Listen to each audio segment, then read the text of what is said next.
Good morning, Simply Kia. Good morning, girl. Good morning, good morning, good morning.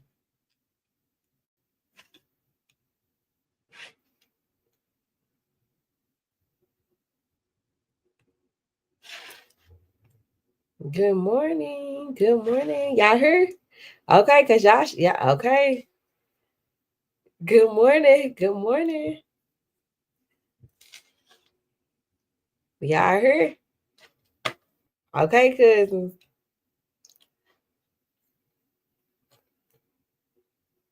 Yes, I am. In a NHL Express.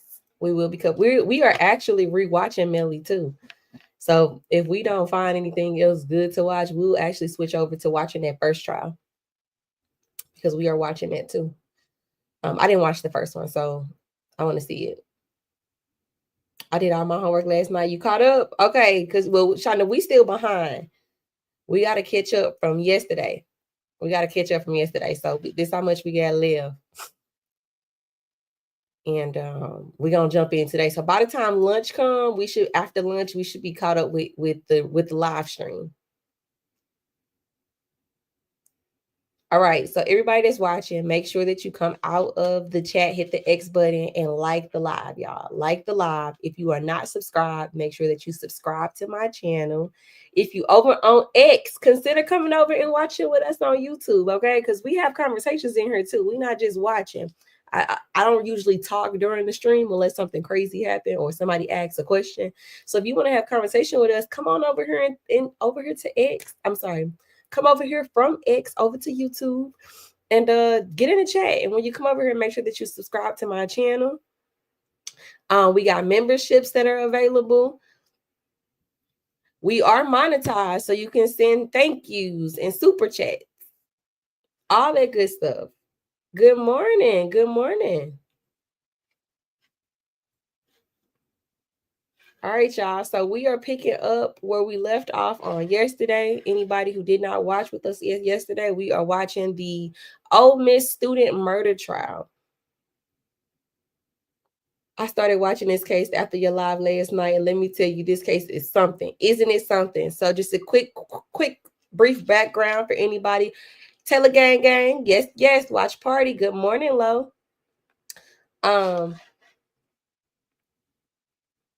Just a real quick rundown on what's kind of going on. There was a student down in Ole Miss, which is in Oxford, Mississippi. This person came up missing, and they were asked to be declared deceased by their parents because they had completely abandoned their life, their car, their dog, whom they've expressed this person had extreme love for, as well as their internship that they were doing while they're in college. Okay, they were in their last year of getting their master's degree to become a social worker. It is said that this person, it is alleged that this person hooked up with someone and then disappeared.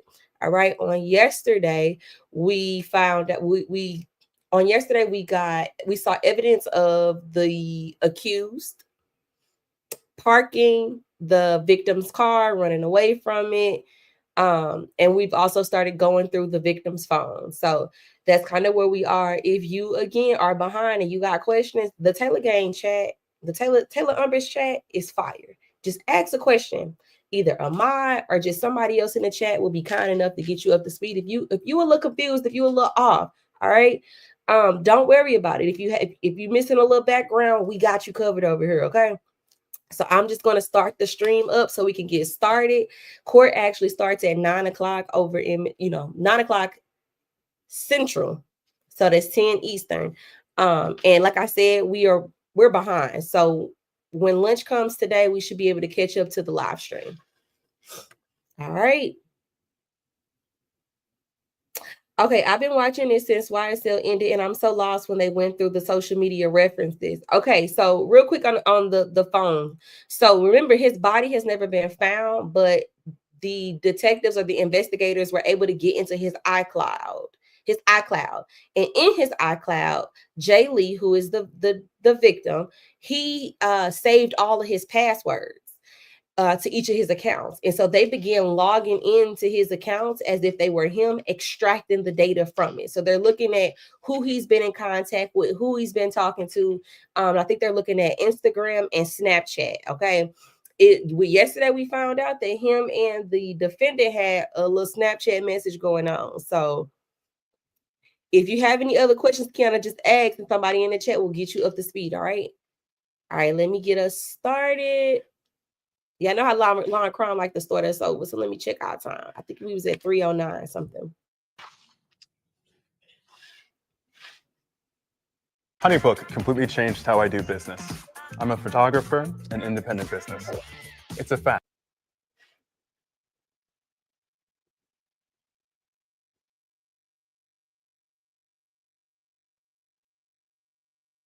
Okay, so the time is different. So we're gonna have to figure out where we was at. I want to say we had made it past.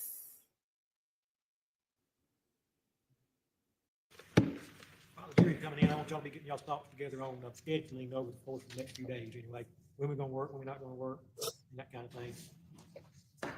Your thoughts on it, not what we're gonna do, your thoughts on it anyway.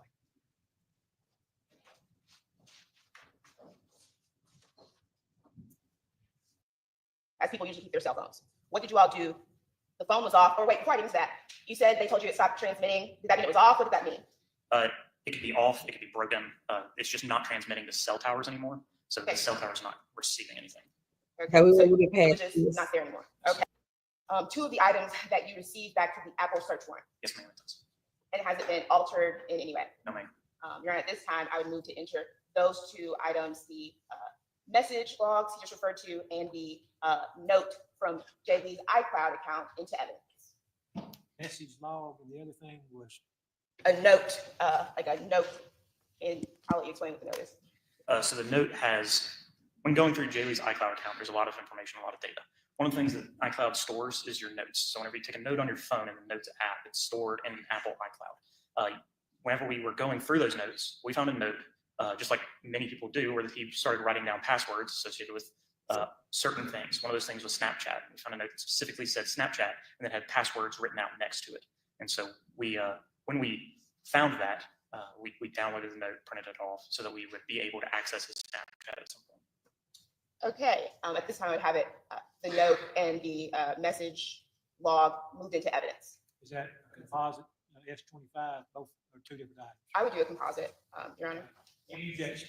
Not that way, my previous objection, but as far as this point, I'm All right, is that S25, 2 documents? S25, all right, we'll be at meeting.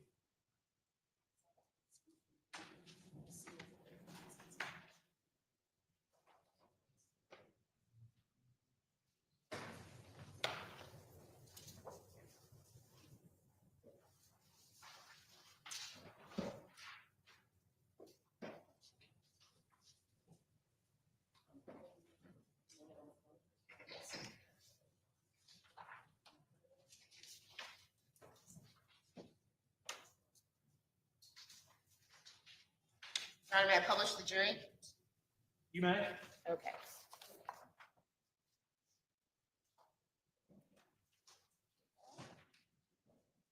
So, Sergeant Douglas, you just testified about a phone number that was related to Tim Harrington that you received.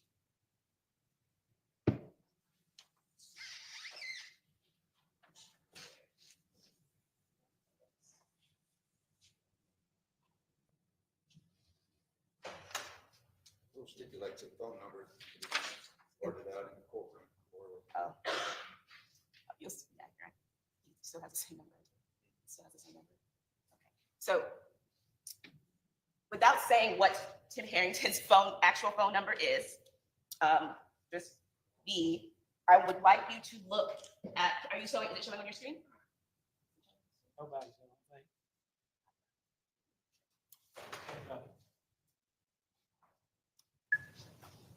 In all likelihood, if it'll probably be shown to the world anyway. Don't show these phone numbers on the media this time, okay? Sergeant Douglas, are you able to see that? Yes, ma'am. And remind us again, this was from Jamie's this Apple search warrant, like a phone. Yes, ma'am. Okay, and you highlighted 2 times. What are those times? In Central Time, they're going to be 2:54 a.m. You at said- Central Standard. You said in Central Time. When you received this, what time was it in? I believe PDT is Pacific.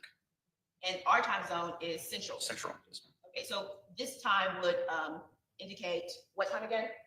2:54 a.m. Okay, and at 2:54 a.m., you said the phone number, which they have stipulated is Tim Harrington's phone number. What were you able to determine happened from Jay Lee's account regarding Tim Harrington's phone number? It received some form of message from that phone number. Could you tell what kind? No, ma'am. There wasn't any data associated with the message. It was just, it returned on an iMessage return, so we assume it's an iMessage. And the next thing you received, and I won't show this either, is the passwords account to Jay Lee's accounts, like different social medias. Yes, ma'am. And why was that important? At this time, we had not received a return from Snapchat, but we also knew that Jay Lee used Snapchat quite often because we had talked to Khalid Fears and he spoke about how he would talk to Jay Lee on Snapchat. We wanted to know who all he was communicating with on Snapchat. We also wanted to see if there was any sort of data that could help us find him, see if there was some sort of message on Snapchat that showed where he had gone or where he was going or what he had done. We were trying to, whenever we found that password, what we were able to do is we were able to log into Jay Lee's Snapchat as though we were Jay Lee himself. So you actually use that password to log into Jay Lee's Snapchat account? Yes, ma'am. Okay, and did you discover anything? So in Snapchat, you're able to go into your settings as a user and you're able to download your own data.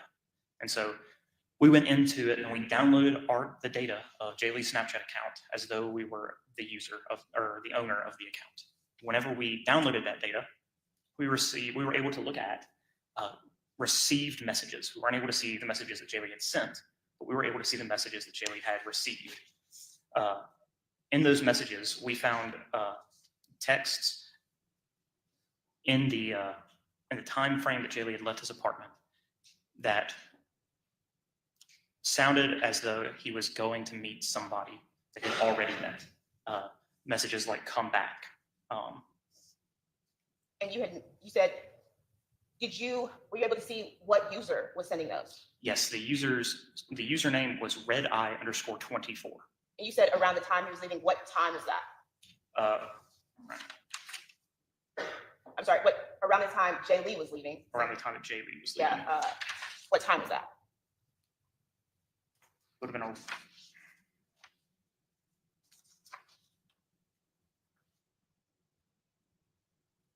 around 5 a.m.-ish. I'm sorry, I couldn't hear you. I actually couldn't hear you, but you can review your notes if you need to.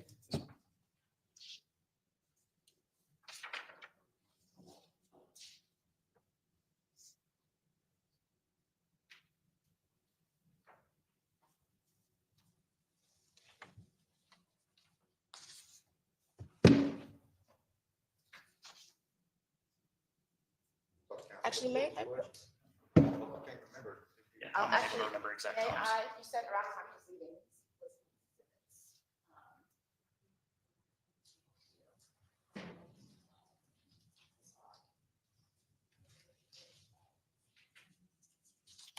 Your Honor, I'm showing the witness what has previously been introduced into evidence as S5. I'll just put this out. I don't know the login. Ah.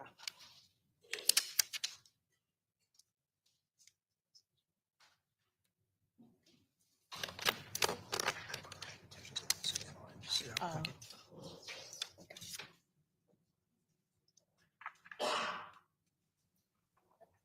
I can't see my mouse. Oh, it's showing on there. The first one or the second?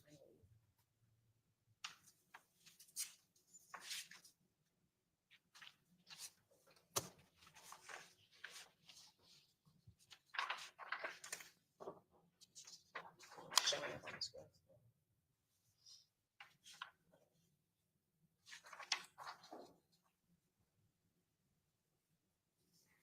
They got you anything except water to drink back there? I want Coke real bad. I wasn't gonna drink. I wasn't gonna drink more than got it out. Obviously, get more than what I okay. There it goes. I think you just have to give it a minute.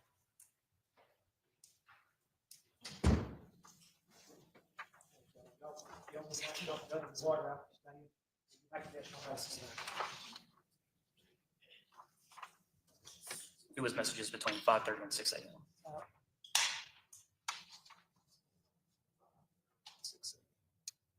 So I just wanted to be able to walk out of his so it's not. Yeah, I think you just have to wait for it to load.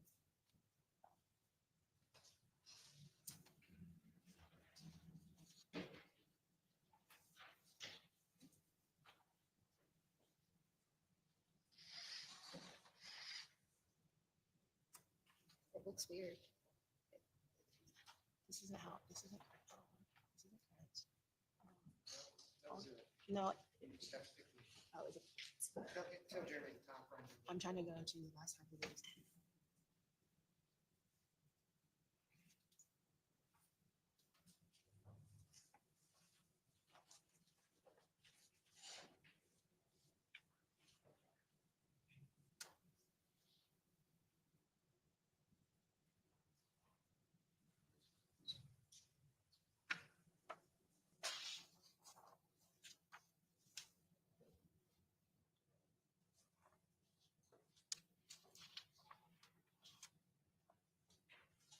Is it showing for everyone? Yes, we got time. Yes.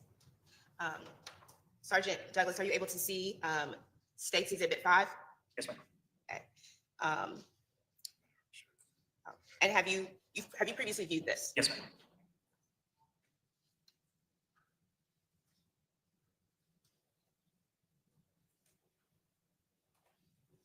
And it's accurate. This represents the last time Jay Lee was seen leaving his campus walk apartment. Yes, ma'am. And what time was that around? 5:58 a.m.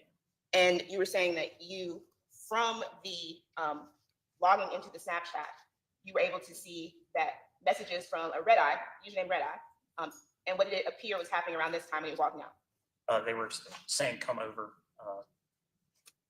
Okay. And why was that important to you that you saw around the time he was leaving, you see messages from a Red Eye saying, "Come over"? Well, Khalid Fears had previously testified that, or had previously told us that he was going to meet up with someone for a hookup. So we assumed someone that he had blocked. So we assumed that whoever he was going over to, who said "come over," could potentially be the same person that Khalid was talking about. And was there any other information in the Snapchat account that you thought was relevant or to a lead? Yes, there was location information inside of the Snapchat account. Other than the location information, we won't be getting into that, regarding accounts that may have been blocked or anything of that nature. Yes, ma'am. Under blocked accounts, there was an account with the username Tim Harrington. And why was this significant? Because Khalid had said that he was going to someone who he had previously blocked. So at this time, what did you all do, or what did you do? At this time, whenever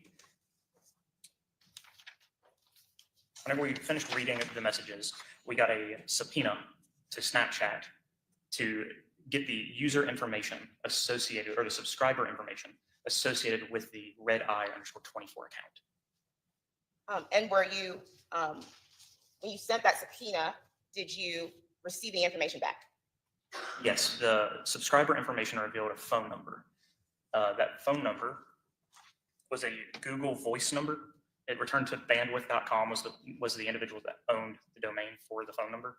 That phone number was a Google Voice number. So we sent an exigency request to Google to get subscriber information associated with that Google Voice number. So before you go on, I want to make sure that we're all understanding. Was this was a phone number that was associated with a website, and that website was connected to Google?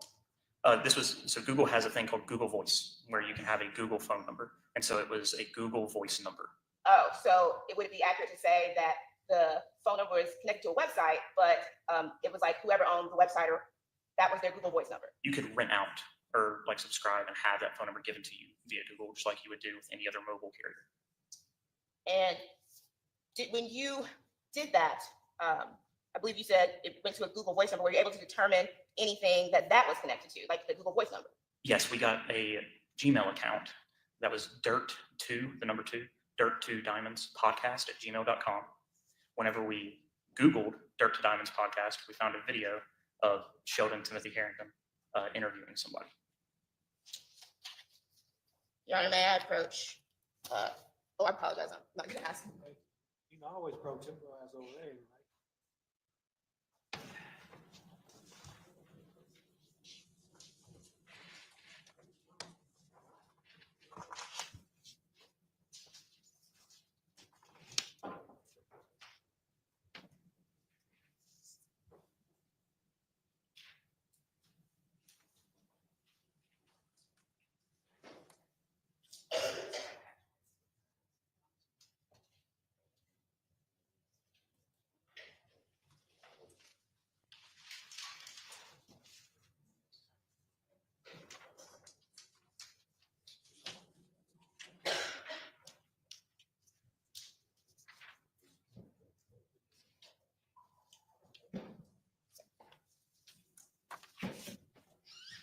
Sergeant Douglas, do you recognize what I'm handing you?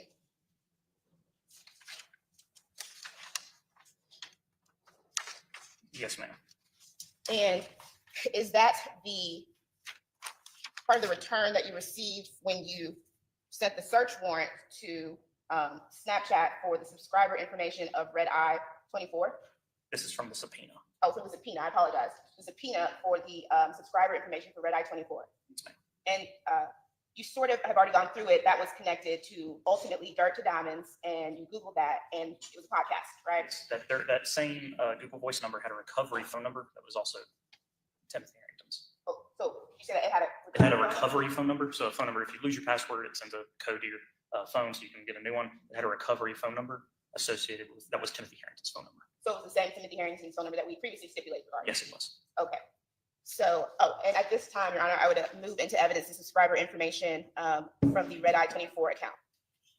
Which one is, which exhibit is that? I think it's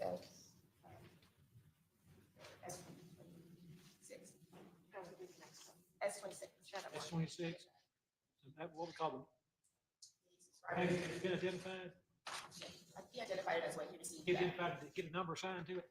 I didn't think so. All All right, right, that's now be marked as S26, and out here for any objections. I have my written objection as far as 90211 stuff that we talked about before. I just want to make sure that Detective Douglas looks through all those documents, make sure we don't have any biographical information.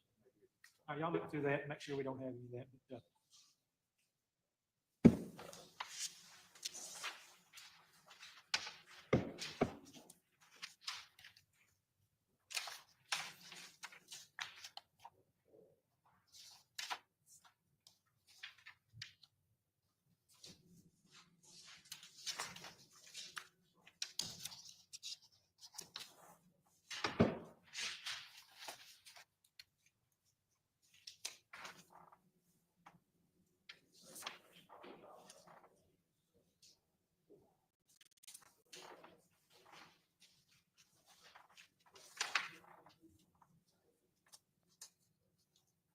I think she's taking everything out that need, I think we we return this as a Snapchat return, is that? It's the subscriber information for Red Eye 24 account. Any objections other than those previously noted? No, Your Honor. All right, be admitted. And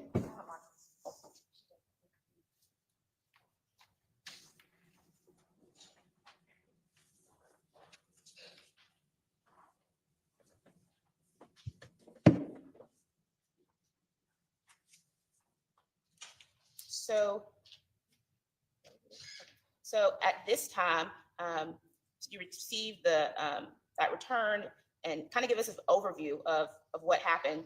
This was the Red Eye account when you logged into Jay's Snapchat that was actually chatting back and forth with him. Yes, ma'am. This is Red Eye _24, the account that he was using to speak to Jaylee that night. Okay. And at this time, when Jay was leaving, one of the last messages that you could see from Red Eye appeared to be inviting him over. Yes, ma'am. Okay. And that coincided when Jay was leaving his apartment at 5:58. Yes, ma'am. Okay. So at this point in the investigation, what day did that happen? That was July 20th. Okay. Did anything So Happen that day. we logged into his Snapchat on July 20th. We got the subpoena on July 21st. Okay. So anything else of relevance happened on July 21st? On July 21st, we also received video footage from Rockets of a white Kia picking up the individual that had run down from Molly Bar Trails. And who was driving that white Kia? Did your investigation reveal that? The investigation did reveal that. So on July 22nd, the PD had been looking for just all day for that white Kia, seeing if they could find it. UPD found it at Campus Walk on the morning of the 22nd. A traffic stop was initiated on that vehicle, and Keziah Carter was identified as the driver. So did Keziah Carter identify who he picked up on July 8th? Yes, during the interview, he identified Tim Harrington as the individual that he had picked up on July 8th. So at this point in the investigation, what did you all do? What did you all do? So because we had Keziah picking up Tim running down from Molly Bar Trails, because we had the Red Eye 24 messages saying, come over, because we were able to ID Red Eye 24 as Tim Harrington, we decided that it was best to go and speak to Tim Harrington. And you said it's the 21st or 22nd? What day is it? In July? This was the 22nd. Okay. Whenever we speak to him. You said that the footage of Tim Harrington running from Molly Bar Trails, that Keziah picked him up. Why was Molly Bar Trails important? Because Molly Bar Trails is where Jaylee's car had been found. And were you aware of anything about when Jaylee's car entered Molly Bar Trails? I watched the video at some point, but I'm not aware of the exact time frames of each one of them. But you know that it was video Keziah picked him up coming from there. Yes. Okay, so you said you all decided at that point to that you needed to speak with him. Was this all in accordance also with information you had heard from Khalid Fears in the investigation? It was. It all stemmed back to Khalid Fears had spoken about someone that he had blocked, that Jaylee had blocked, someone that he was going to meet for a hookup, and the messages have come over. So we believe, so it just added to believing that we needed to go speak with Tim Harrington. And I believe earlier you stated when you reviewed Jaylee's block list, when y'all accessed his account, Tim Harrington, the name that was under the block. Yes, ma'am. Did you actually participate in that interview of Tim Harrington? I did not. So where were you that day? What was going on? That day, I was at OPD still reviewing data and getting the search warrants for the Red Eye _24 Snapchat account. So tell me more now about that. You said you wrote a search warrant for the Red Eye 24 Snapchat account.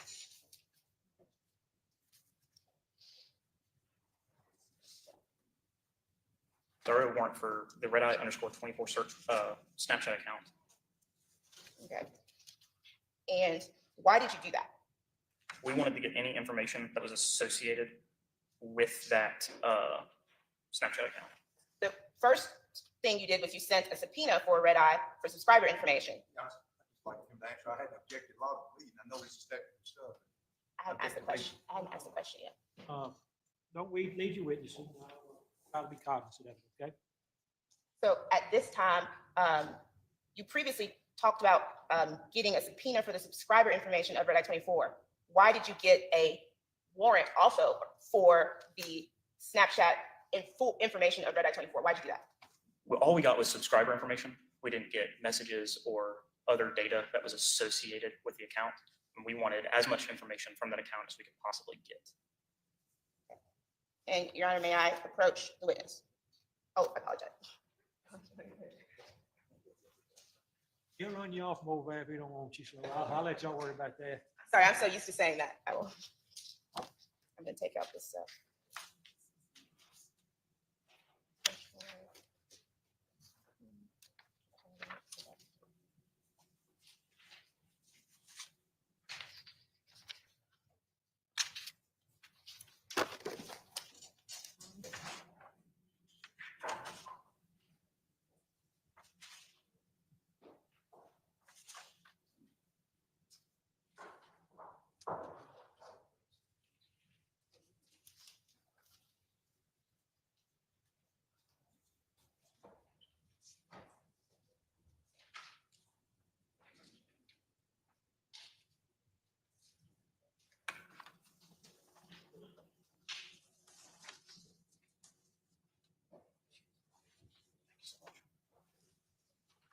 That's your problem.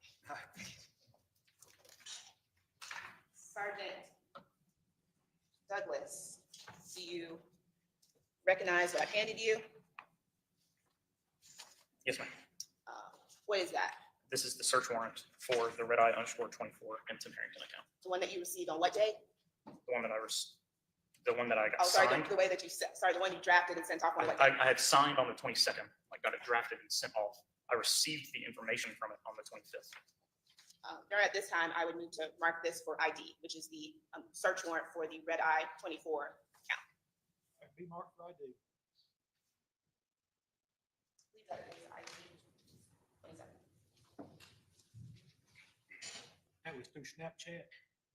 Yes, Snapchat for the red eye.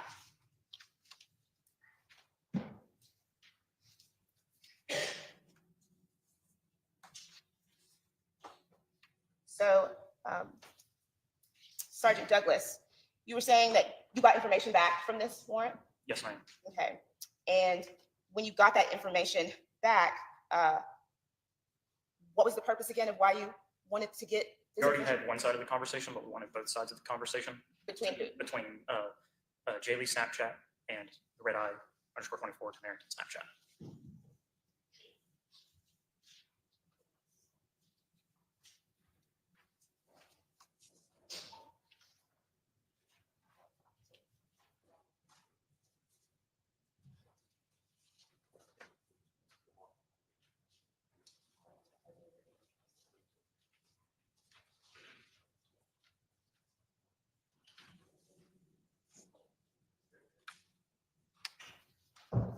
Sergeant Douglas, you recognize what I just handed you? Yes, ma'am, I do. And what is that? These are screenshots from the Excel spreadsheet that have all the conversations between Sucker for Jay, which is Jay Lee Snapchat, and red eye _24, which is Tim Harrington Snapchat. And is it the same as when you received it? Yes, ma'am. At this time, Your Honor, I would move to mark for identification purposes the conversations between the red eye 24 account and the Jay and Jay Lee's account. For ID on this. Yes, for ID. That'd be 28, Kathy. All right, be marked.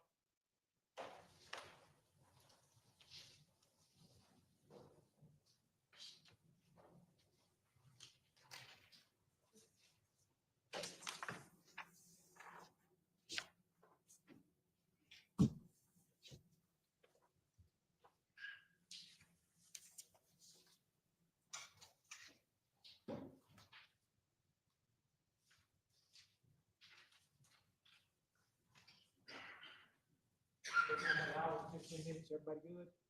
Let me know if you're not, okay? Sergeant Douglas, what time period did these messages go over? What was the relevant time period for you?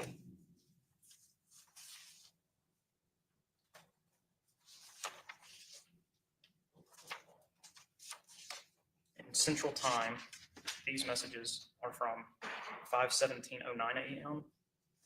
till 6:03:15 a.m. And I believe you said in Central Time. Why did you say it like that? How do you receive the data? These are written in UTC. What is UTC? I believe that the term is Universal Time. And to get to Central Standard Time, our time, what do you have to do? You have to subtract, I believe, 5 hours from it. And it also appears to be some kind of spreadsheet. Like, why is it that? This is how it was sent to us. It was sent to us in an Excel spreadsheet. So there's an Excel spreadsheet that has tabs. One of those tabs would be the sending user, the receiving user, the text, and then the timestamp of the actual message. And just so we're clear, these are the messages from between Jay Lee and the Tim Harrington Red Eye 24 account from when to when? From 5:17:09 a.m. through 6:03:15 a.m. And at this time, I would move to enter into evidence the Snapchat messages between Jay Lee and the Red Eye 24 Tim Harrington account that he just testified to. Any objection? Other Other than previous objection. All right, that'd be S28, would that be correct? S28 will be admitted. I just want to make sure for the record, I think I got the string of objections, but my relevancy objection is still moving forward. I know, it heard anything about it makes it relevant, but I have an objection. Not to like relevance. your objection as to relevancy has been noted as well. Thank you. Your Honor, may I publish to the jury?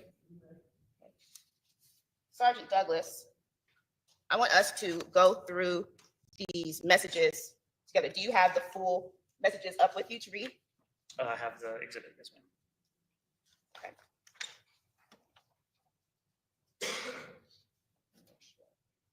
If you could, tell us, I'm going to show it up here and you have for them to see. And you have one so you can look at it. Tell us who is speaking and what is being said and the time. Sorry.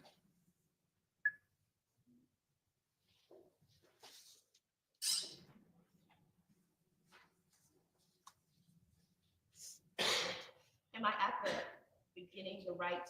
The beginning's at the very bottom. The beginning is at the very bottom, the very last row. Oh, thank you.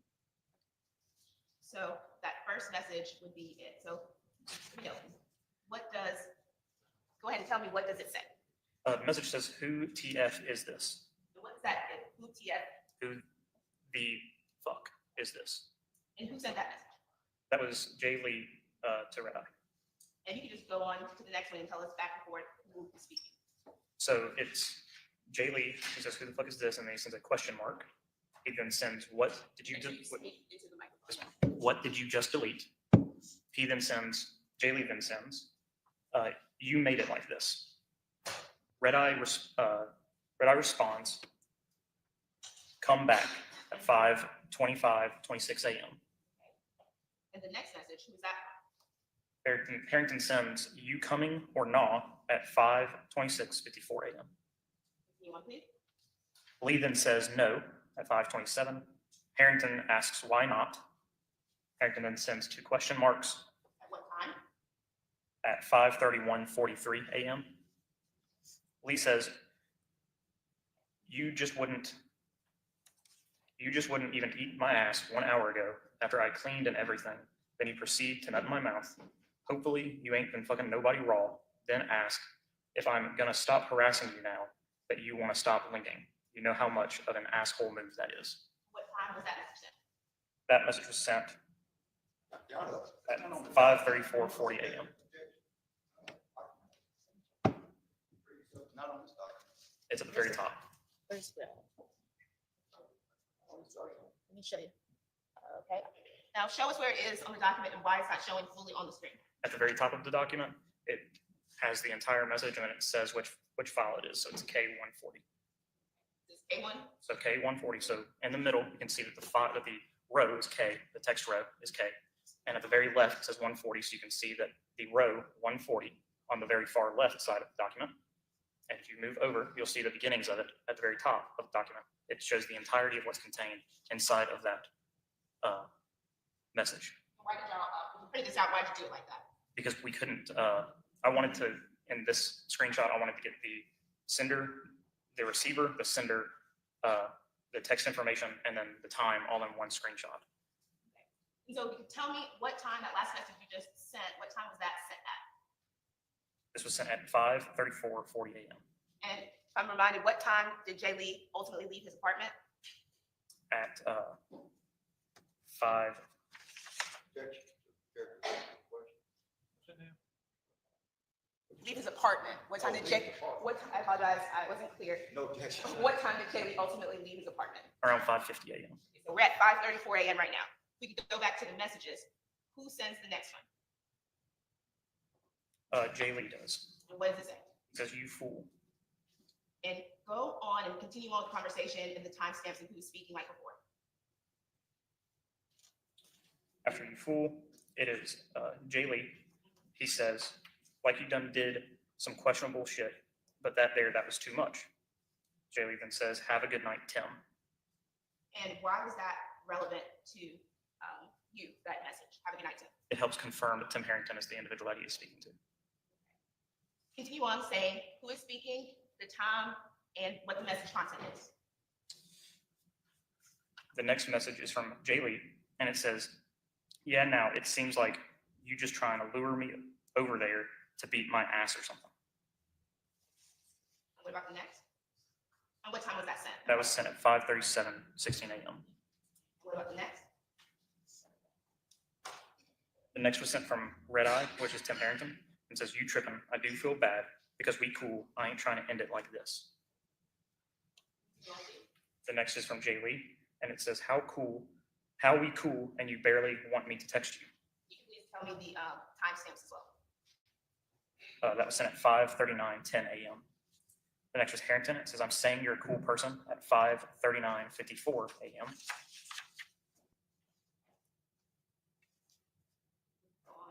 The next is Jay Lee saying, "When the last time you fucked somebody, don't lie." That was sent at 5:40, 54 a.m. Harrington responded and said, "A few weeks ago" at 5:41, 39 a.m.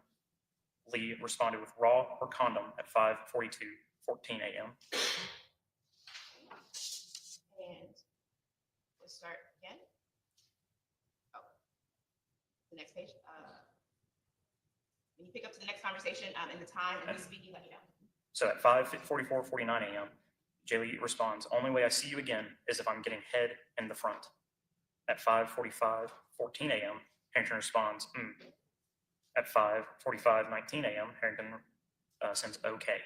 At 5:45, 43 a.m., Lee says, "What you keep deleting, and that's it, just okay." At 5:46, 21 a.m., Harrington states, I misspelled something, and okay, I'll do it." At 5:48:02 a.m., Lee responds, "YK, or you know, if you try something fast, it won't end good for you, right?" At 5:48, 19 a.m., Harrington responds, "WYM, or what you mean, something fast." At 5:48, 45 a.m., Lee states, "Like try to hurt me, or son, or some shit." At 5:50, 25 a.m., Harrington responds, "I know." At 5:51, 14 a.m., Lee states, "Possibly later tonight." At 5:51, 38 a.m., Harrington responds with, "LOL, I just told you I'm leaving later today." At 5:53, 48 a.m., Lee states, "LOL, okay, we finna, or fixing to, see if you lying." At 5:48:01 a.m., Harrington responds, "Lying about." 5:54, 19 a.m., Lee says, "Making it up." 5:54, 34, Lee says, "I'm coming." At 5:54, 56, Lee states, "What that mean?" At 5:55, 39, Lee states, "Has there ever been a scent before?" At 5:55, 44 a.m., Lee says, "I'm asking." And at 6:03, 15 a.m., Lee says, "Open."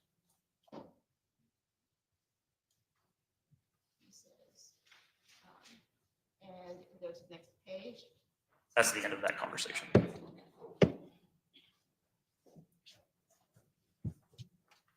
All right.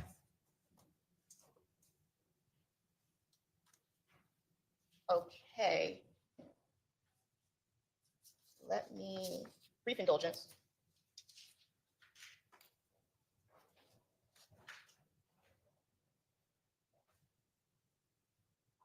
He says, "Open."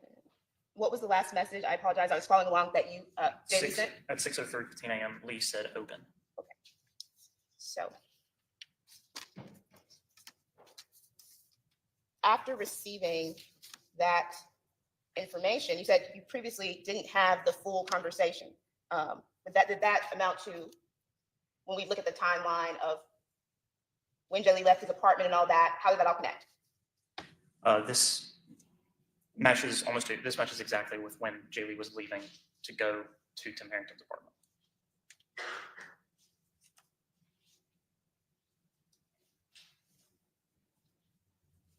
Did you do any other search warrants?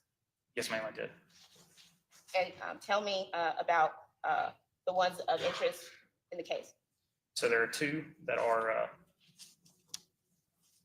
that we found information that we thought was relevant.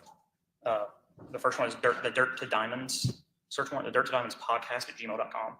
We did a search warrant for the information associated with that Gmail. And remind me again, what was Dirt to Diamonds? Dirt to Diamonds was the same podcast that was used to register the Google Voice number that was then used to register the Red I-24 Snapchat account. And how did you discover it was connected to Tim Harrington? Both with the recovery phone number and the podcast that he has out for everyone to see. And that recovery number was his real phone His number. actual phone number, yes. So let's start, I guess, with the dirt to diamonds. When you applied for that search warrant, did you receive a return? Yes, I did.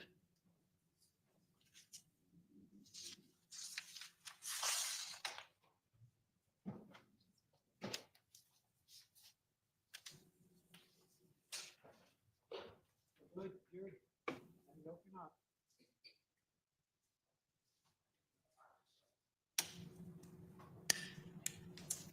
Sergeant Douglas, is this the search, the Google search warrant, or the search warrant you sent for the dirt to diamonds to Google? Yes, ma'am. And has it been, does it accurately present that search warrant? Yes, it does. Tell me again, what date did you draft that and send off? This one was signed on August 3rd. We initially sent the first one. We didn't get almost any data back from the original. We didn't write in the search warrant. We didn't explain each individual application that Google has. And so they didn't give us anything back for things like YouTube or Google search or Google Voice, things of that nature. So we wrote into the search warrant all the applications that Google uses and provides, all the services that they provide, the applications that they run and have. We made sure that those were in the search warrant so we could get information associated with those things from Google. And so we wrote a second one. So the first one we wrote on July 25th. The second one we wrote on August 3rd. And July 25th, was that be the day that the red eye, that you got Tim Harrington's red eye messages? July, that would have been the day that we got the return from Snapchat. To see that full conversation that we just Yes, went over? yes. Okay. At this time, I would like to mark for identification the Google search warrant to Dirt to Diamonds podcast. Or, yeah. Friday, 29th,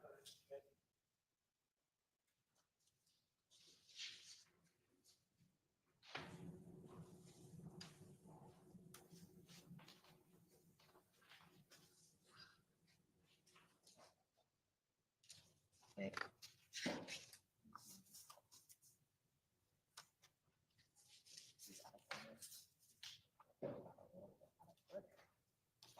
Brief indulgence.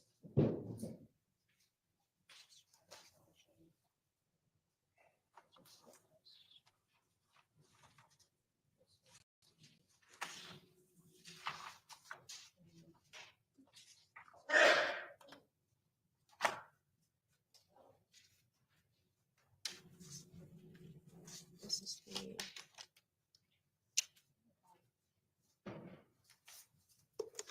Oh, okay, here. Let's go.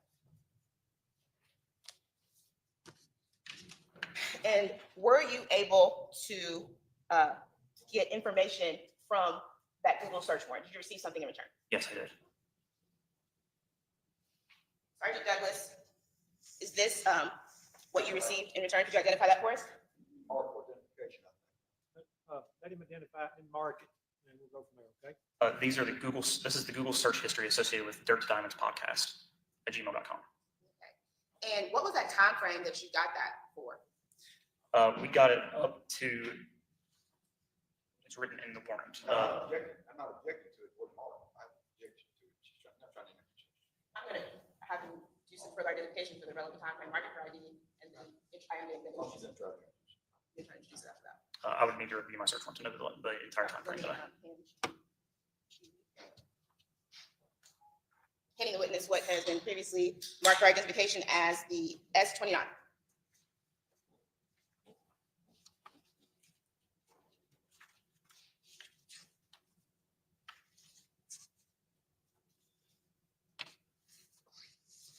The time frame was May 28th, 2022 until July 22nd, 2022. Your Honor, at this time, I would move to have the Google search warrant return marked for identification. Okay, be marked for ID.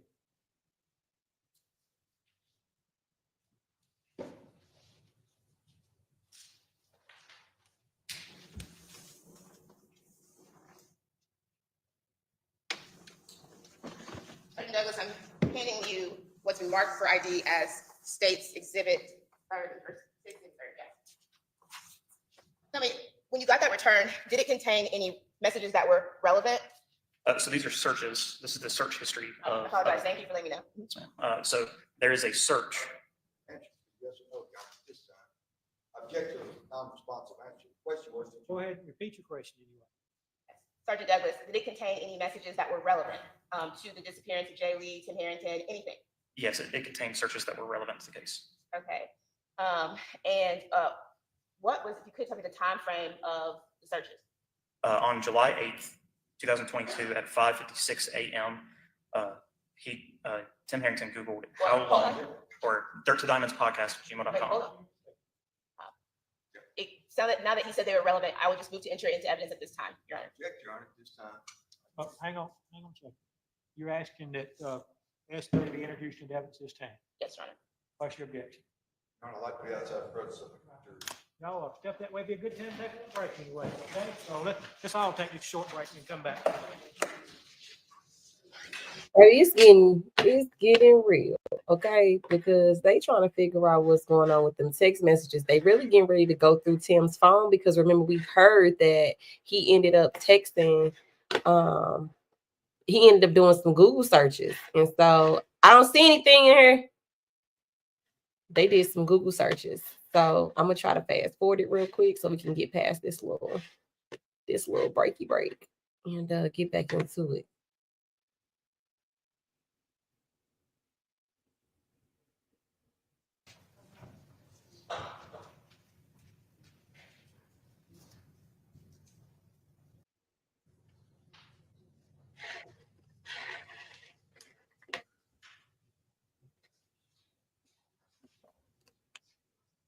All right, let's try to get started back, okay? If you need a minute, let me know, but otherwise, let's.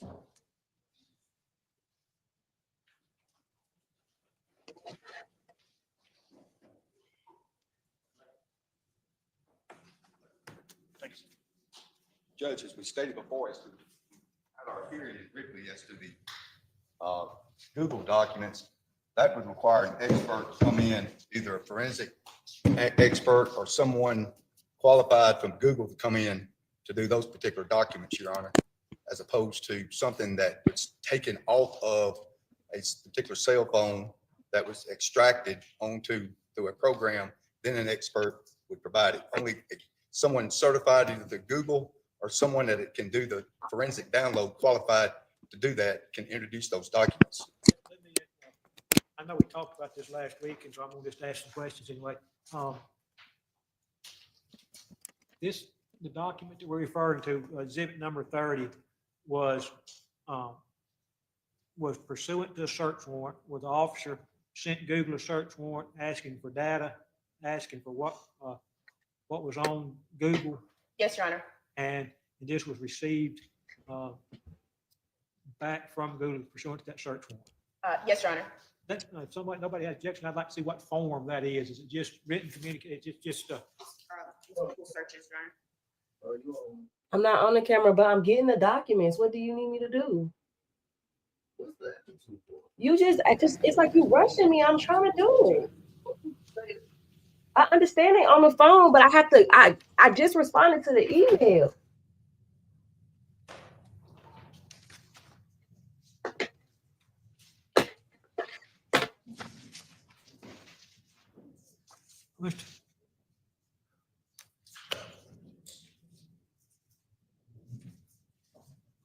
All right, Mr. Cohen, I'd like to, I'll give you next, tell me why you believe this information is contained. Is this is marked as S30? 30. That's my copy. This is S30 here. Yeah.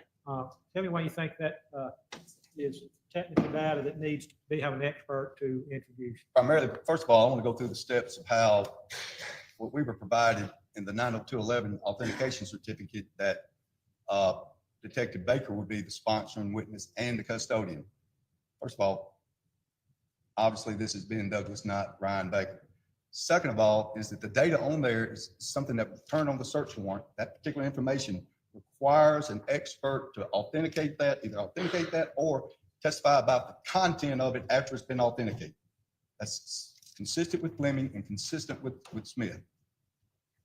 Right, but this, as I understand it, this is not something that an officer downloaded. This is something that was received pursuant to a search warrant from Google. Is that correct? Yes, Your Honor. I know at some point we talked about this officer or that officer dumping a phone and getting information from it. This is pursuant to from Google. It is, Your Honor. Yes, Your Honor. It's a search warrant. from Google. We mark the search warrant for identification. Google downloads the search history and sends it to us. It doesn't require an expert. I read Fleming. The reason that they say it requires an expert is because you're getting into technicalities of triangulating and calculating where someone is. These are just search results, Your Honor. Anyone who could read them. What, I'm gonna find this does not require a Fleming type expert. I'll give you an opportunity. If there's other grounds for your objections, I'll hear them. But I don't think this, reading the words that Google sent to you, it does not require any technical knowledge anyway. So I'm clear with the court's ruling is that basically that search warrant was issued, material was sent back pursuant to the search warrant, officer received it, came from Google, really doesn't need a certificate of authentication. All he's got to do is be similar to a phone. I didn't say. No, what I'm saying is, That's I just two wanna different make arguments. sure. That's just two different arguments anyway. Right. At this point, I have said that this is not a Fleming argument, Kyle. I guess I want to be clear, understand when I cross this witness, I want to make sure that search warrant comes back, as long as the material is something that he gets, anybody can read it, get the material on it, he can interpret it. Doesn't require an expert to interpret it. He can testify about that material. Fair? Is that right? Thank you. That's what I'm finding. Thank you. Anything else? Not for the Let's see state. if the jury's ready, okay?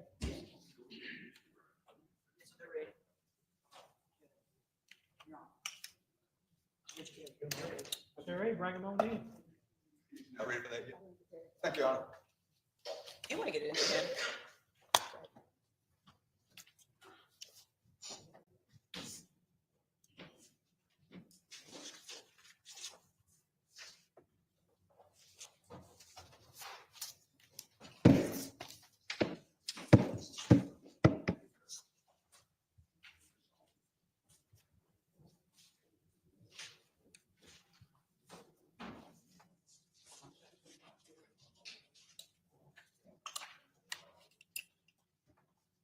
All right, everybody good? You may resume your. Sergeant Douglas, could, at this time, Your Honor, I would like to have Exhibit 30 admitted into evidence. All right, over the objection, counsel, I'm going to admit the Exhibit 30 into evidence. Your Honor, basically, my previously stated. Previously stated, I think we're okay on the other.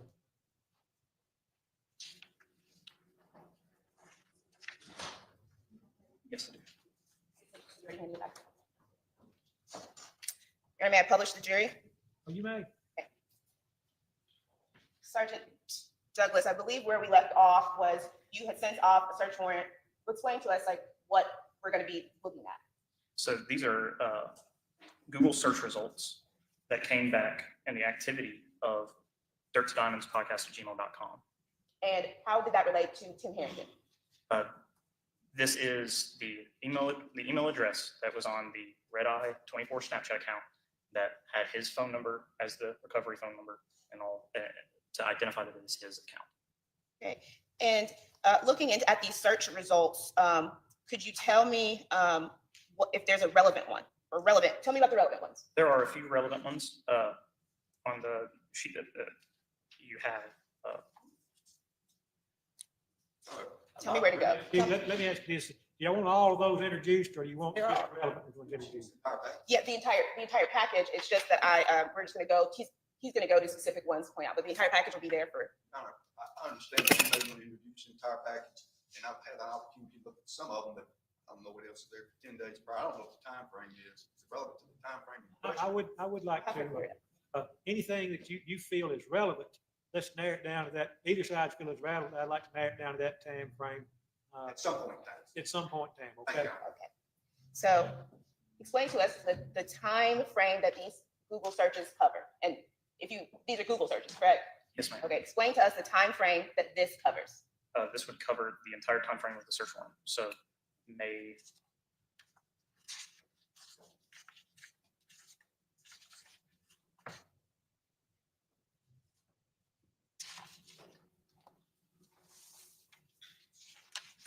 May 28th to July 22nd of 2022. No, I think, I hate to keep jumping up, surely at some point in time, together, not take some I, stuff. I would like for y'all to try to do that. anyway. Your Honor, we don't plan to go through every message. We're going to go through a few. So, Sergeant Douglas, take me to the date of Jay Lee's disappearance. Tell me about the relevant searches on July 8th, 2022. So on July 8th of 2022 at 5:56 a.m., there is a Google search for how long does it take to strangle someone, Gabby Petito. Okay, so July 8th. That's on the 7th page of this document.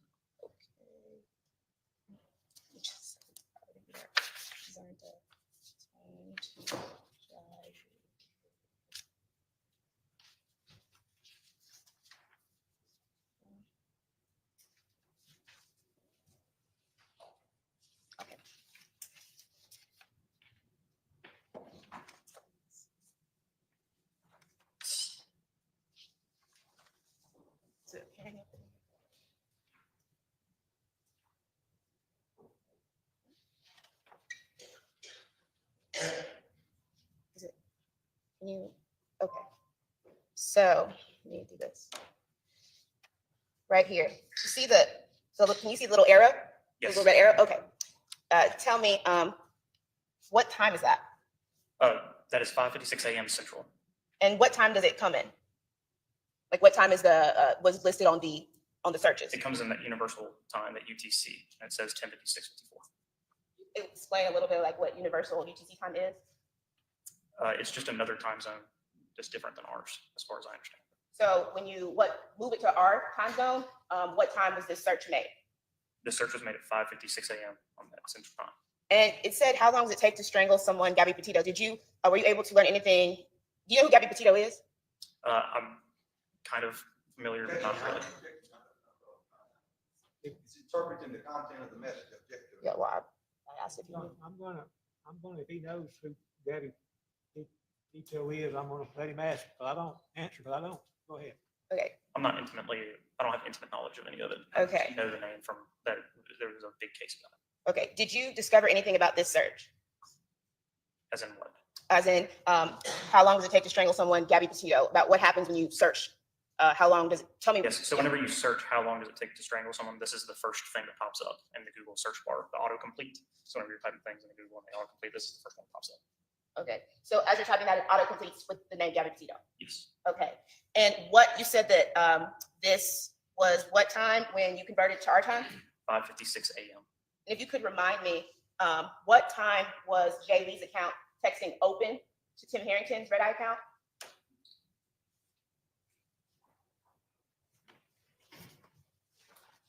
I believe you said that was the final message. Correct me if I'm wrong. The time of open was at 6:03:15 a.m. And was there any further message between the two accounts after 6:03 a.m.? No, ma'am. And this one was at 5:56 a.m. The Google search. This Google search is at 5:56 a.m. Also is there any searches that took place after this that were of relevance? Yes, ma'am. Tell me where to go to find those. The very first page on the back of it. And On July 10th, it'll say July 10th at 8:10:44 UTC, which would be 3:10 p.m.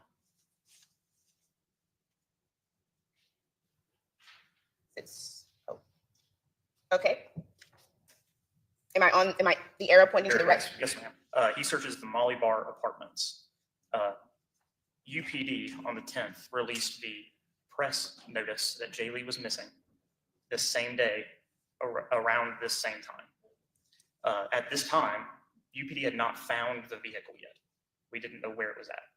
And once that notice comes out from UPD, he Googles Molly Bar apartments at 3:10 p.m. Right. And which happens to be where the car is eventually located. were you involved in the creation of that press release? I was. I created the press release and sent it to Lieutenant McGuire to then submit. And what day and time was it sent out? You can remember. I remember it was sent out on July 10th. I know that I sent it to Shayla sometime afternoon. I'm sorry to hear that last part. Sometime afternoon is whenever I sent it to Shayla. I'm not sure when she clicked send on the post to put it up.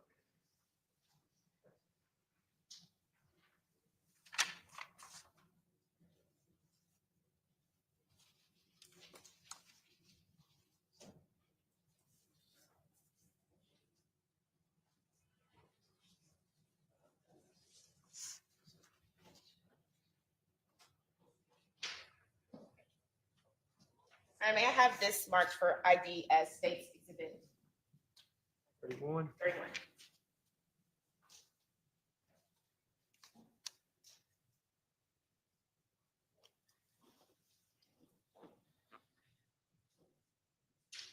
I'm handing the witness what is now been marked for ID as State's Exhibit 31. Do you recognize that? Yes, ma'am. How do you, what do you recognize that? What is it? This is the document that was released on July 10th as a press release for the fact that Jaylee had not been seen or heard from since July 8th. And is that the one that you created? Yes, ma'am, it is. And this time I will move to enter the press release into evidence. Any objections? All right, it'll be admitted.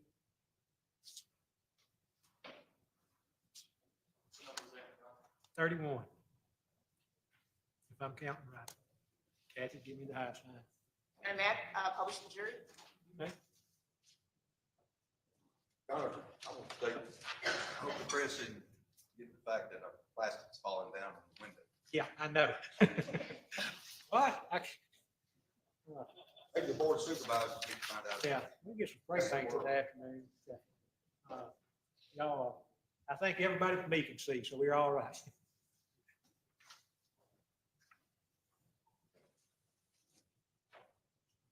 But it shows me my best light, I think, don't y'all, the profile view?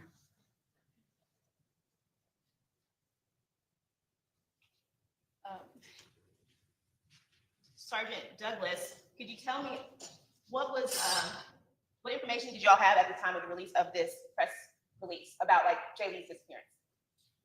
We had the video from housing that showed that he had left, when he had left, what he was wearing when he left. We had information from the university that gave information about his car, and we had information about him that showed his date of birth, height, how much he weighed, things of that nature. And if you could point to sort of the missing person details, what was Jaylee's height and weight?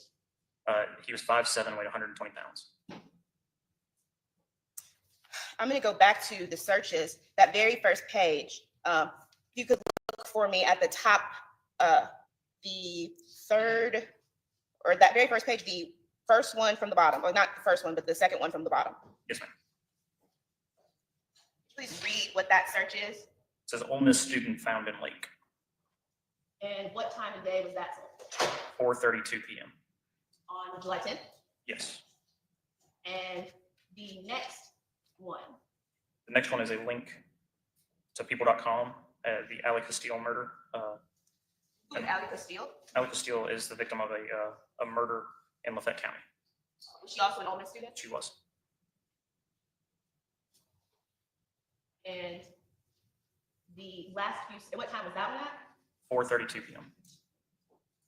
And the last few searches, are they all about that? Top search, what's that one? They are, there's a New York Post article about it, and then there's a KTLA article about it.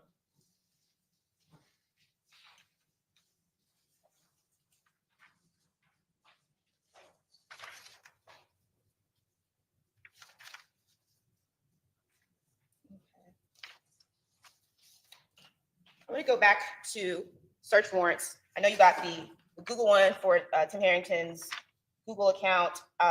Did you get another one? I did. And what was that one?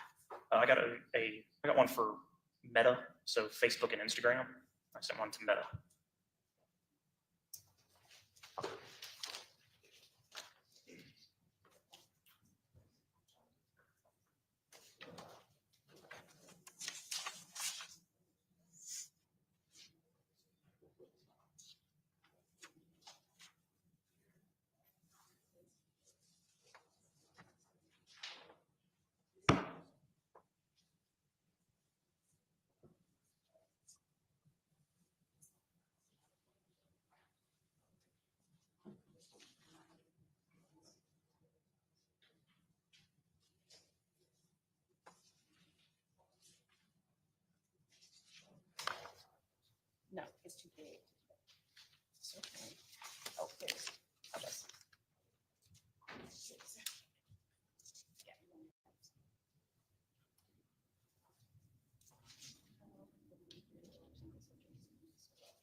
this is marked for ID as States Exhibit 32.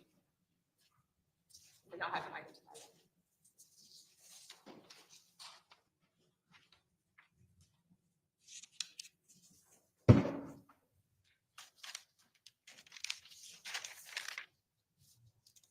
Sergeant Douglas, I have previously been marked for identification as States Exhibit 32.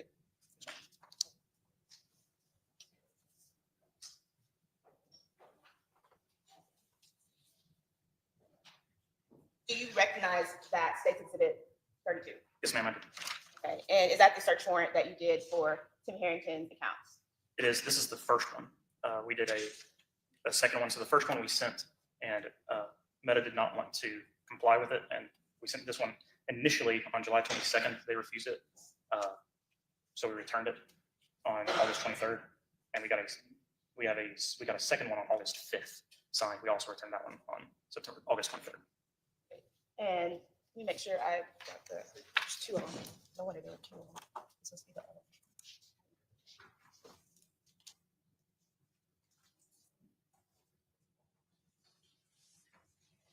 Is this a search warrant that you did? Yes, So the one that I just gave you is the search warrant that, that is the one that was signed on July 22nd. and when did you get the next one? I signed the next one, or I got the next one signed Yeah, we got on the August 5th. We received the date on August 15th. Okay, so this one.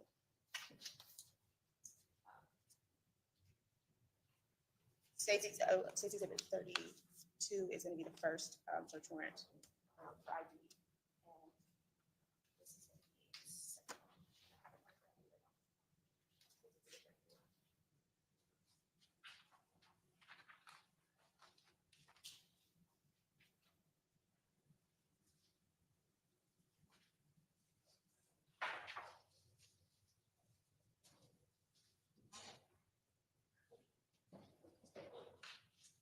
Pending the witness, what has been identified now as States Exhibit 33. Do you recognize that, Sergeant Douglas? Yes, ma'am, I do. Okay, and is that second search warrant you were just referring to? Yes, ma'am, it is. Okay, and you sent it to Tim Harrington's Instagram and Facebook. Yes. Okay, what were those Instagram and Facebook? The handle for the Facebook was timmy.harrington.3, and the Instagram was Tim the CEO. And did you receive a return from that one? I did. And was it a large return? There was a decent amount of data on the return.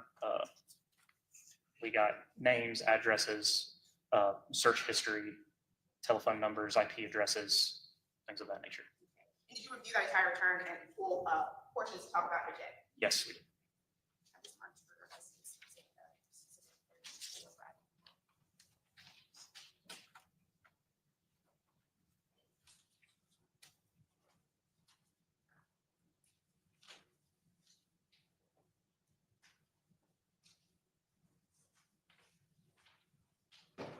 I'm painting Sergeant Douglas, what's now been marked as States Exhibit 34 for identification. Do you recognize this, Sergeant Douglas? Yes, I do. What is it? This is a download of search history data from Meta, from Facebook. And tell me, is this all of it or just a portion of it? This is all of the search history that we were given. What was the time frame? The time frame,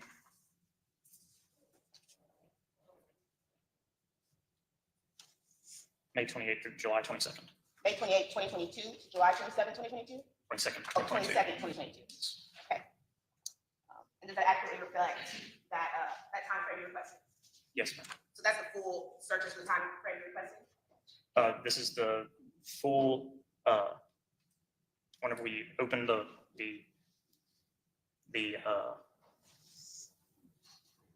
document on the computer, when we open the document on the computer, this is the full document. Okay. That's was related to search history. Searches. And this time around, I would like to have States Exhibit 34 entered into evidence. Second objection. All right, objection be, previous objection be noted. I'm going to admit it into evidence.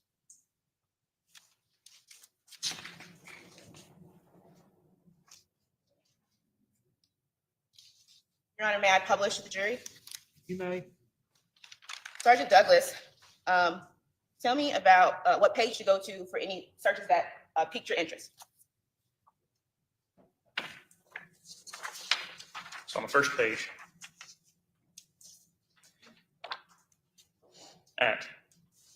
on 7/10/2022, the UTC time is 10/21/37/36. He searched on Facebook, Tony Faris. The UTC time converted to Central would be 4:37 p.m. Okay. And so what would that time be, the Central Time? 4:37 p.m. And what day was that? July 10th.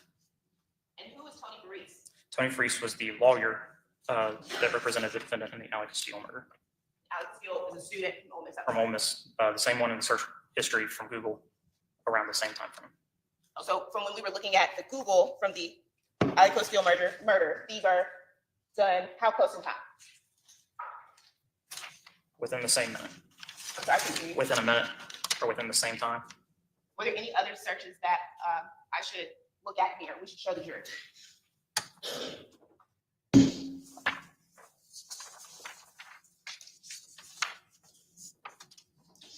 So you go to the second page, halfway down, on the 11th, you'll see 044635 UTC.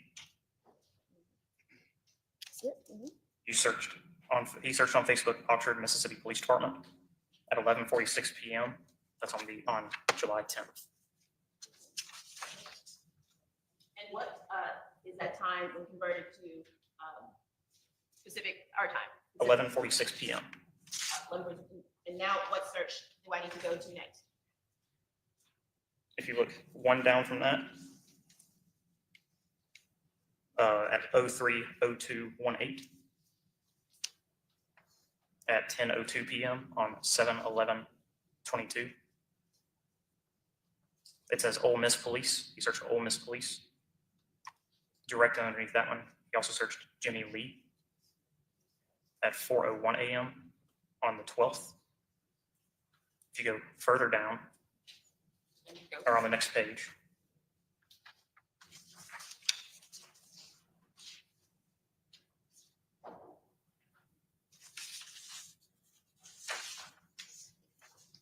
you'll see that he that he searches on Facebook, Oxford, Mississippi Police multiple times on the 13th and on the 14th and on the 15th. And tell me, like, what days are these? These are the days. Like, what day of the year? What month day, of the year? yes. I apologize. The month. So this would be July 7/15, so July 15th of 2022. And he's searching what? He's repeatedly searching either Jimmy Lee, or he's searching Oxford Police, or Find Jimmy Lee, or Ole Miss Police, keeping up with the investigation, it seems like, by looking over and over again for Jimmy Lee, Oxford Police, Jimmy Lee, Ole Miss, Jimmy J. Lee. And what, do you remember, do you know what day Timothy Harrington ultimately was arrested for the disappearance of Jimmy Lee?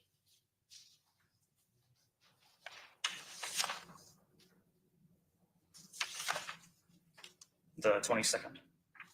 And does he continue to make searches like that up until he's arrested? Yes, ma'am. Brief indulgence.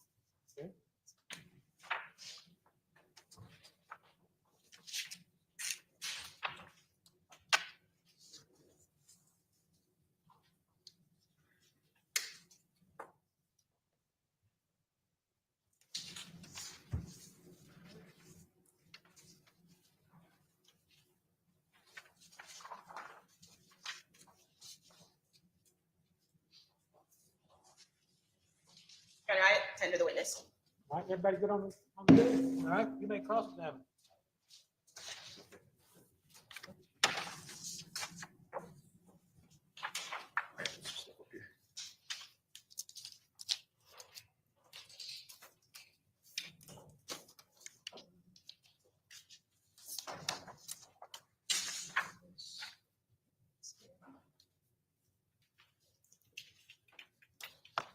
I'm gonna wait till she, when you get. I'm sorry. Take your time. Stuff. Apologize. You can just- Oh, I'll take that. Thank you.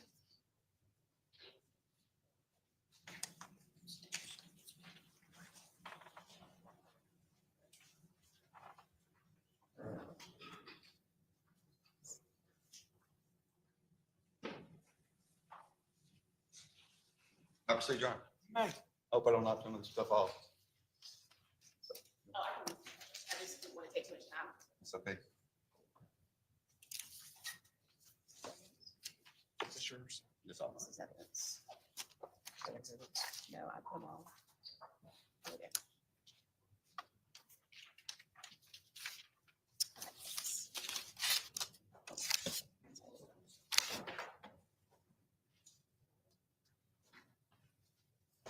Thank you. Detective Douglas, I'm Kevin Horan. How you doing? Good, how about you? I'm doing pretty well. I want to ask you a couple of things about your episodes involving the search warrants. You remember how many you did? I don't remember the total number. I think it was somewhere around 25 though. And your investigation began, I guess, as a missing person, and then y'all kind of transitioned into assisting or OPD? Yes, sir. So we started it as a welfare concern. The welfare concern, whenever we found the car in Oxford Police Department's jurisdiction, we began helping OPD because we believed that something most likely occurred outside of our jurisdiction because the car was located in Molly Bar Trails. Okay, I want to hand you the document and tell me if you can mark for this picture.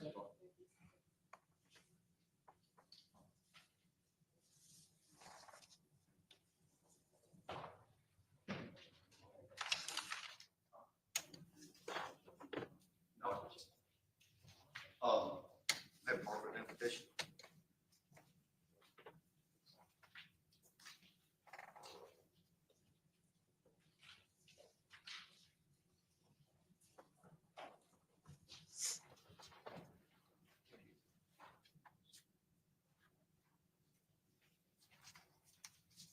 I was in this return on JB. I'm gonna hand you and see if you can identify your signature. Does that represent the return on the entertainment center out of Mr. Lee's car as a result? Yes, sir. Investigation. Yes, sir. Have it marked. I mean, you can see the evidence this time. Any objection? Will be D 35, that's return of J. Lee search call. Yeah. To be clear, I have no objection to the return, actually, no objection. Okay, but that's return of search warrant of J. Lee's car, right? Second, I'd like to have marked for identification, return on, I believe is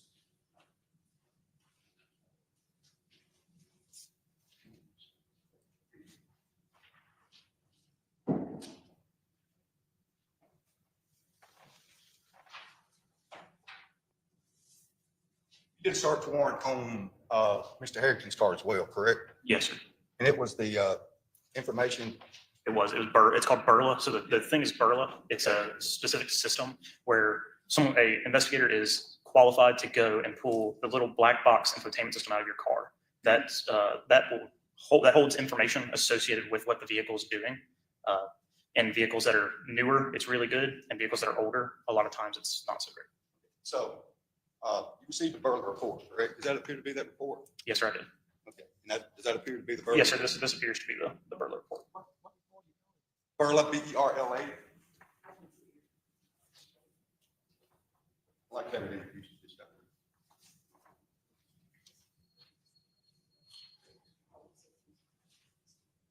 Like that, introduce this time. Any objections? Marking introduce this stuff. Any objections? May we approach? Okay.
Y'all ready? Y'all ready? Okay, good enough.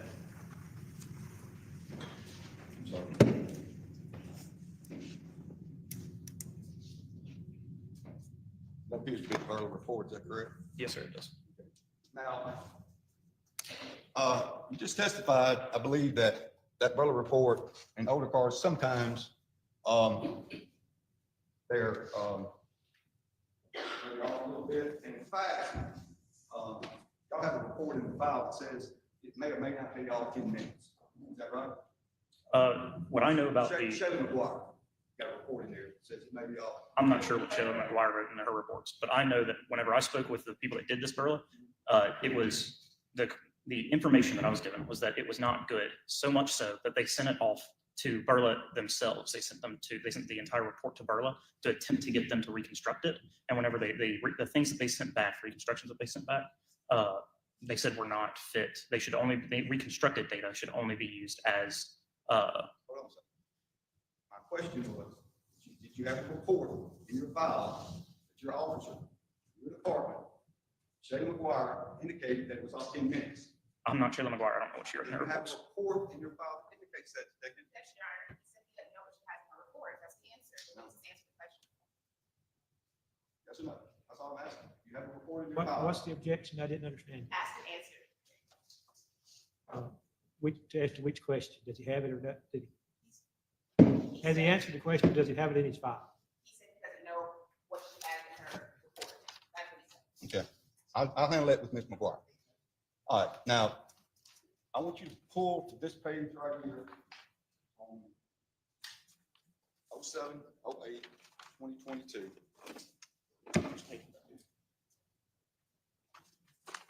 It'll have the bottom of the page, it's about 2 in, I think. 70822. This one? That's correct, I believe. And it's 17:38:02 timestamped at the bottom. Are you to that page? Next. 172601. Very bottom of the page. Timestamp 17:38, It's not bottom of this page. It's at the bottom. next page. It's at the top of the next page. Okay, that's fine. Go to the timestamp that you can find in this report. 07/08/0325:59. You see that entry? 0738. What? 07/08/22 at 0325:59. There we go. Right there. All right. Read that entry on that report. So this entry says door and then driver door was opened at 2022-07/08/032559 opened 07/08/2022-032559 and local. What is the entry below that? The entry below that says door and then driver door was opened at 2022-07/08/04/1226, then open. And then 07/08/2022-04/1226, and then local. What is the next line? It says door and then driver door was opened at 2022-07/08/04/4735, opened 07/08/2022-07 or 04/4735, and then local. Next entry? Driver door closed, or driver door was closed at 2022-07/08/04/4744, closed 07/08/2022-047 or 04/4744. Okay, I want you to go down to, read the next entry. Which one's the next one? 608. Yes. Driver door was closed at 2022-07/08/06/1108, closed 07/08/2022-06/1108, local. Okay. Now, the next entry involves a passenger door was open, correct? Is that right? Further down it does. Further down it says passenger door was opened at 2022-07-08-07-3440. And passenger door was closed at the time. 2022-07-08-07-3441. Okay. So according to this report, on this particular report, talking to Sheriff McGuire about her investigation involving 7:34:41 passenger door, according to this report, Jay Lee's car opened and closed within a millisecond of each other. Yeah, but right above it, it says that the driver door opened 3 times without closing on itself. That's correct. It does say that. It says open, close, correct? No, it says driver door was opened, driver door was opened, driver door was opened, then That's driver correct. door was closed. The driver door was opened 3 times without being closed. This is why we didn't think that this document was relevant or. Answer my question. Okay. Driver door was open. Driver door was closed. And up here it says driver door was open, closed, and open, closed, right? Yep. Further Okay. down, it says open, closed, Open, closed. closed. It doesn't mean someone's not opening and closing the door, does it? I mean, with the discrepancies at the start of it, where the door is open, it could be that it's being opened and closed. It could be that it's not being opened and closed. That's why we didn't use this data. I understand you didn't use the data, but nobody in the office of UPD or OPD has made any type of report that this discovery that was sent to me was invalid until you testified here today. Can you explain that? What do you want me to explain? I won't know why somebody from UPD didn't put in a report that when you got a search warrant back, you got this Burley report, and you sent it to an officer up there in Bartlett, Tennessee, right? Yes, sir. He downloaded it, right? Yes, sir. He sent it back to you, correct? He did. He didn't give you a report that there may be some veracity problems with this particular document. You don't have that report, do you? Have it in. Yes or no? We have it in an email, and we were, as we stated earlier, we were assisting OPD with this investigation. Whenever I would write a search warrant and I would get information back, I would take the information. I want to finish my statement. I understand, but I want to finish the statement to explain. I want to answer your question. I'm trying to. So whenever I would get information back, when I would, We ask the question. You can answer yes or no, and then you Explain why there's no report provided in the files to the DA's office or anywhere else that's been given to me in 22,000 documents. Why there's anything in any report that says this stuff isn't accurate. Can you explain that to me? That's my question. whenever I would get information back, I would give it to Ryan Baker, and he would determine whether that was information that was worth using or not. They would write it in follow-ups. If it was information that was useful, we would write a report about useful information. Information that was useful to our case, to figuring out what had happened. We're trying to figure out what happened to Jay Lee. And so that's this information, because it's not credible, because there's so many discrepancies inside of it, we don't need to use it. So why would we document, why would we like sit and talk about for an extended period of time why it's not useful? Well, Detective, I'm a little confused about how it's not useful, because if you look at that Burley report, and it says the last time that Jay Lee's car door opened and closed was 7:34, right? From what you had me read, And yeah, Jay Lee's car on the same time at 7:34. Even if you take what Sheriff McGuire said, it's all 10 minutes. I don't know how she came up with it. You got to Objection, Your Honor, facts not evidence. I'm sorry. I'll rephrase my question. Look at that report. It says that door opened and closed, both passenger and driver side door opened and closed in 1/10 of a second of each other. When's the next entry that anything happened on that car?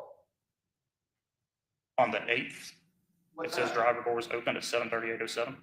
What time? Driver door was closed, so it says passenger door was closed, and it says passenger door was closed, driver door was closed, driver door was closed, driver door was closed, driver door was closed, 4 times in a row between on the 8th at 07:38:07, then on the 9th at 4:47, then on the 9th at 6:01, then on the 9th at 7:18, then on the 9th at 7:18. So, or that one says open. But right after the passenger door was closed, the next 4 on this document say driver door was closed, driver door was closed, driver door was closed. So it's saying that the next, and then the 4th one, the driver door was closed. So the next 4 times that on this document, it's continually saying the driver door was closed even though it wasn't open. The driver was closed even though it hadn't been opened. The driver was closed even though it hadn't been opened.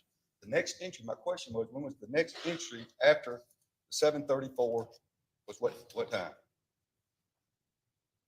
Which 7:34? So passenger door was, Yeah, was when was opened it? or closed? All right, it was 7:38:08, correct? The drive door was opened or closed, drive door was closed again, at It takes- 7/8/22 at 7/38/07. Okay, I'm just trying to get the next entry on this Burley report after the 7:34:41 was 7/38/07. Okay, Yes. now it says driver door closed at that time, right? All right, Yes, Bear yes, with it that. says closed. it says driver door closed on the next entry on 079/22 at what time? At 044733. Thank you. And what time would that be the next day? This just says 044733. It doesn't have like any sort of Okay, time standard on it. we'll get back to it. Detective, I want to ask you about a couple other search warrants. You did you provide, do a search warrant on the automobile of Mr. Harrington? No, I did not. You did not do that? No, Did you assist in that search warrant? no, I did not. So when did your investigation conclude? When did my investigation conclude? UPD's investigation conclude and y'all became, We began helping OPD on the 10th whenever the vehicle was recovered. But our investigation hadn't concluded. We Well, continued to that's assist. a bad term. I guess my question is, when did y'all become associated with, basically, I know you didn't turn it over to Oxford PD, but y'all working on it together. What date was that? That would have been the 10th, whenever the vehicle was found that night. And would it be a fair statement to say when Jay Lee disappeared initially, and even up until the time that Mr. Harrington was arrested, the activity that you talked about today, as far as Mr. Harrington searching certain things, that was not unique to him. You searched a lot of other people's messages, things like that on Facebook, students and other people, members of my family. You would find the same and similar type search engine, would you not? Search conduct. Objection, speculation. I sustain the objection. Rephrase your question anyway. Did y'all search anybody else's Facebook pages before? Did you do any searches of any Facebook pages besides Mr. Harrington? No. So you don't know whether or not Jose Reyes or any of the other people that may have known Jay Lee or been associated with Jay Lee had similar searches on their Facebook and inquisitive comments and things like that, or searches. You can't say that they didn't do the same, right? No, I can't say that they didn't do the same. Okay. Now, you identified tell me how far back the Snapchat search went? I have to have the Snapchat search warrant. It'll have the dates on it. You only did July 8th? I'd have to have the Snapchat search warrant. I need to have the dates that are on that warrant. When you searched Jay Lee's Snapchat, you found information on there, I assume, based on what I've been provided, that there was a lot of conversations between Jay Lee and other people that he apparently had sexual relationships with, contacts with, things of that nature, right? I know he was speaking to a lot of people. I don't remember the nature of every single message, so I'm not sure. Appeared by the nature of those conversations, the possibility or probability existed that he was in a relationship with a number of different people. Objection, speculation. Part of his investigation. I'm gonna ask him what he remembers from that Snapchat. I just remember viewing it. I don't remember finding anything inside of his Snapchat that we marked down. Thought was remarkable at all. Yeah. Did you find any conversations in those chats, any messages, or anything similar to any of the type of conversations that you've identified in the Snapchat that published to the jury? Which, you mean the red eye Snapchat, red eye _24? I don't remember whether I did or not. All right. Did you look for any other conversations pertaining to things that Jay Lee may have said similar to the things that he said to Mr. Harrington on the date, July the 8th, that you interviewed through your research here today? I know on, Say that. Objection on irrelevance. I think it'd be relevant. He hasn't specified, there's different comments. I'm not sure what comment he's referring to. He said similar to the thing. I'm gonna get to it. I mean, but still, I'm just asking you to find similar comments, conversations between Jay Lee and other individuals, in the same terminology, things of that nature. with Well, other that question. individuals. I'm not sure. I don't remember.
Certainly.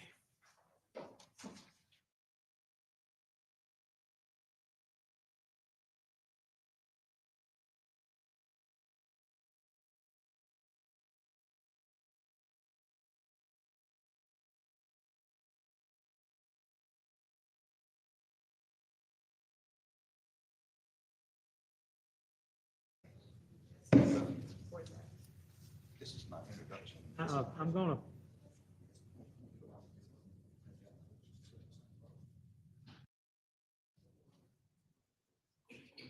Wait, give me the other.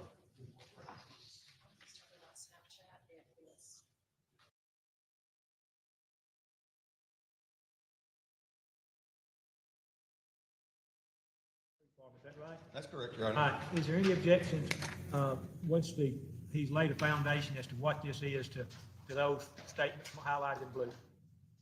Yeah, multifold.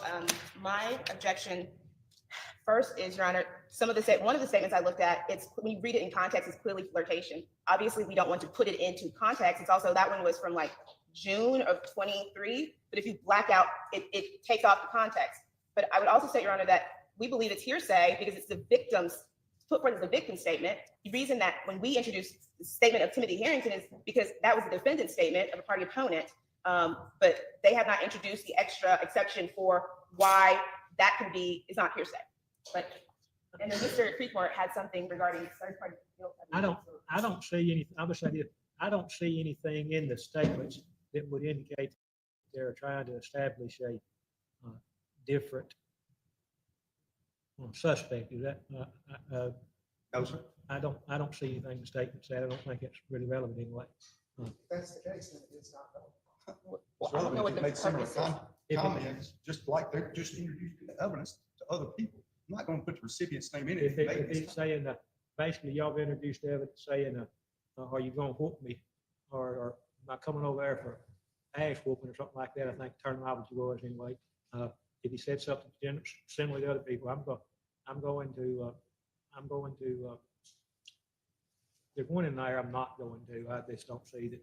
Your Honor, I believe we have a case that's fairly similar. Do what now? We have a case that's fairly similar in facts to where we are right now. It's Garlington v. State, 349, 7th, 3rd, 782. And in that case, they were trying to introduce, the defense was trying to introduce proof that somebody else could have done it based on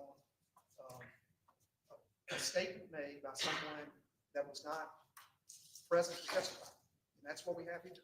We have statements that are contained in the messages, but that person is not here to testify. We're not here to be able to, they're not here for us to be able to. I would like to know what your line of questions is. Are you trying to develop another suspect or not? And I don't read them like that, but tell me what you're trying to do and what the nature of your question would be. Their whole basis, the whole body of their case is that I think we're gonna hear that our client, or they're insinuating from these messages that our client solicited him to come over there and do certain things. Unfortunately, when you hear the rest of the evidence, there's some other, later in, other documentation going to indicate that the alleged victim in this case started the conversation. In what they produced right now, there's clearly a statement in there that says, you better not try to do anything, not going to turn out good for you. Well, he's Your make, Honor, first of all, I hate to interrupt his argument, but he started out wrong. The conversation between Jay. let me finish. Did I finish? Hang on, let me see. Do it now. Conversation between Tim Harrington and Jay Lee was begun by Tim Harrington. That was a statement of law. I mean, of facts. Yeah. Just give me to what was said, that you find that you have a right to introduce this. In the conversation, there's two things that basically the theme that they're trying to lay out is that our client solicited him to come back over there. It's in their particular evidence that they've introduced at this time. Included in that is a statement wherein Jay Lee, according to their evidence, made a comment to our client about it's not going to turn out well for you if it goes back. That's in not only that, but the discovery material that's been provided on other media, which they're going to assume they're going to get in at some point in time. In this particular evidence that they provided in discovery, he's identified as each did two subpoenas and one of them was Snapchat's sucker for Jay says, I got a pic and you better not be trying to pull a fast one on me about what I'm saying. He's talking about conversations about hooking up and getting together. That's consistent with what they've already introduced to negate. I don't see that's, I'm having a hard time with that, those particular words, fine and relevant. You don't pull a fast one on me, I don't find it to be relevant to the information the state has put forward. There's some more documents there that you wish I may find a different ruling on. Your Honor, Yeah, I just- if I could, Hey, go just ahead. basically, I can get the exhibit. While he's doing that, I just want to clarify, what we introduced, it starts off with, who is this? Jay did not start that conversation. Someone said, who is this? I've ruled for you. I'd hush if I was you. I would say, paragraph 84 of the Garden case, it said that the defense presented no evidence at all that person that they were trying to bring in a statement against had been implicated in any way with respect to the crime. And I think that's what we have here. There's no implication that this person, whoever they are, it's not in court today, has any implication in what's going on. I don't necessarily think that that's been offered for that purpose, but at the same time, I don't think the statement that you just made is anyhow relevant in this particular case. There may be some of those highlighted that you have that are, but I don't think that one is anyway. Your Honor, again, conversation, I just want to say it one more time so the court's clear. Conversation initiated by Sucker for Jay. We found out that's Jay Lee. Who the TF is this? Initiated by Mr. Lee. In the body of what they introduced in the evidence is clearly a quote, a statement from Jay Lee. If you try something fast, it won't end up good for you. That's a statement from Jay Lee to my client. It's introduced in the evidence at this time.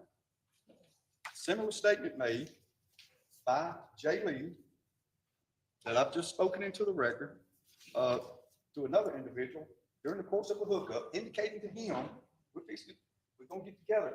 I'm letting you know something goes. I'm going to make sure. Let back up through that. I think let me read this line before that anyway. You know what I was going to I took it to be if you don't show up. No, it's not about you don't show up. One It's of them not- was, let me look at it again. All right, what do you want to look at? What statement you just read, Okay. I want to look at the, the one that was, is that the one that the exhibit? Yeah. That's the one. It's the second page, Your Honor.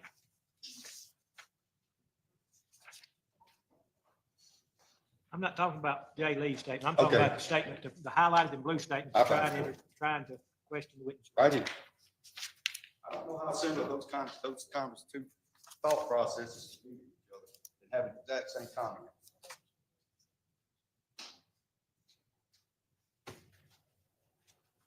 One of them appears to be, this one appears to be asking for a picture.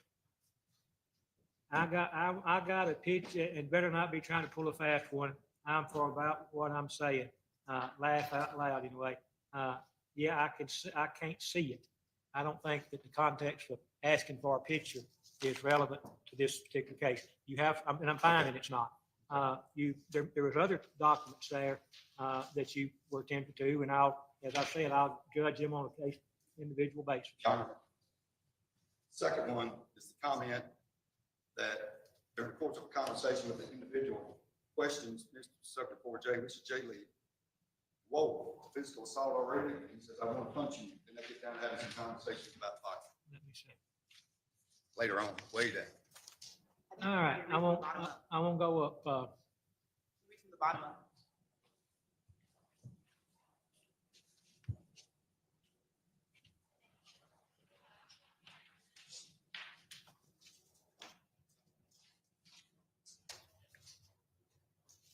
Sucker for Jay Lee asked the person, send pictures of you.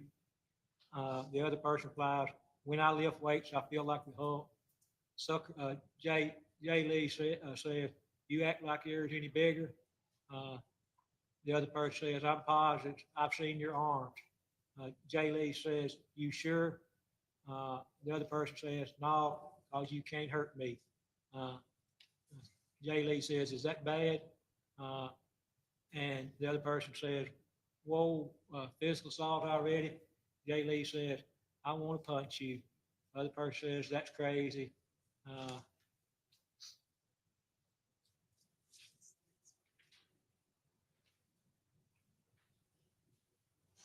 The other person says, on down here, Jay Lee says, you're just mean to me.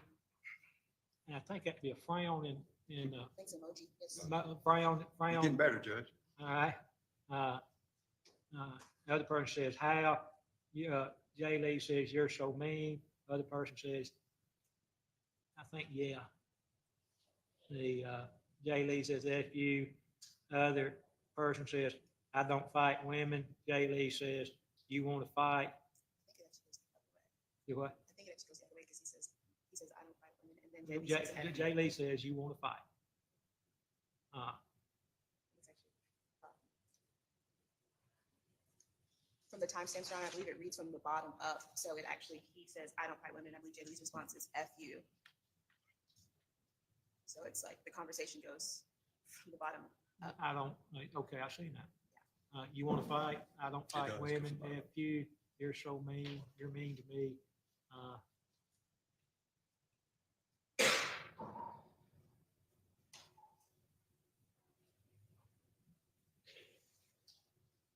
I think it's marginal value, but I'm gonna let you talk about that, but I'm gonna get the state can't talk about all of it. You've already denied the one I really wanted. Do what? You've already denied the one I really wanted. Okay.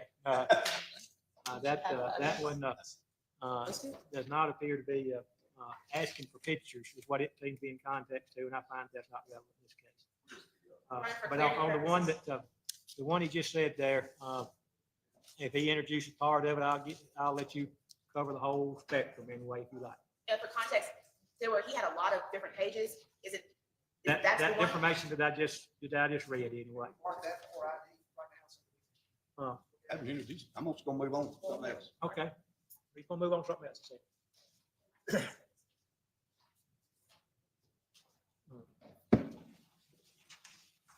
All right, show the jury in.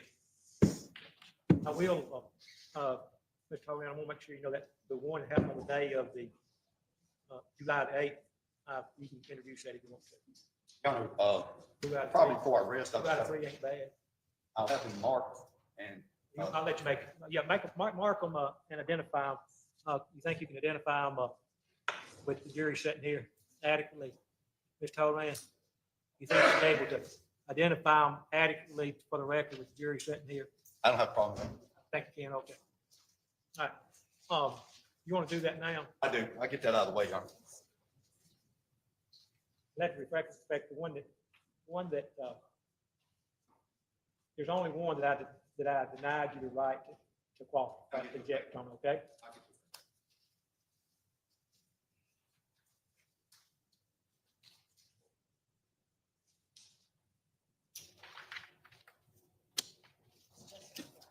Right, that's right. Now, for purposes of the record, I think what I'll do is mark those that, before, obviously won't introduce you, but since we've had discussions about the highlighted portions, I'll mark them as highlighted for purposes of the record. So we can be clear on the record, fair enough? Okay. I'd like to have, these other ones marked by identification, please. 4 separate.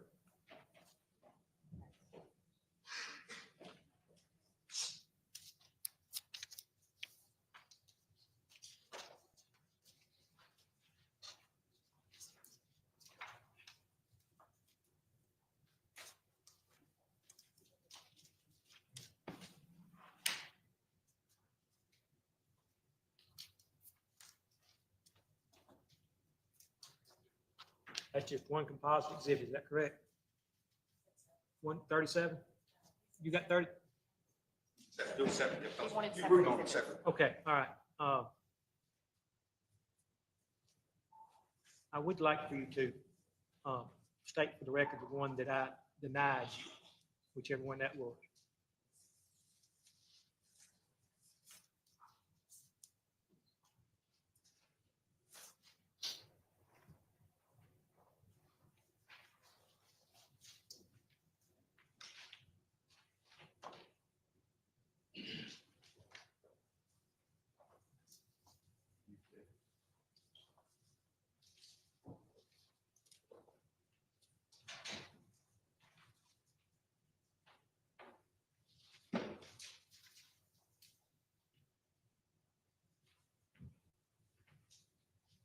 Thank you. I want to hand you.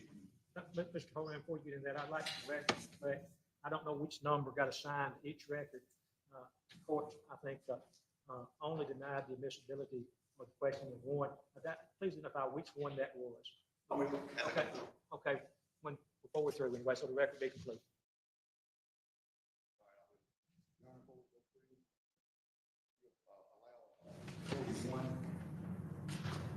At the appropriate time to be interviewed once it's.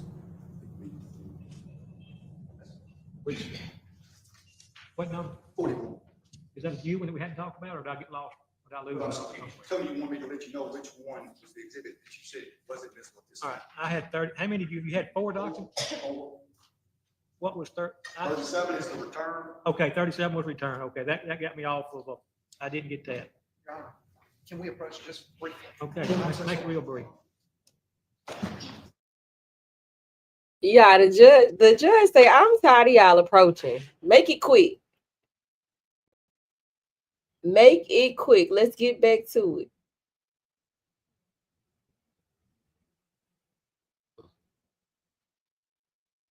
Vehicle. Okay, and it's your understanding that you did not get Hold on, I'm gonna rewind a little bit. With the jury sitting here adequately, Mr. Horan, you think you're able to identify them adequately for the record with the jury sitting here? I don't have a problem with I think you can, okay. All right, you want to do that now? that. I do. I get that out of the way, Your Honor. Let the record respect the one that, there's only one that I denied you the right to qualify, to object on, okay?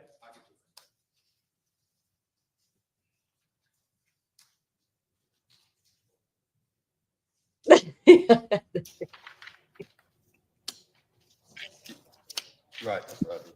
Now, for purposes of the record, I think what I'll do is mark those that, before, obviously won't introduce you, but since we've had discussions about the highlighted portions, I'll mark them as highlighted for purposes of the record. So we can be clear on the record, fair enough? Okay. I'd like to have, these other ones marked by identification, please. 4 separate.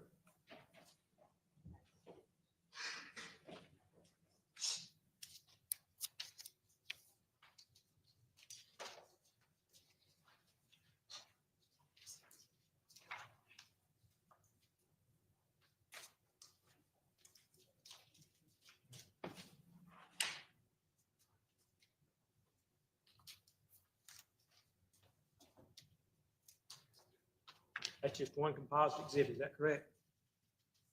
137? You got 30?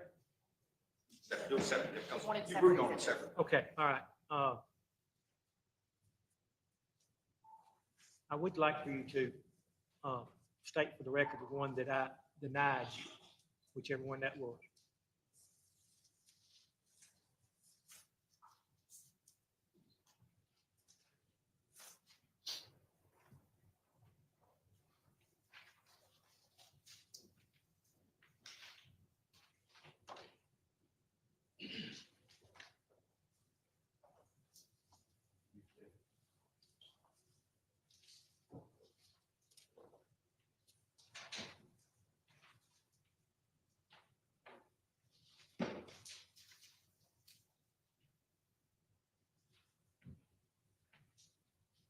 Detective, I want to hand you. Mr. Hogan, before you get into that, I'd like to correct, but I don't know which number got assigned to each record. Courts, I think, only denied the admissibility of the question of one. Please identify which one that was. Okay, okay, before we're through, anyway, so the record be complete.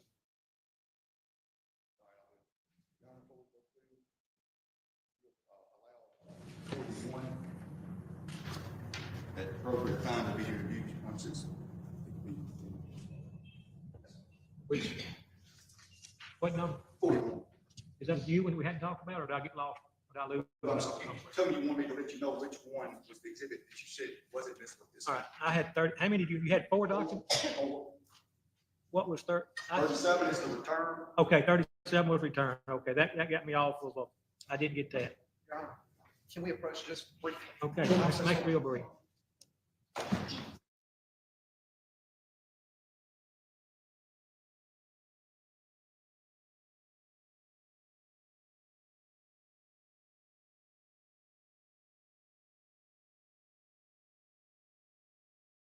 That you got, send it up there. This is Lynn Starkey's report on when he downloaded the data from the Ford's sync module. Read, can you identify it? I can identify the car as Tim Harrington. If you look at the bottom of the report, Your Honor, the witnesses. There appears to be pictures of the car, yes, can you identify the car? I did, I thought I Okay, did. can you identify the Oh, car? I- Just say it like that. Can you identify that item, that particular document? Can you identify the car? I can identify the car in the pictures. Okay. I didn't write the report, so I don't know what's in it. And this is not like, this isn't what we received as a return as a result of that search warrant. What, that's in the file that they provided to me. You Your Honor, identify the witness car. has answered the question. This is not what they received as a return. Denied. Last question I heard asked was, can you identify that car? You Identify the car. Yes, this is All Tim. right, look at the second page. Look at it really good.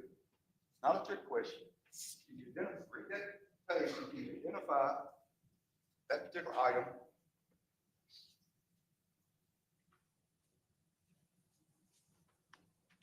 Something that y'all received.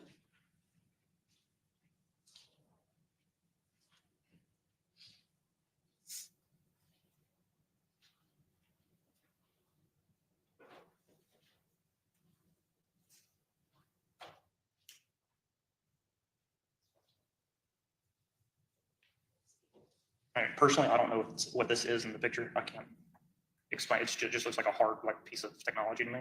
But Lynn writes what it is in the picture or in the report. I'll If introduce, he didn't know what it is. identify the car. I'll withdraw the second page. I know the vehicle is Tim Harrington's vehicle. I saw that. I move for introduction over here. Objection, Your Honor, to hearsay and to relevance.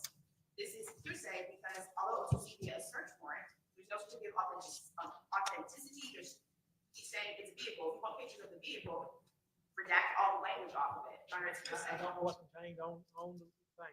Right now, all we know is that the witness has identified that vehicle. Anything else would come off anyway. You identify the vehicle in the photograph. Yes. Move for introduction over the photograph. Let me see what it's on there besides the vehicle anyway. And, Okay, detective. Yes, ma'am.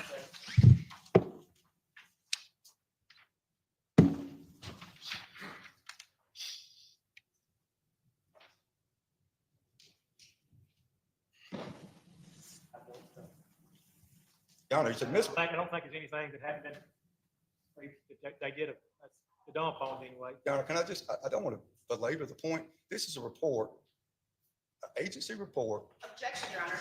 8036 allows for introduction. Hang on 1 second. You've asked for this to be introduced in the evidence. That's right. I'm gonna let this page be introduced into evidence. Thank you. All right, we'll fight the next battle when we get there. But I'm gonna let that be introduced into evidence. And I'm sure that's not gonna be the last fight. That particular page comes into evidence. The second page doesn't come into evidence. Not Okay, yet. the witness says he don't know what that is. All right, go ahead. Indicated that this second page, the first page and the second page was the report of Detective Stark, correct? Yes. That is a regularly kept record, business, public record, a report that y'all keep within y'all's agency, correct? That he kept. That's not my agency. I'm laying the foundation for 803 introduction, Your Honor. I'm going to let you ask the question. Trying to speed up the process. This is a report that Detective Starkey worked for y'all at this time. He did as part that worked this report for, not for y'all, but for Oxford Police Department. He didn't work for Oxford Police Department. He worked for DeSoto Police Department, I think. He sent this report and placed in your file, is what I meant to say. This report came to y'all, Yes. became part of your investigative file, Yes. right? As part of this report, became part and parcel of your entire investigative file in this particular case, right? Yes. Move for introduction at this time. I hear you objection. Objection, Your Honor. He skipped over a key part where it's a regularly conducted business activity. It's not a regularly conducted business activity. I'm gonna deny the introduction as a record kept business record. If every police report would be introduced into evidence, if that was the case, and I don't think we tried, I'll let you talk to the appropriate witness about it, but even if the detective whose report was there was sitting here, I would not allow the introduction of their report. I would allow you to cross-examine them on that report. I would not allow the introduction. No, 8036 clearly says once it becomes part of confrontation clause doesn't apply to a defendant. Only applies to the state. I'm not worried. I think it's hearsay. I'll move on. If every police report, because it was a police report, got introduced into evidence, we just let the witnesses read the police reports. Go ahead. Thank you. All right, Detective, when you got engaged in this particular investigation, and you subpoenaed the Red Eye account, can you tell me when that Red Eye account was opened? Pursuant to what's been introduced in the evidence. What did your report tell me? I would need to look at the subpoena or the return that we were given. Is it a fair statement it was not opened up on July the 8th, or July the 7th, 2022? That the report itself was not open? The Red Eye account was not open on that particular date. What do you mean created? So it was created previously, but It's created previously. okay, yeah, created, okay. Fair statement, your recollection, that sometime months prior to that the Red Eye account was opened up. Is that right? Yes, it was created and then deactivated and then reactivated. Activated, reactivated. Yeah, deactivated, reactivated, deactivated again, reactivated again. I don't remember how many times, but I know that it was activated and deactivated and reactivated. Done a lot of these types of things, correct? I did a bunch of them with, I personally didn't send the subpoena. This was Detective Baker's subpoena that I was there whenever it came back. So I have not done subpoenas like this. I write search warrants. I've never issued subpoenas like this. But my question is, been involved in investigations where you've seen similar activities where accounts are activated, reactivated, things like that on these Snapchats, people literally go them for a while, then they open back up. They have 5 or 6 of them, right? You've seen that before, haven't you? Not in my investigations. Most of the time people have a single account and they use that single account. And if they have an alternate, they're not deactivating it and reactivating it and deactivating it and reactivating it. They're usually just, they have the single one and the alternate. As far as your previous testimony pertaining to Jay Lee, blocking, opening up, you testified about having blocked message. It blocked an account with the username Tim Harrington. Did you block anybody previously that night other than this account? I am not certain. So you indicated on direct examination that you looked at his block history. Yes, there were a lot of people on his blocked history. It wasn't just Tim Harrington. And it's fair statement, when you look at that block history, it's kind of like old school. Hanging up on somebody, you don't talk to them anymore, you unblock them sometimes. You saw that his block history, he's blocking and unblocking people throughout the entire history of that account, right? I don't know if we ever could see whenever he would unblock a person. I think we just saw the blocked accounts. His blocked account, you can't see when he unblocks. I don't believe I ever saw like a page where it said blocked and then unblocked and then blocked and then unblocked. The page that we were talking about was, it just said blocked. But you're looking at his block history, fair statement. Yes. And that was not unique to just Mr. Harrigan's account, right? There were other accounts, like you said, he was blocked. Yes, there was more than one account that he had blocked.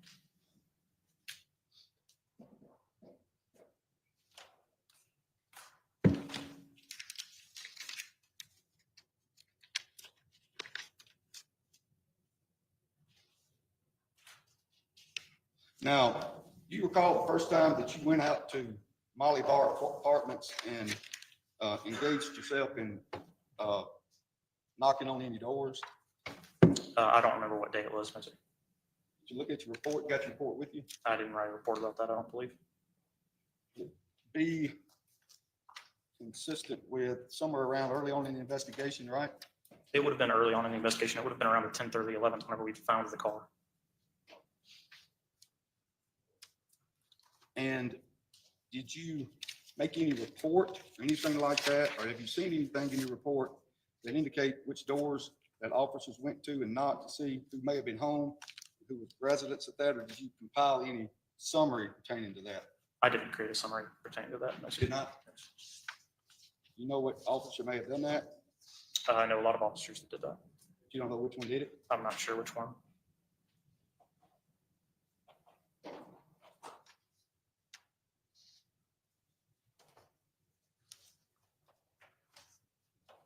So maybe need. Okay, Like I said.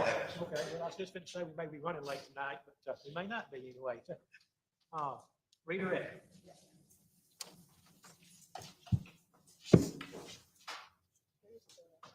Oh, sorry.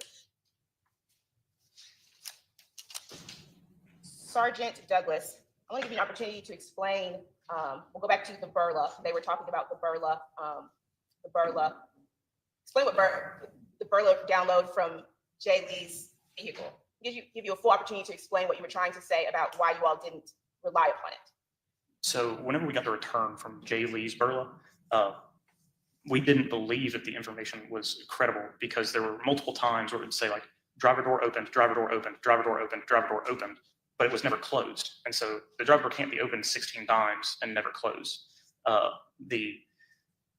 Because of things like that, and because we had video footage that we knew that this is when the car was still, or we knew that this was when the car was driving, and it would say that it had been put into drive or put into neutral, things like that, where there were times that didn't match up with information that we knew, and there was information inside of it that was repeating that just, if you look at it, it just doesn't make sense on its own.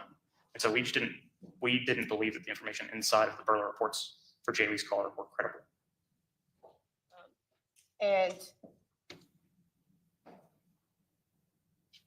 did the Burla report even have a time stamp or, I guess, time zone? Like what? I remember that the digital copy did, the one that you receive that way.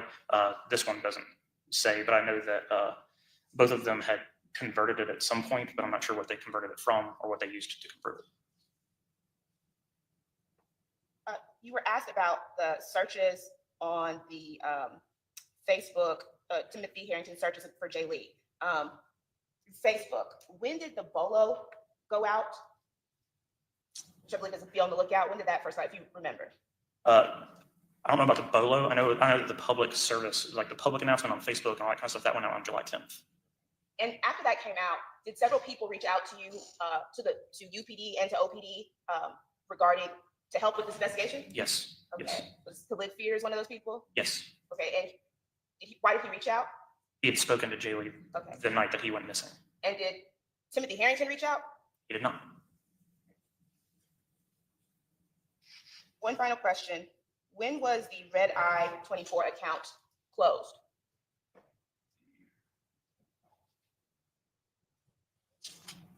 July 8th. On July 8th is whenever the Red Eye 24 account was deactivated.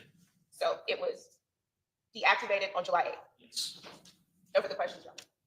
All right, that came to a head there all at once anyway. May this witness be found excused or rejected, remain on screen. Thank you for being understood, Your Honor. Officer, you can, Douglas, you can be excused today.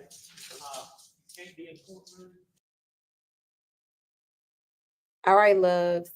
we are finally on the day. So they've only been in court for 1 hour and 40 minutes. And so we are getting ready to catch up with the feed, y'all. So I'm excited because we just they unpacked a lot in day 3. They unpacked a lot in day 3. And I'm just Creation unbound. Beauty unrivaled. Uniquely yours. all right, we're gonna run it back. And I'm just gonna see when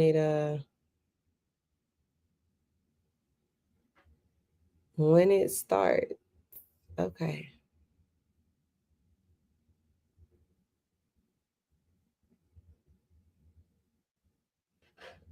We'll get started on that at this time.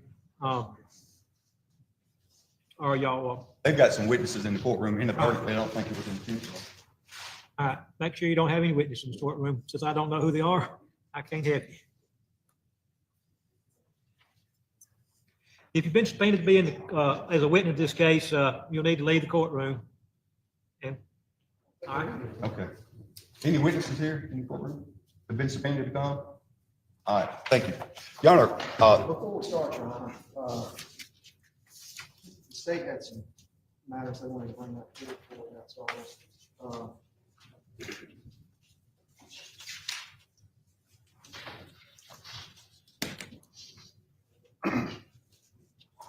I believe it was yesterday. Defense provided a jump drive that contained more than 1,000 pages of a report, modified report from their expert.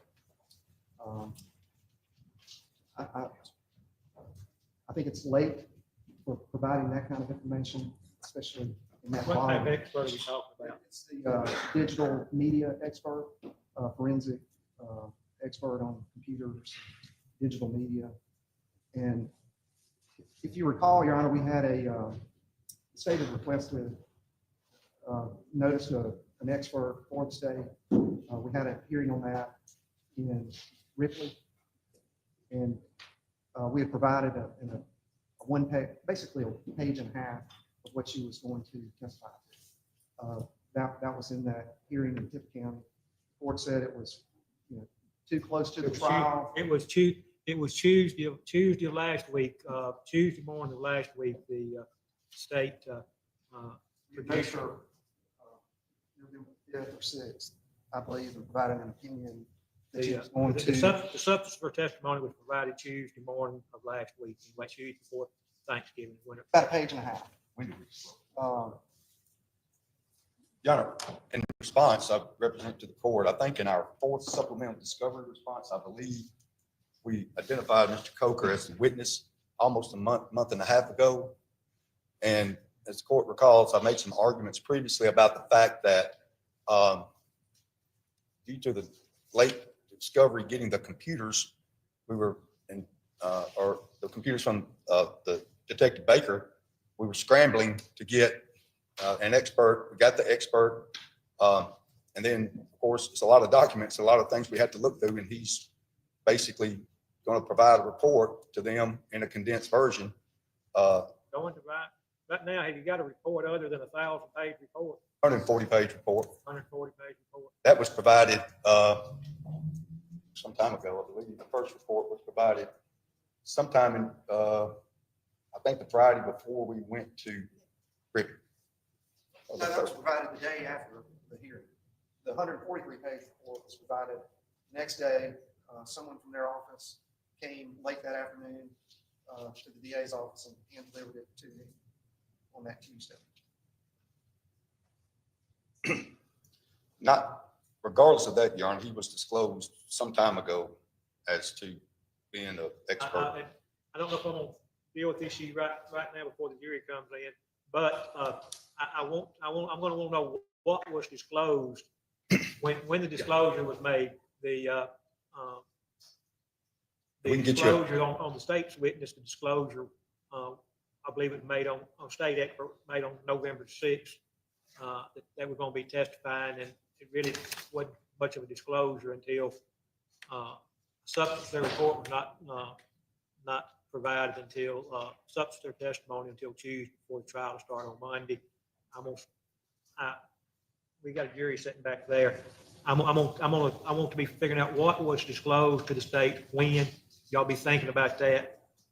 And then we'll deal with the issue that you've got, which is more pertinent to today's We'll testimony. also provide to the court the time frame in which we got the information to send to the expert, which I think is Y'all be relevant. getting it, y'all be studying on that, but that's not, I don't have to make a ruling on that matter to deal with our testimony we're dealing with today, and I may have some time this weekend for us to study on that. Okay, go ahead, Mr. Creekmore. Your Honor, the other matter is Jeremy Rainey asked the clerk to see what subpoenas have been issued by the defense.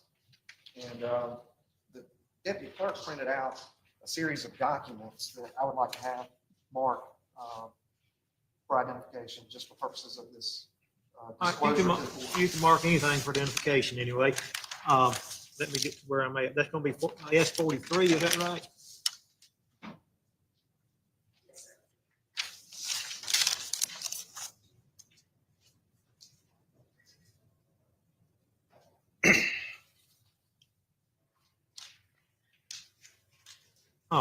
Ricky, if you would tell the jury, that we promise we're out here working, but we're gonna be a little while, okay? Appears to be a number of subpoenas that were issued back in August, I believe August 15th of this year, in blank. Since then, we've had several officers that have been served with subpoenas from the defense that appear to be from that type of a batch. Let me say this. I'm gonna ask the assistant, has the defense provided the witness list? We had, Is anybody was anybody served with a subpoena that's not on the witness list? I don't know, Your Honor. I don't either. I think maybe one or two. But let's find, Hold on a okay. second. And then that could be some rebuttal evidence or something, but well, you want, I don't know about rebuttal on the defense part. That's what, Your Honor, can I just, Yeah, go ahead. we supplemented discovery with a number of witnesses. Every time we've done supplemental responses to witnesses. My understanding is the court's ruling that, correct me if I'm wrong, that providing the discovery list to us the night before trial was not a discovery violation, nor was there a discovery violation in providing the list on 11/21 of this year. So is the ruling of the court that the state doesn't have to provide a discovery list of a discovery violation, and the defense does? I hadn't ruled anything. I understand. I haven't ruled anything. I have decided that we're deep enough into this trial that if you're gonna call a witness, the other side needs to know who it is. Some of those witnesses, I don't know until they get done. Everybody that we have subpoenaed or issued subpoena for, other than those that listed on our discovery, is in the 22,000 pages of the discovery that they provided us. Fair enough? No. Even though it may be late, the state has provided you with the witness list, even though it's late. And I expect the same out of the defense. If you've got somebody suspended that you expect to be called as a witness in this matter, the state needs to know who that witness is. I represent to the court that everybody that we've issued subpoenas for at this time was on our discovery. I cannot represent to the court until such time as the state moves forward with their case. I may, as soon as I know that this witness is off of my list, I'll provide it to them once I issue a subpoena for them. But I don't anticipate that being the case. Once you, We've supplemented our discovery with witnesses 5 times prior to the commencement of this trial in an effort to comply with the rule. We thought complying with the rule. The first one we got was a week before trial. I don't want to interrupt, but I don't think the rule allows for circuit court to issue subpoenas in blank and a cache of subpoenas to a lawyer that they can just write whoever they want to. You better read the rule. I think it probably, in I the new rules don't even require the clerk to issue subpoena, Correct. issue issue the subpoenas that the attorney, at least in civil proceedings, that to, That's correct. I don't know if that applies to criminal proceedings or not. The attorneys are authorized to issue their own subpoenas. That's correct. I haven't been presented with that situation yet, and it's a brand new rule anyway, so I'm not up to date on it. But I do believe the Supreme Court authorized attorneys to issue their own subpoena without the necessity of even going through the clerk. That's exactly right. I do want to look at that rule and see if it applies to the. It also The civil- provides for issuing subpoenas in blank. Uh, That has not changed. But nonetheless, Your Honor, I'm representing to the court that everybody, if there's a witness outside of what we've already disclosed, they will be timely notified when I know about it. They gave me a witness statement during the course of this trial that was untimely. We hadn't gotten to that yet. But Your Honor, I understand what the rule is on disclosure. I've been complying with it up to this point in time, and I anticipate I will moving forward. There's nothing wrong with what he's introduced in the exhibit. I believe under the new rules that, and I just happen to remember that. I think it's been the last, maybe effective July the 1st, I think it was, that the clerk doesn't even have to issue subpoenas, that the attorneys are authorized to do so. I think somebody pulling out a rule book there. That may not even be a new enough rule book, but I think it just has become effective. I'm going to expect all parties, when they know they're going to call a witness, if that witness has been identified in the discovery, you'll have more leeway. Sure. If it's not somebody that's coming out of the woodwork, don't be surprised if we don't. We don't have any squirrel hunters, Your Honor. Hang on, I see y'all looking at the rule there now anyway. But Your Honor, just for the record, 45A clearly says that the clerk can issue subpoenas in blank to a party requesting it. That's what those are in blank. I think and as I believe as of July the 1st, and the clerk may want to take notice of this, look at the new rules anyway. I think you can tell the lawyers, go issue your own subpoenas. We busy today. We'd like to know about it when they do. Do what now? We would like to know about it when they issue the subpoenas. And Judge, you have the same mistakes among some of the since we'd like to know about. All right, we're gonna. Judge, I think At this point, I found no violation of the rules by the issuing of the subpoenas in blank. If a witness is discovered late, I'll deal with them on an individual basis. Thank you. We'll cross that bridge when we get there anyway. But I'm telling everybody, you're gonna call somebody as a witness, tell the other side. fair enough. All right. Your Honor, You started on your corpus collect that. Yes, Your Honor, motion in limine at this point in time to preclude the state from moving forward on any other proof pertaining to evidence extraneous outside the scope of any, well, not necessarily outside the scope, but out as far as being relevant. The court ruled earlier that there's relevancy as to what transpired here in Lafayette County as to some of the stuff over the defendant's objection. My understanding is that the state anticipates placing into evidence witnesses from Grenada pertaining to a box truck that has apparently, according to the state and understand through the course of discovery, could be deemed relevant should the proper predicate having been laid. At this point in time, the court has been very lenient on the state as far as, like the court said the first day, let's get started somewhere. And understand that's what they did. They were to establish that there was a missing person report, establish that the last person that talked to him, or at least the last person that may have talked to him, was at least our client.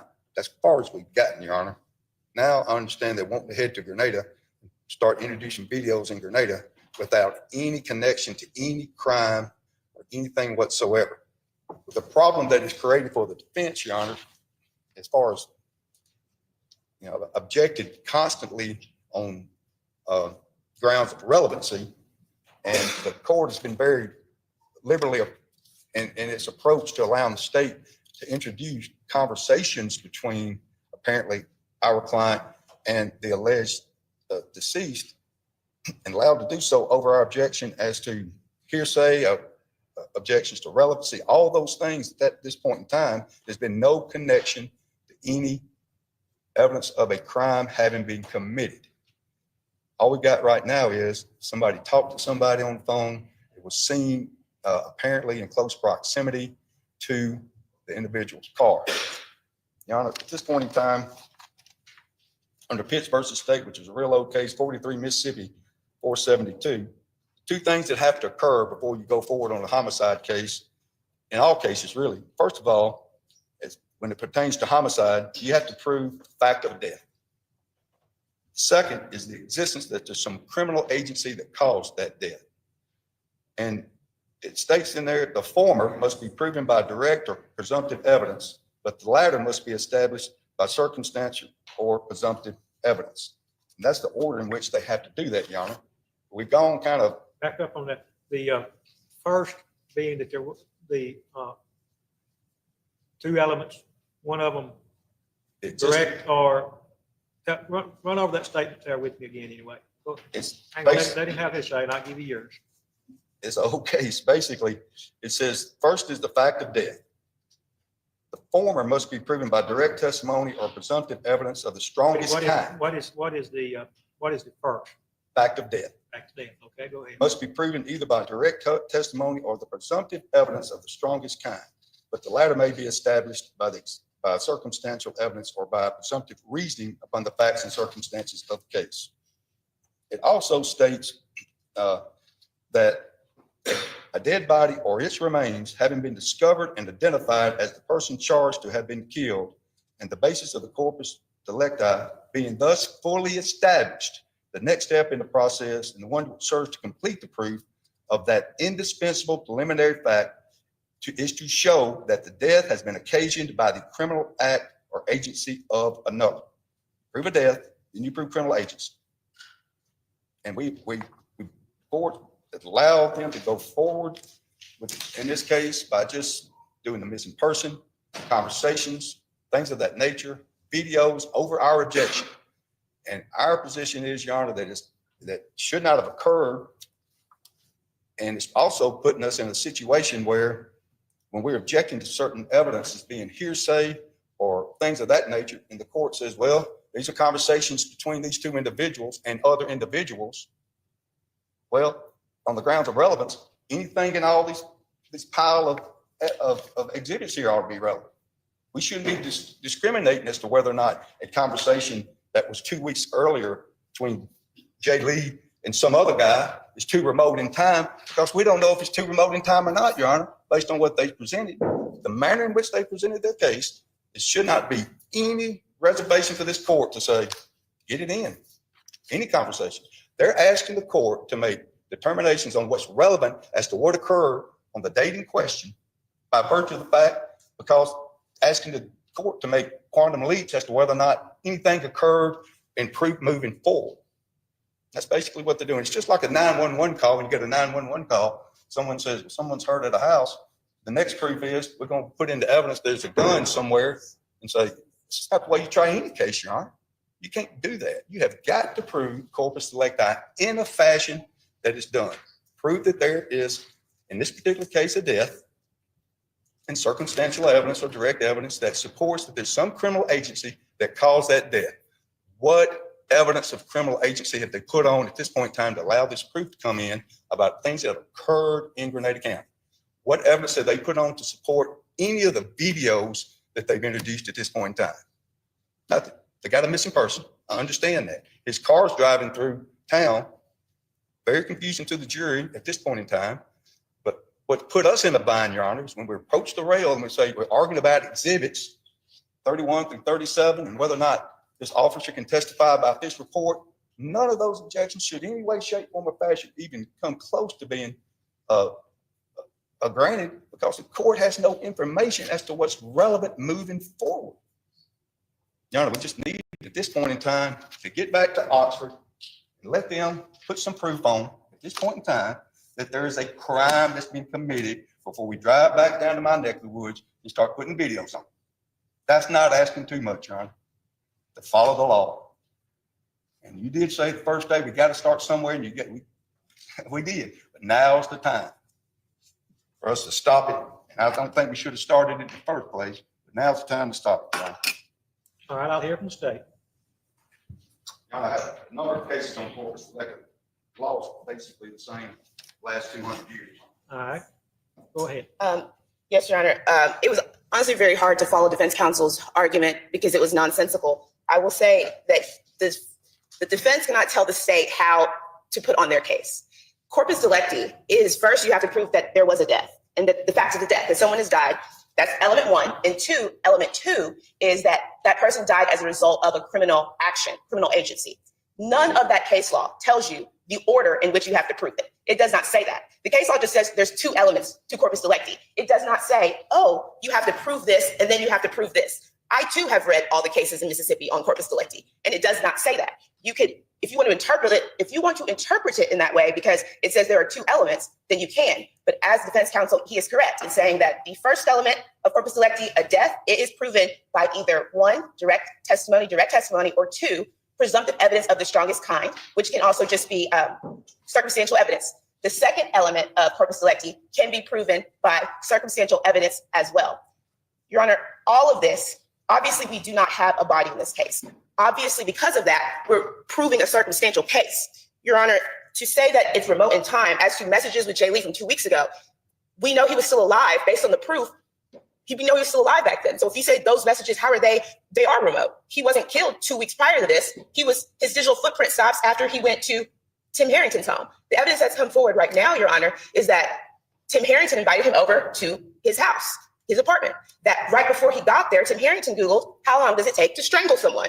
That Tim Harrington is presumed to be the person who's dropped Jay Lee's car off at Molly Bar Trails. That Jay Lee did not give anyone rides in his vehicle. That Jay Lee's abandoned his dog. That Jay Lee's accounts haven't been touched. That Jay Lee, since he last texted Tim Harrington, that the last text that Jay Lee ever sent was open to Tim Harrington. That is what's come forward. And that the last person who has ever seen Jay Lee alive is Tim Harrington. Grenada comes in as to criminal agency, because what we will find out as this case goes on, that the same day after Tim Harrington dropped off Jay Lee's car at Molly Bar Trails and pretended like he had been running that whole time and was picked up by Tyson King, he then got his box truck from his moving company and went to his parents' house, didn't drop anything off, and put shovels and a wheelbarrow into his box truck. To say that that is not proof of death or circumstantial evidence related to death is bears belief. It's bizarre. Your Honor, the defense counsel wants to make corpus delicti that says you have to prove this first and this second. The case law says you have to prove the elements of corpus delicti for homicide, the elements of corpus delicti. That's what you have to prove. The state is in the process of proving that. We have laid out evidence where Jay Lee could be found by this court and by a juror to have been killed, that Jay Lee, and it could have been by way of criminal agency.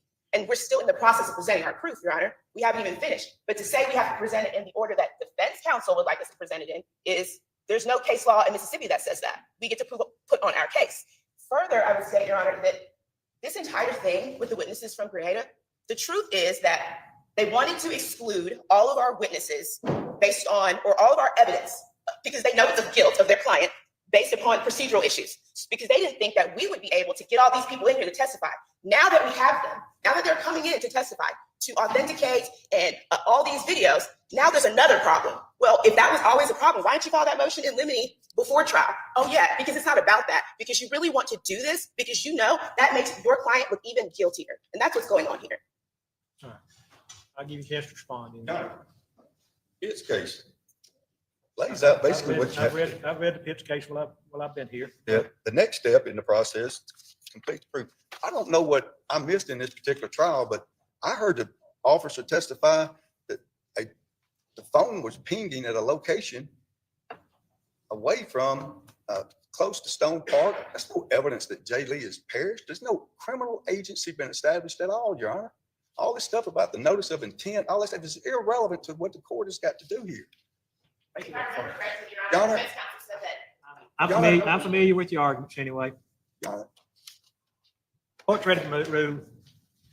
Pitts case back a long time ago, 1870, I think, October of 1870, said two fundamental elements of corpus delicti. First, the death must be proved by direct evidence. I take direct evidence of bears a body, or presumptive evidence of the strongest kind. Court's of the opinion, when the mother, who was the first witness, got through testifying, that she talked to her son several times a day. He always talked to her on Mother's Day. She's not heard from him. He left his dog. There's been no account activities active on social media, and he has not been heard from since July the 8th of 2022, that is presumptive evidence of the strongest kind of a death. I think that element to a reasonable juror could be found as soon as the mother got through testifying. So the court's going to find that to the court's satisfaction that there has been presumptive evidence of the strongest kind of a death.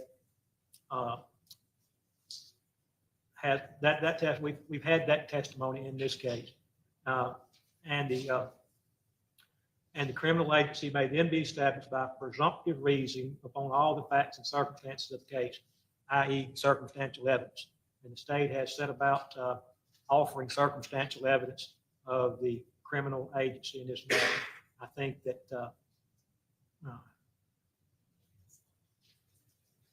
the state has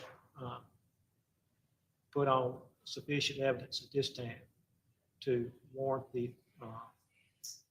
the introduction of additional information on the evidence of criminal agency and death. I think that I'm not too sure about when all this has to occur, but the court is finding that there have been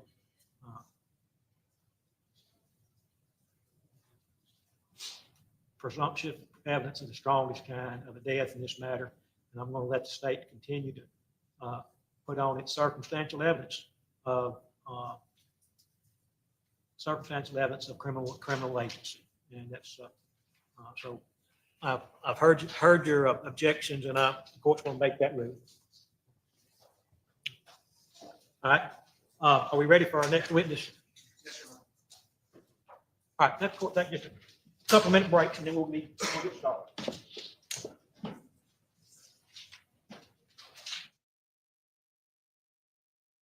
All right. So yeah, so they basically just argued that, and I think everybody kind of followed it, but the defense basically got up and said what our favorite G is saying in the chat, like, you really haven't proven anything with the evidence that you put on, and we've pretty much disagreed with everything, Judge. So I think you need to stop letting them prosecute this case at this point.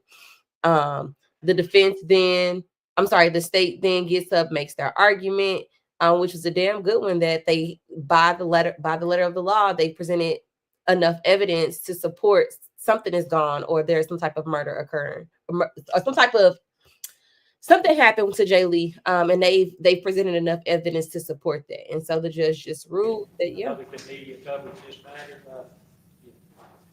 watching something, seeing something, and it begins to play, turn the head, turn it off, whatever, make every precaution to make sure that you learn nothing about this case. Thank you.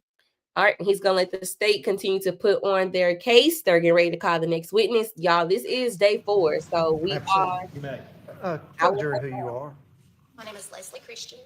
I have been employed with Renaissance Bank for 24 years, and I am currently the financial crime supervisor. Okay. So you work for Renaissance Bank. Do you work in Tupelo? I do. Okay. Do you have a Renaissance branch bank in Grenada? Yes, we actually have 2. Is that on Commerce Street? It is What's the address there? 1537. 1537 Commerce Street. Now, at that location, is there an ATM? Yes, there is. Does that ATM have video recorder? Yes, it does. Now, I want to direct your attention back to July 8th of 2022. Around that time frame, 2022, did law enforcement come looking for video surveillance from that branch bank at 1537 Commerce Street in Grenada? That is correct. We received a subpoena. All right. Did you respond to that? I did. Did you pull the footage from that ATM? I did. All right. May I approach? Okay. Have this marked for identification. Yeah, we don't have a problem with it being admitted, court knowing our previous objections. All right. It's relevant at this point in time. And also the other objections. The other objections prior, Okay, prior objection. and the objections are relevant at this time. Okay. That's going to be a thumb drive. All right, S44 will be admitted.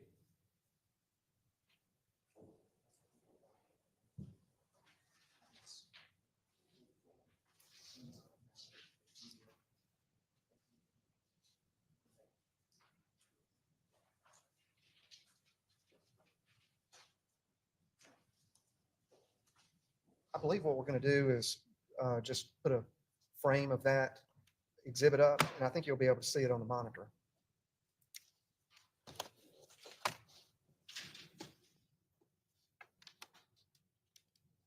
While he's doing that, the contents of that jump drive, have you reviewed that? Yes, I have. Is that the same surveillance video that you provided law enforcement? Yes, it is. Back in 2022? Yes. Now, the duration or length of that clip that you provided, was that about 1 minute and 3 seconds? Yes, it was.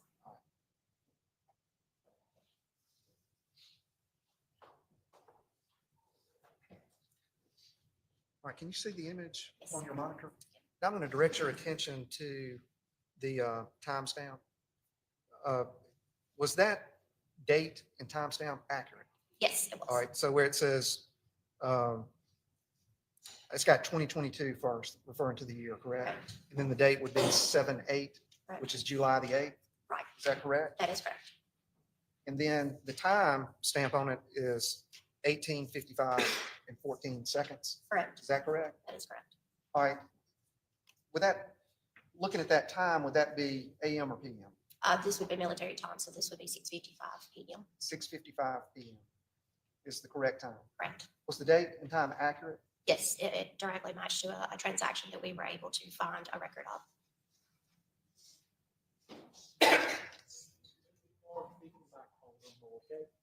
You need to hear the response. Was the time and date accurate? Yes, it was. Is the time and date on that exhibit accurate now? Yes, it is. Tend to the witness, Sean. Any cross-examination? No problem. The short witness we have this year, yesterday, like, thank you, here, have a safe trip. Absolutely. Thank Then you. this witness is free to go. You're free to go. Thank you.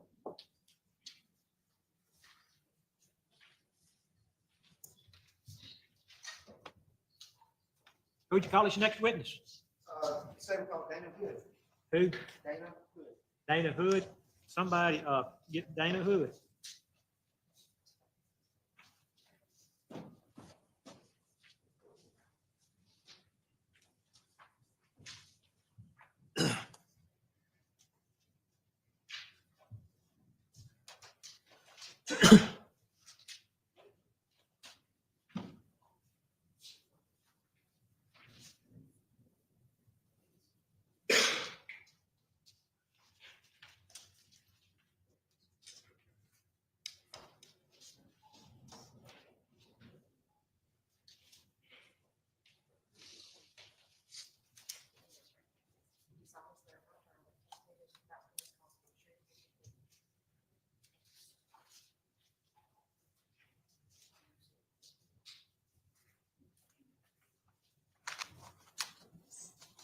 May I proceed? May.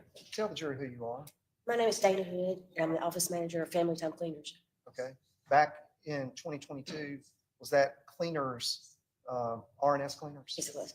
All right. So when did the name change? I believe it was April of 23. And that microphone is far away from you. But If you don't mind, is that okay?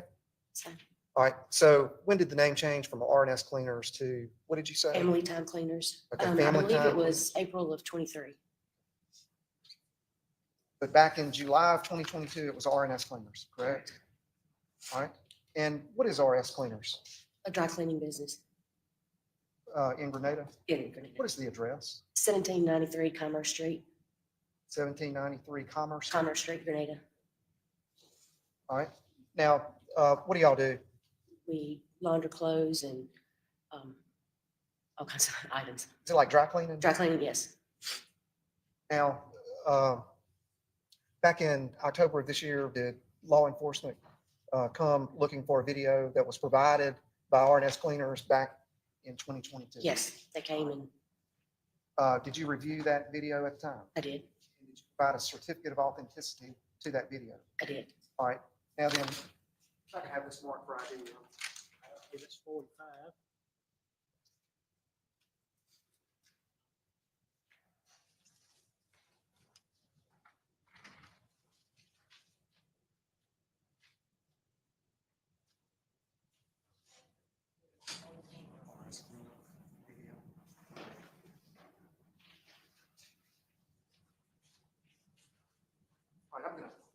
Angie, what's been marked for ID is Exhibit 45. Have you reviewed the contents of that?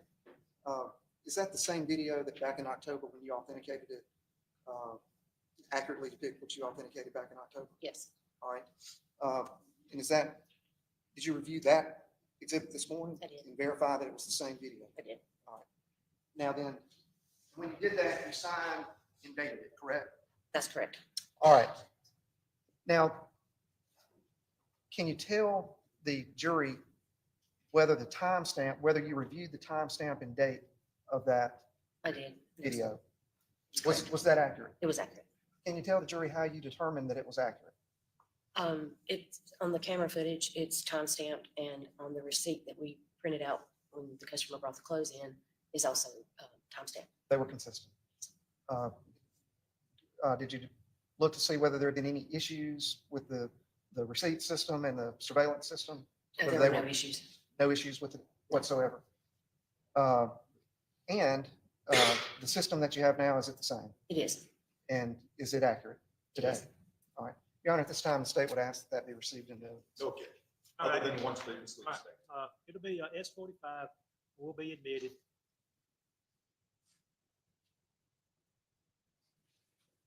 Court's indulgence.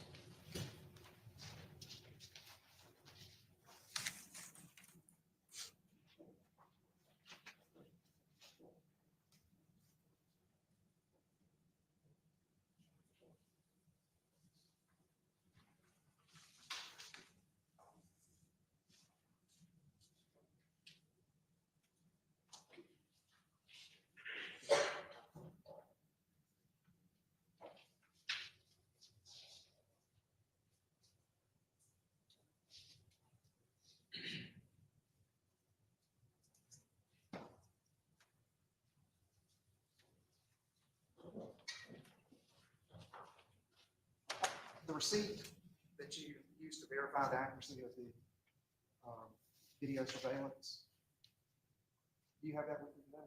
I do. She has it. I got a copy of it. You got a copy of it? All right, yep. Got another one coming there behind you. So this mark for ID. Well,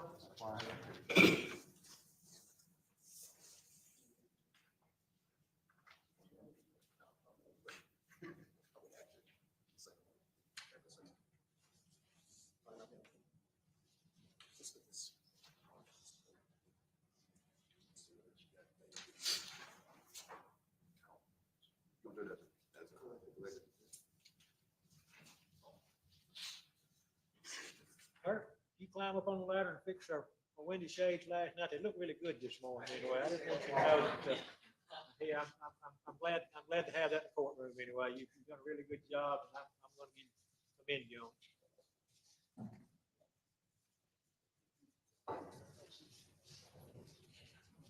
I mean, you want to do all these pages? yes, sir. Collected. It's the entire, You know, 5 pages, I'm gonna number the pages.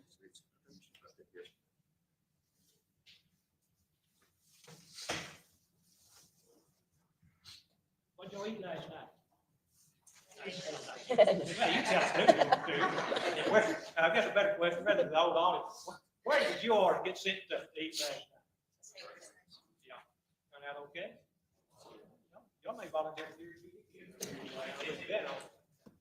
Y'all coming along here, guys? Right there. Speak more while you're standing there looking at yourself. How about playing this? Pass this down to Kathy, so it won't get lost. Thank you.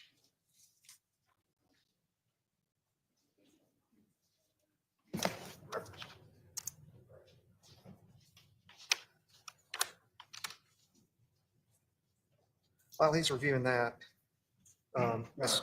I'm For the sorry. record, I marked on the bottom down there, the pages, so we don't have any confusion on the exhibit. He's going to mark the next number. All right. It is, what's gonna be the next numbered exhibits? How many marked this time, has it? It hasn't been, ID at this time, has it? That's not. Mr. Creekmore, you're gonna be asking this document to be marked. I'm sorry, Your This Honor. document here, you can ask it to be marked. Yes, sir. Let's go ahead and get that on the road then. That's gonna be S-46. That's why I needed her up here today.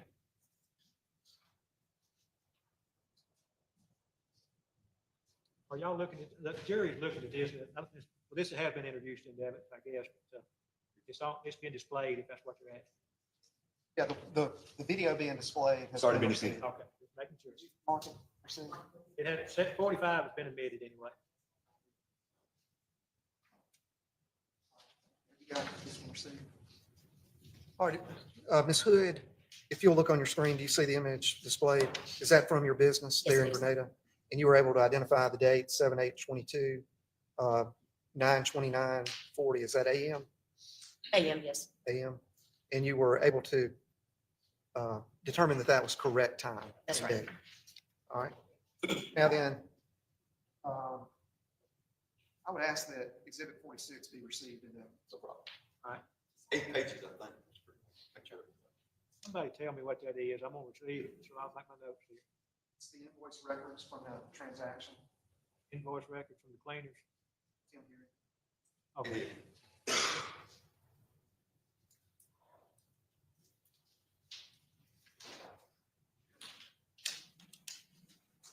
Seven pages. Yep, I mean, Mr. Oran. So,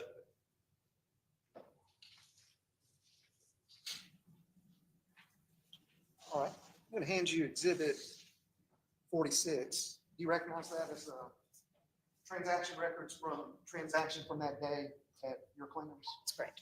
All right, that's not the original receipt though, is it?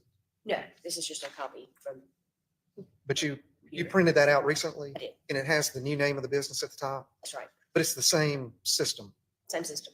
Okay, and you still had those records from this transaction on July 8th, 2022. This is the actual transaction from July 8th, 2022. And can you state that that's, the time on that receipt is consistent with this video? Yes. Court's involved.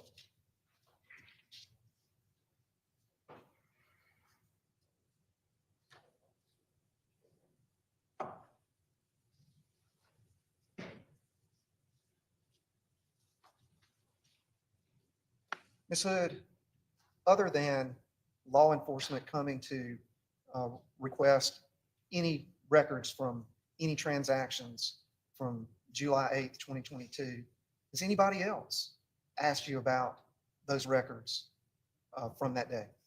No. Okay. Has anybody come to you and asked you for records from that transaction? Or about Yes, that actually, transaction? I received a phone call from Mr. Harrington asking for a copy of the receipt. Okay. I received a phone call from Mr. Harrington asking for a copy of the receipt. Okay. So I left it at the front so he could pick it up. This exact. Okay. And then the next day, his mother came in and a copy of the receipt. So I gave her the exact same thing. And she said, well, I was hoping it would be more detailed and show that it was a suit.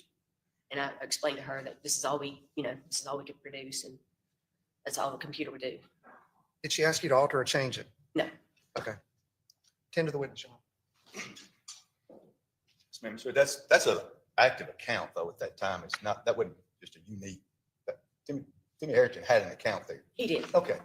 All right. Thank you. Can you redirect? No, Your Honor. This witness be finally excused.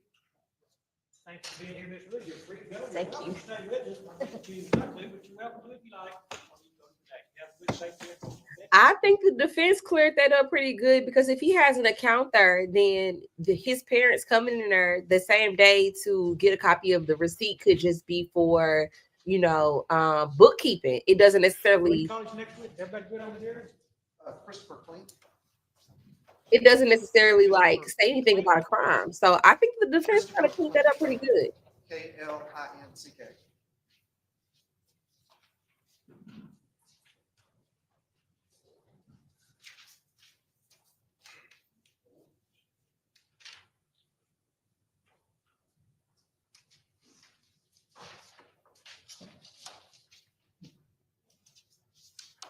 Come around, Mr. Lane.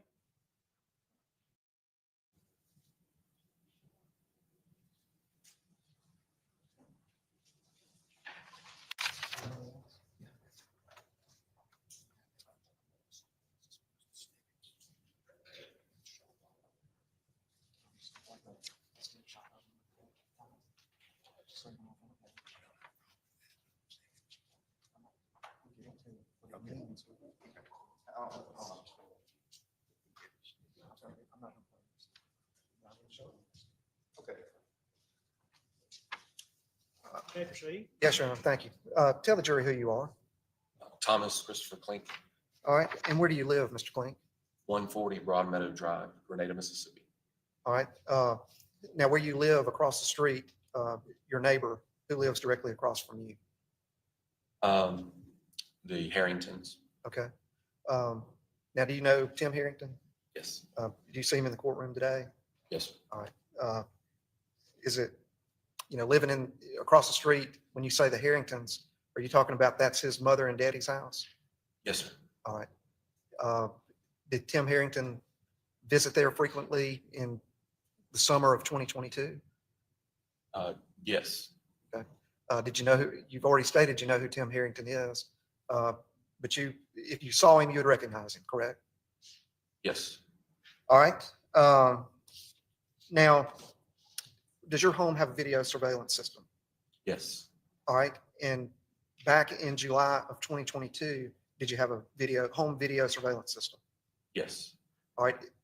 Now, where's that camera oriented? What kind of angle or picture would it be designed or placed to get? What is the view of that camera? The front of our house, All right. Does it capture the yard and driveway to a certain extent of the Harrington home? a little bit to a certain extent. All right. Now, back in July of 2022, was the date correct on your system? I believe so. All right. And what about the timing? It was off. Okay. Your Now, Honor, I know we're catered to this, but I just want to make sure, I think I'm procedure you have to object relevance of every witness. You understand it, in relation to the prior objection to court rules on this? Note you have to continue objection to this all the time. Thank you.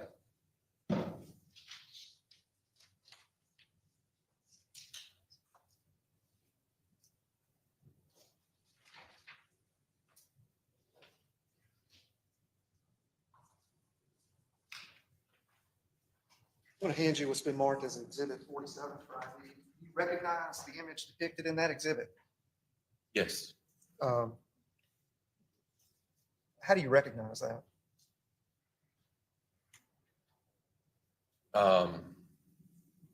yeah, I'll recognize it by our yard, our driveway, my son's truck. Do you remember, were you present when that document was created? Yes, All right. No objection. All right. Stay with ASCII. Just keep it marked first, right? It's marked. Yes. All right. That's 47. I'm going to display it on the screen.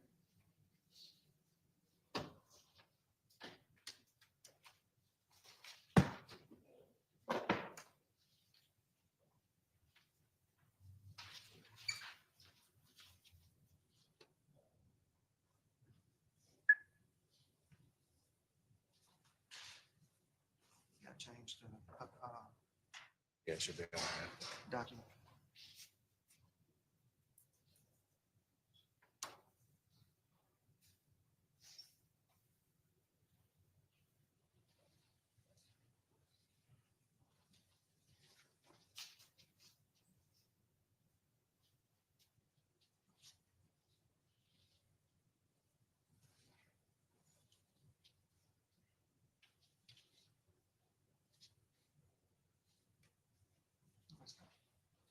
Kind of a blur on it.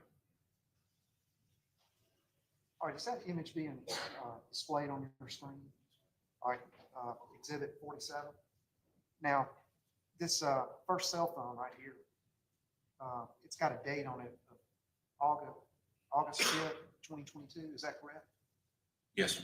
All right, and the image being displayed on that cell phone is from is that a live feed of your video surveillance home security system? Is that picture a live feed or Was is it it a live always? feed at the time that this was created? I believe so. Yes, Yes. yes, it is. All right, and whose phone is it on top of? The one that says 650?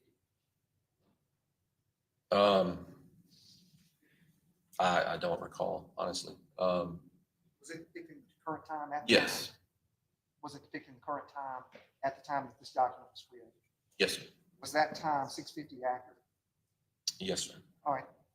So was this created to show the time difference Yes, sir.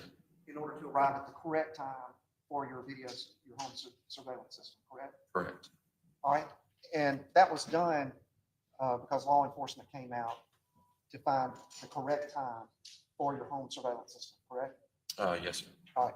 Now, prior to that, had law enforcement come to your home to gather video footage going back to July 8th, 2022?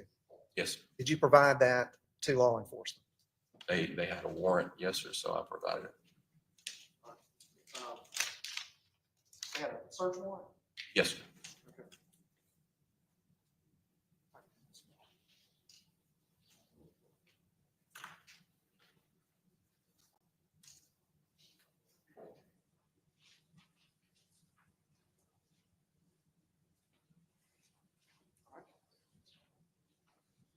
Going to hand you Exhibit 48. Do you recognize that exhibit? Yes, sir. If you don't mind speaking to them. Yes, sir. All right. And did you examine the contents of that exhibit? Yes, Did they accurately depict what you provided law enforcement in 2022 pursuant to that search warrant for your home surveillance system? yes. All right. Your Honor, I would ask that this be received. All right, that could be S-48. That's correct. Yes.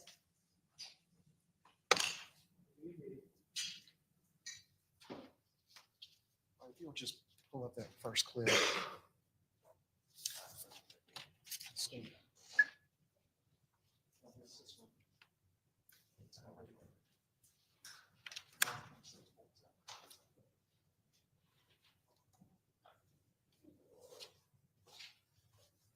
Now, on that exhibit, were there 8 different times that files were created?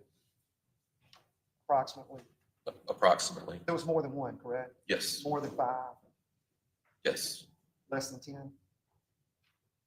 If these are them right here, there's 2, 4, 6, 8, maybe 9. Yes. And we're just going to take them one at a time.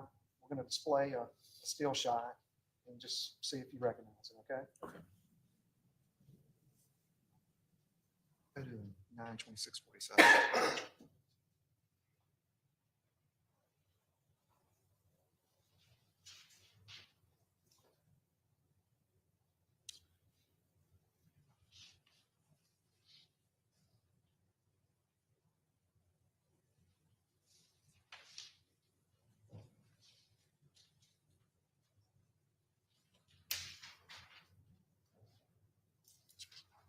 Huh? Yeah.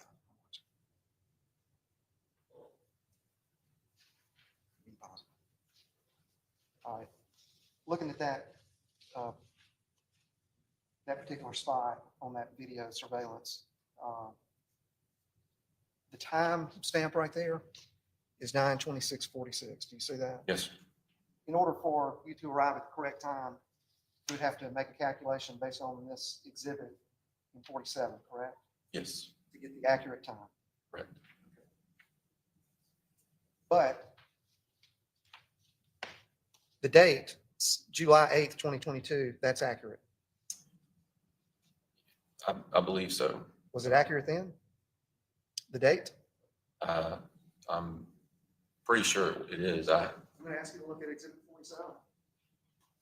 Is that the exact difference between your live feed of your home video surveillance and the current time at the time this exhibit was created? Yes, sir. So if you take that difference and apply it to here, would that date on that exhibit be July 8th, 2022? Yes, Is that true with all the other clips as well? yes, And you've reviewed every clip on this exhibit, correct? before I came in, I think we reviewed most of them. I don't know if I reviewed every We'll one go of through them. each one. Let's go to the second.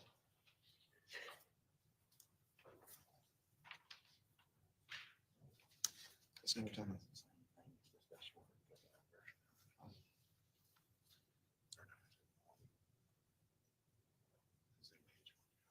All right, if you pause it.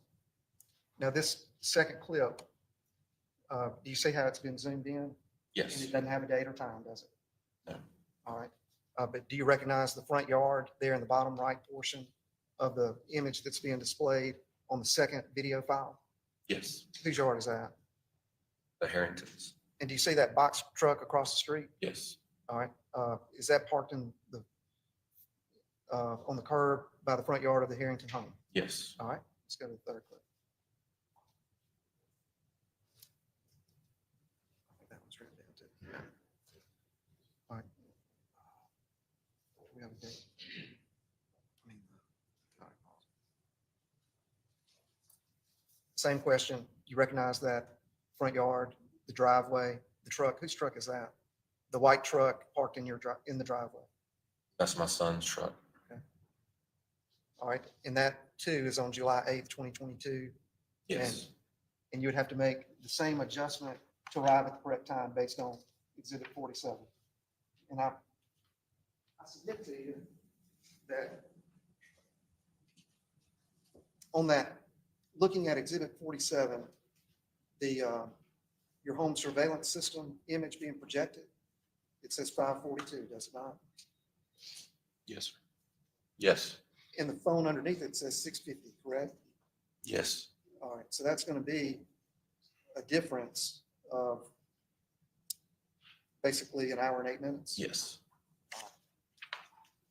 So looking back at the time frame on exhibit, the third file on exhibit 48, you'd have to adjust that by an hour and 8 minutes to arrive at the correct time. But the date, 7/8/2022 is correct. Yes. All right, let's go to 4. And 9:38.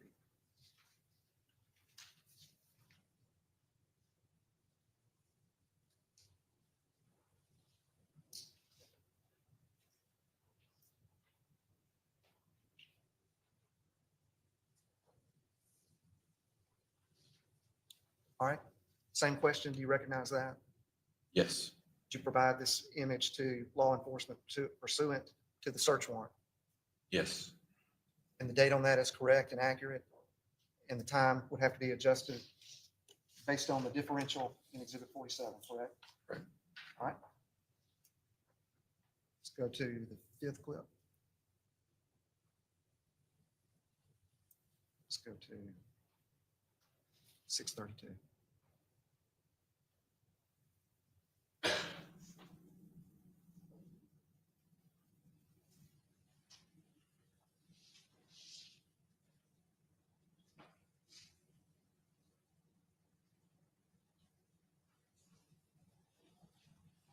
All right, looking at the image on the 5th clip, your system says 7/8/2022. Is that accurate? All right, and then over there it says 1832. Is that military time Yes. on your home surveillance system? All right, but you would have to make the adjustment to arrive at the correct time based on the differential in Exhibit 47. Yes. Correct? All right. And does that accurately depict what you provided to law enforcement pursuant to the search warrant? Yes. All right. Let's go to clip, the 6th clip. Let's go to 1927.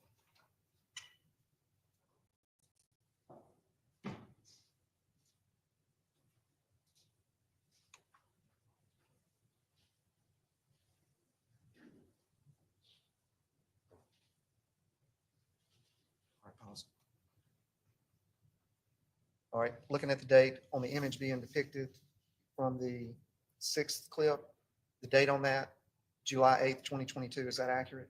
Yes. All right, the time over here is 1927. To arrive at the accurate time on that clip, you have to make the adjustment based on the differential in Exhibit 47, correct? Correct.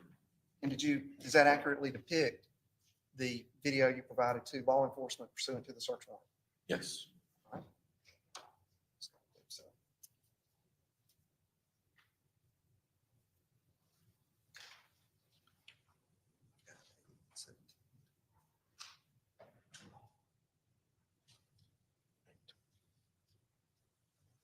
think so, yeah.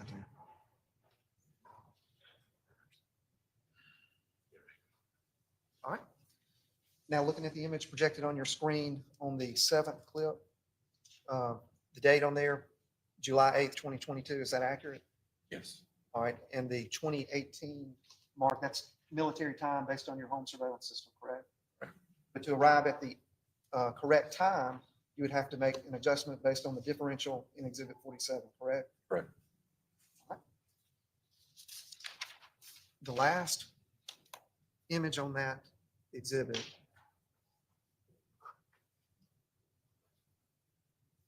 pause it right there. Looking at the image projected on your screen, the date, July 8th, 2022, is that accurate? Yes. All right, and the time, 13:59, military time. So it would be, I guess, saying, was that 1 o'clock? 1:59? But to arrive at the correct time, you would have to make an adjustment based on the differential in Exhibit 47, correct? Correct. And does that accurately depict a video surveillance file that you provided to law enforcement from your home video surveillance system pursuant to the search warrant? Yes. What's the votes?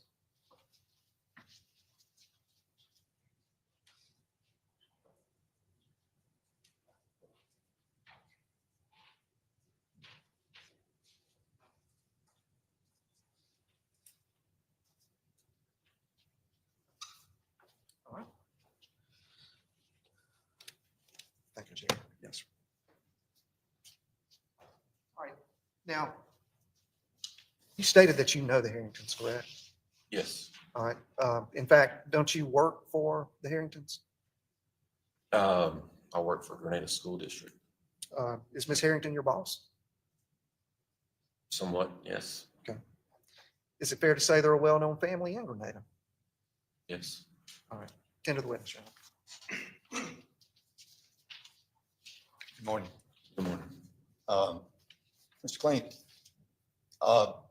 so we're perfectly clear, when they came to your house and got the video surveillance off of your, that's basically a ring camera, correct? Is it a fair statement that from the first time stamp that counsel for the state identified the earliest time in the morning, they took your entire video of that whole day, even though he provided 5 snippets, they took all of that until the latest date that he's identified in the exhibit. It's a fair statement?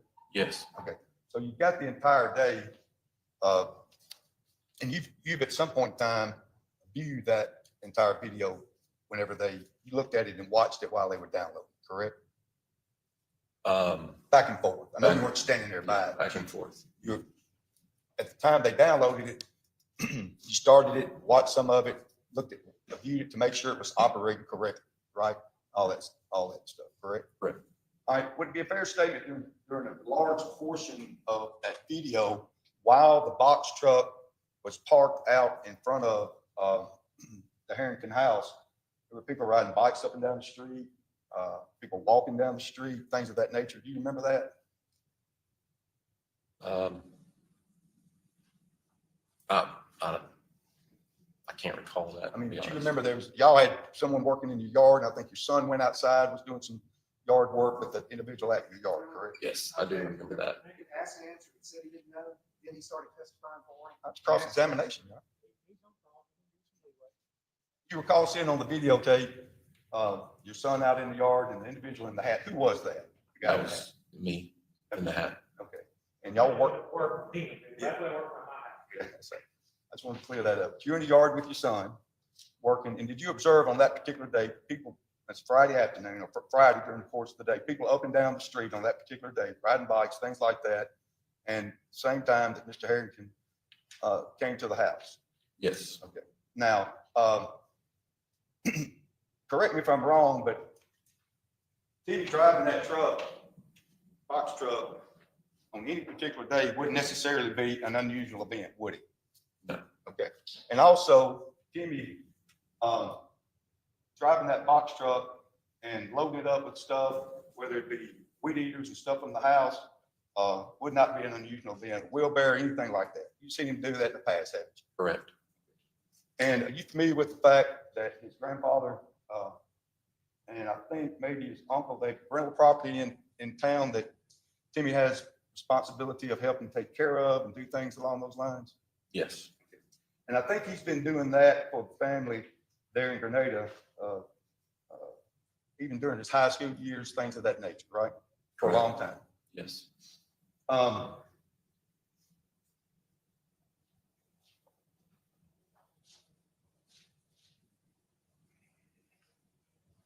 Cortland does with me.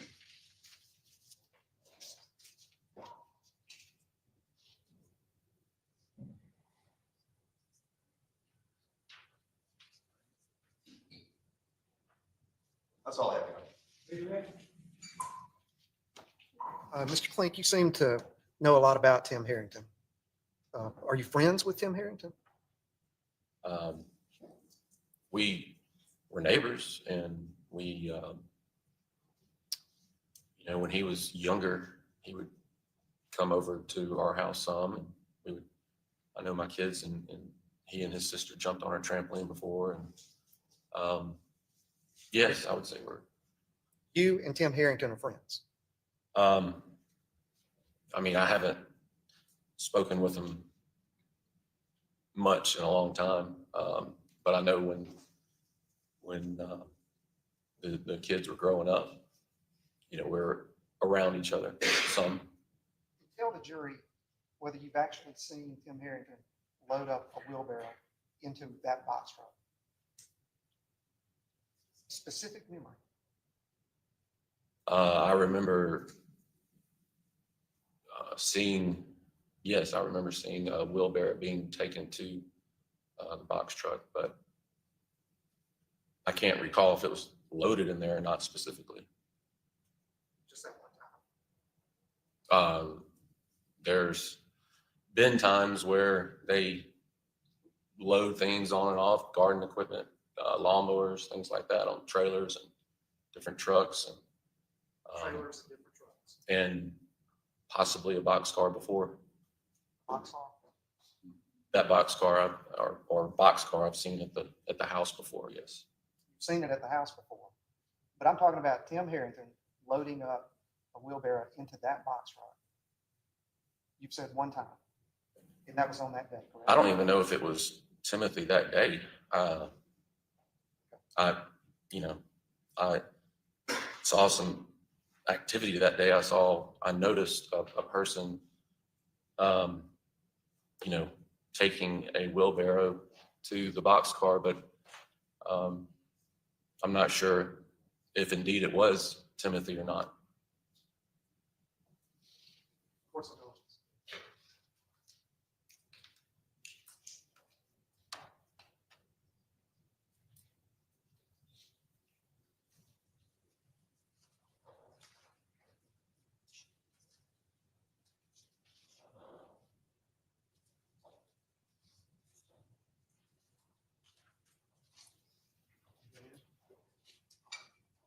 Cross-examination, you were very sure about that.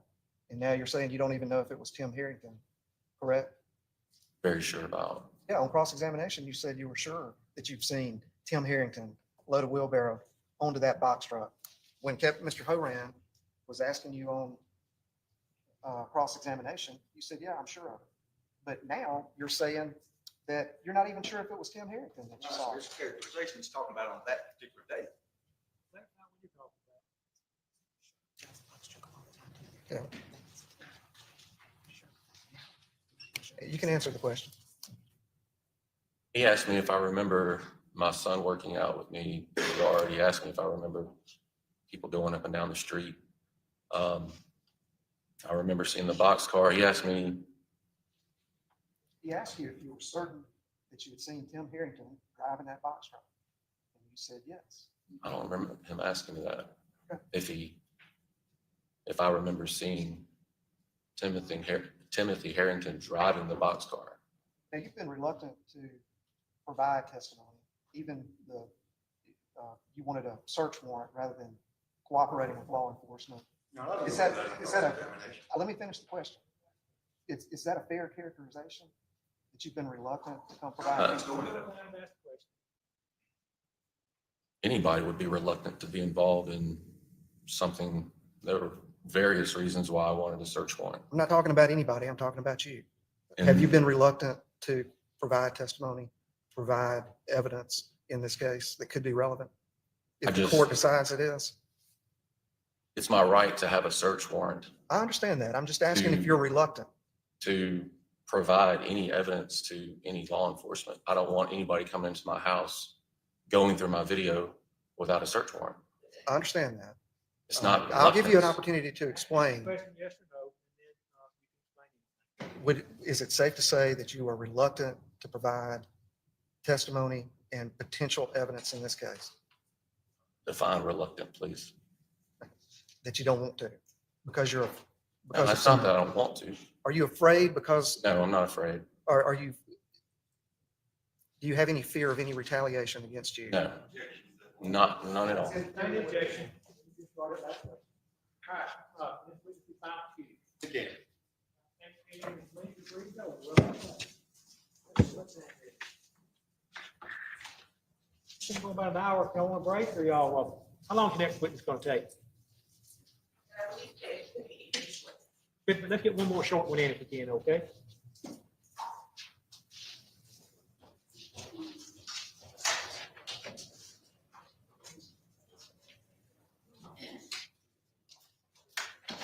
Who you call? All right, this time to say call Douglas Pittman. Who? Douglas Pittman.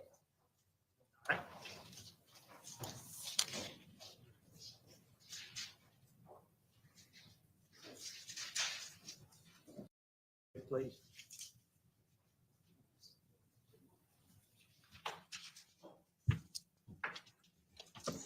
May proceed. Mr. Pittman, please introduce yourself to the jury. My name's Douglas Pittman. How are you currently? Oh, I apologize. How are you currently employed? Like, what's your job? Asset protection associate. And could you? I didn't understand. Asset protection associate Where? at Walmart. And is that Walmart located here in Oxford, Mississippi? Yes. Back in 2022, did the Oxford Police Department approach you about pulling some surveillance footage? Yes. Is that a part of? Well, I'll ask you, what do you do as asset protection? I catch shoplifters. I research videos for officers and basically take the merchandise. I'm sorry, I don't think she could hear you. Did you say protect merchandise? Yes. Okay.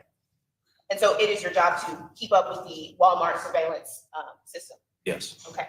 And so back in 2022, did Oxford Police Department approach you about getting some footage from July 8th, 2022? Yes. Okay. And was that footage for the purchase of a particular product? Yes. What was that product? Duct tape. Okay. And tell me, if someone asks for something like a particular product like duct tape, how do you even go about finding that footage? Well, with our system, all we need is an item, a time frame, and maybe the last four of a card number, just something to go off of, and we search in our system for it.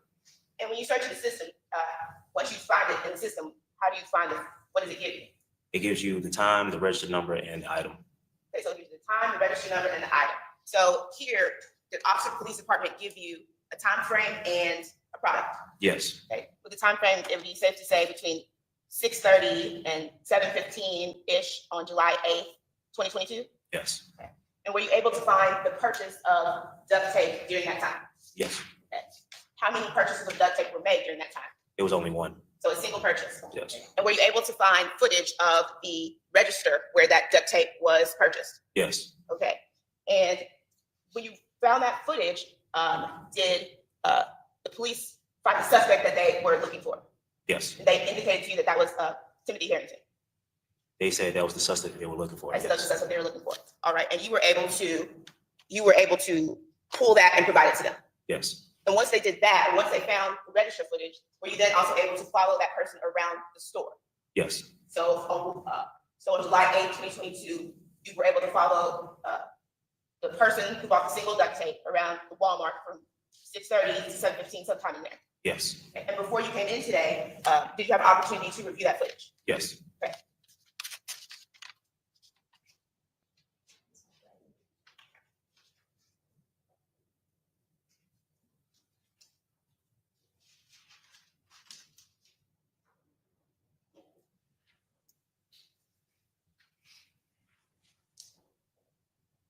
objection to discussion.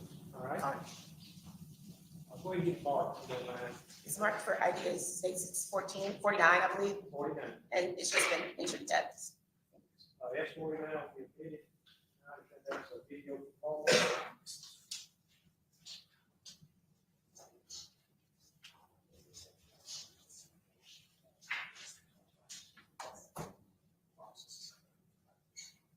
And is there a particular, we were talking about this footage. Is there a particular player that it has to be played in? Yes, Windows Media Legacy Player. Okay, if you don't play it in Windows Media Legacy Player, what happens? You either get an error message or the video is not shown correctly. And so is the time and date stamp on that footage correct? Yes, And it's if you play it, you have to play it in the correct player. yes.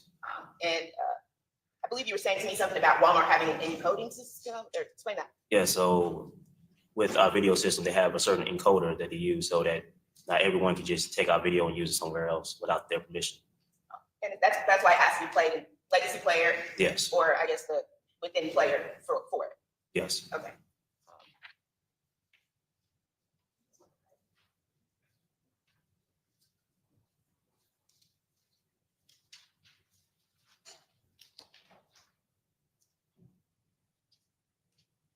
I'm handing the witness what is now been marked for ID as State's Exhibit 50. Mr. Pittman, do you recognize that picture? Yes. Okay. Is that the receipt for the purchase of that, the single purchase of that duct tape from July 8th, 2022 at 6:49 a.m.? Yes. And at this time, I move to enter into evidence the receipt. All right, well, let's see if you get it. Other than Steve, you got that now.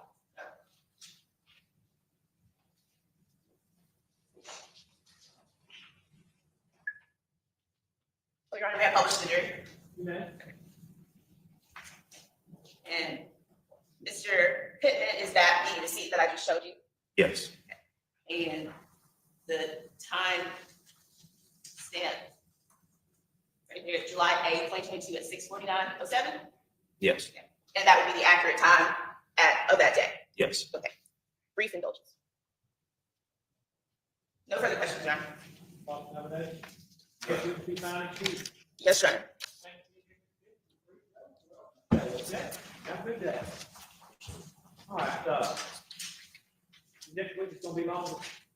Yes, please. All right, let's take a short break. Yeah.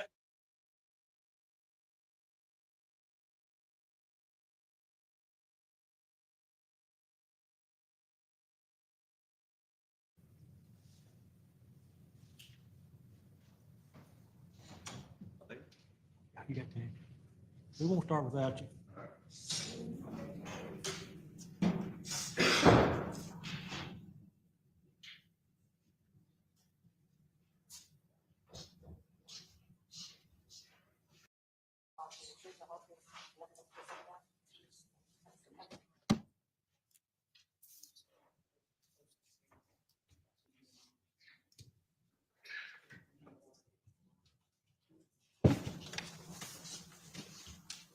Next seat. Mr. King, please introduce yourself to the jury. Tyson King, And do you know the defendant, Timothy Harrington? I do. And how do you know him? We met at a camp here at Ole Miss after our junior year of high school, and then we also had a moving company together. Okay. If you could, you said moving company together. When did you all have that moving company together? It started right after, well, during the pandemic, so in the summer of 2020. And when you say a moving company, was that here in Oxford, Mississippi? It was here in Oxford, Mississippi, but we also did the surrounding areas too. Okay. So tell me, what sorts of, you said a moving company, like you move people into dorms and businesses? Explain that. So our moving company, we just move people from either, well, here in Oxford, it would just be from like a one apartment to another apartment. And then if we had anything outside the city, it would be from one location to the next. So just all their belongings. And typically, was it you and Timothy who did moves together? Yes, but we also did hire outside help. So you and Tim would sometimes hire outside help. Under what situations would you do that? Typically if me or Tim wasn't readily available to do the move, we would hire outside help. Or if we had more than let's say if we had multiple moves that day, and we know we had a list of them, knowing, because we would typically do them. So if we knew that we couldn't do it all by ourselves, we would typically hire somebody. So, so I understand typically the two of you could do it if you could do it alone, if you could do it alone. Yes, just depending on the size of the move. But if you weren't available or if he wasn't available, you all would hire somebody else so you could still have a two-man job. Correct. And then if you had big moves or multiple moves, the two of you would hire a third person. 3 or more, just depending on how big the move. So I want to go back to July 8th, 2022. Were you in Oxford that day? I was in Hattiesburg that morning, and I came back to Oxford that afternoon. And did you and Tim have any moves scheduled that day? Not, And usually, did you both know if you had moves scheduled? yes, And who had keys to the box truck? we both had a key. So did anyone else had a key? No, So just you and Tim had keys. yes, And have you seen that box truck? Where is it now? I have absolutely no idea. Who took the box truck from you? Oxford Police Department, So the police seized the box truck. to my knowledge, Well, did they take it in front of you? they did pretty forcibly. Your Honor, may I approach the witness?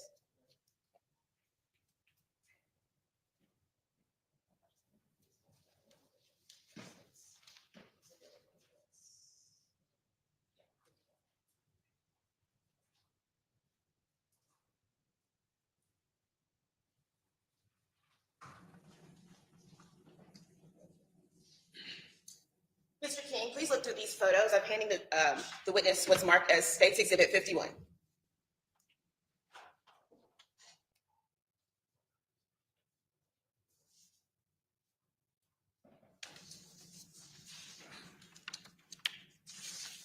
And do you recognize what those are photos of? Yes, it's the box truck that we had. Your Honor, I'd like to enter into evidence, State's Exhibit 51, the photos of the box truck of, Picture box. Okay. That's just one picture or multiple pictures? Four pictures. Your Honor, may I publish to the jury? Right, you may. That's composite 51, though, right? Yes, Your Honor. I'm showing the witness, what's in evidence now is State's Exhibit 51. Mr. King, can you see that in front of you? It's showing up? Yes, Okay. Is that the photo of your box truck? Is that a photo of your box truck? it is. Okay. And this box truck, when you all decided to start a moving company, how did y'all get this box truck? So we got the box truck. So we had been in business for 3 years at the time, and we got the box truck going into the 3rd year of business. And I think his grandfather found the box truck, and then once we decided that we were going to get it, I'm pretty sure his grandfather paid for it in cash, and I just gave him my half of it. So Tim Harrington's family was able to find the box truck and you all split the cost? Correct. Okay. And want to point to a little sort of diamond on the side of the box truck. Okay. See that? Mm-hmm. Is that the distinctive mark of your box truck? Yes. Your Honor, I'm just going to approach this. Marks for identification and second. No objection. No objection. These are all been admitted. Is this a different picture? Okay, go ahead.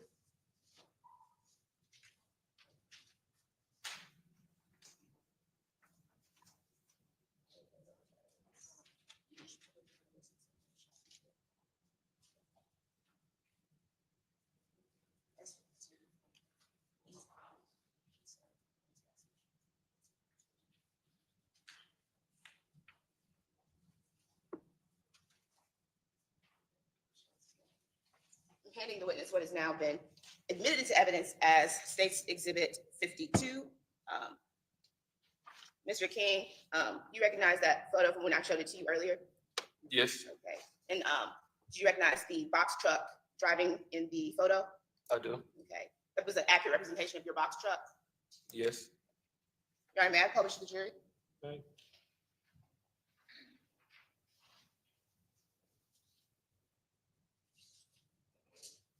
Mr. King, do you see that date up in the corner, July 8th, 2022? I do. And the time at 6:57:41? Yes, On July 8th, 2022, at 6:57:41, where were you? in Hattiesburg. And when I just had this up there with you, is that the box truck you're referring to as your box truck? Yes, And were you driving that box truck on that day? I was not. And who was the only other person that had keys? Timothy Harrington. And do you see Timothy Harrington sitting in the courtroom today? I do. Could you describe what he's wearing? I was on a navy blue suit and a red and blue tie with a white shirt. All right, so record shall reflect, the defendant has been identified by stipulation. Please indulge it. Your Honor, I take the witness. Cross-examination, okay?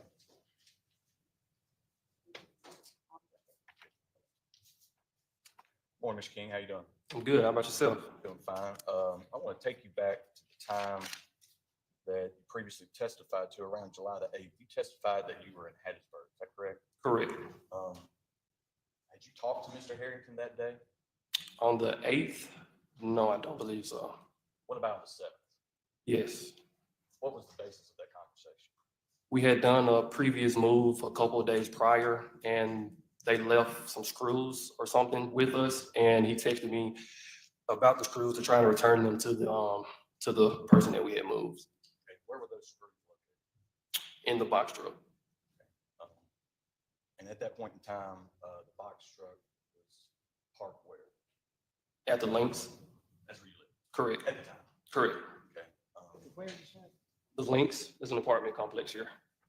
And I believe you testified a moment ago that in regards to the box truck, how y'all acquired it was that Mr. Harrington's grandfather purchased the box truck, correct? Correct. You reimbursed Mr. Harrington's grandfather for your portion of the box truck. Correct. And testified that you and Mr. Harrington were the people that had keys to the box truck. Correct. Tell me a little bit about your usage of the box truck. Was this a primary vehicle or a secondary vehicle? Secondary vehicle. Were there ever any instances in which you relied on the box truck as your primary means of transportation? I think it was February of 2022. I was in a car accident and I didn't have a car at the time. And I would, from time to time, use the box truck to get back and forth. And that's why you were a student at Ole Miss? Correct. So from February up until about what time frame was the box truck your primary means of transportation? I wouldn't say it lasted long. Maybe Fair to say a couple months. I'd say probably like more so a couple of weeks to a month. Okay, and when you were using that box truck as your primary means of transportation, you didn't notify Mr. Harrington every time you got in that box truck to drive around? I wouldn't say that I did. Okay, it's fair to say that Mr. Harrington wanted to use the box truck, you wouldn't have to necessarily notify you every time. Is that fair statement? You could say that. Okay. You testified earlier that when DA's office showed you a picture of the box truck, that it was seized from you pretty forcibly. What do you mean by that? Objection, Your Honor, relevance. I didn't hear the question anyway. It was, You testified earlier that the box truck was taken from him pretty forcibly. I'm just trying to figure out what he means by that. I'm gonna let him answer the question.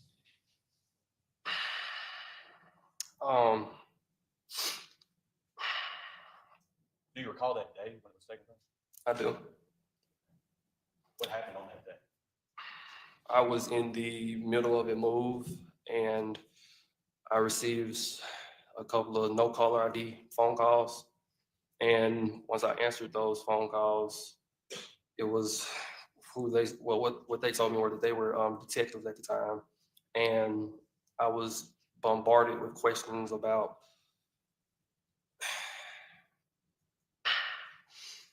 where the truck was.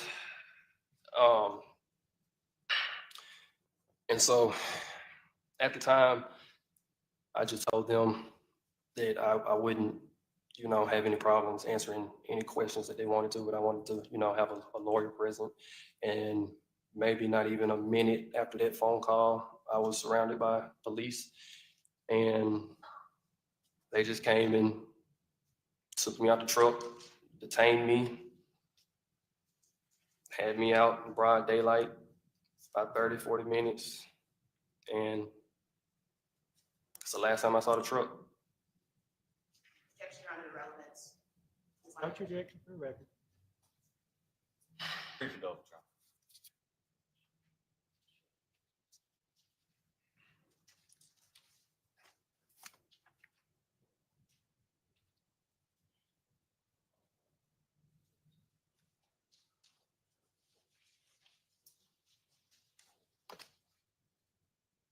When you came in contact with law enforcement that day, they interviewed you, correct? Correct. Where did that take place? I'm not sure exactly where it was, but it was like, I'm assuming like where they usually take people to interview them. Back to yours and Mr. Harrington's moving business. Were you ever a part of any moves to Grenada or in the Grenada area with Mr. Harrington? Yes. And it'd be fair to say that you're familiar with Mr. Harrington's grandfather and his family and their rental properties that they had, correct? Correct. It'd be fair to say that if Mr. Harrington came and got the truck, took it to Grenada, were you ever involved in any of those trips other than moving trips? Yes. Doing work for his grandfather, things of that nature. You were involved in those things, correct? Correct. There were instances in which you weren't involved. Is that fair to say? I would assume so. Earlier, you testified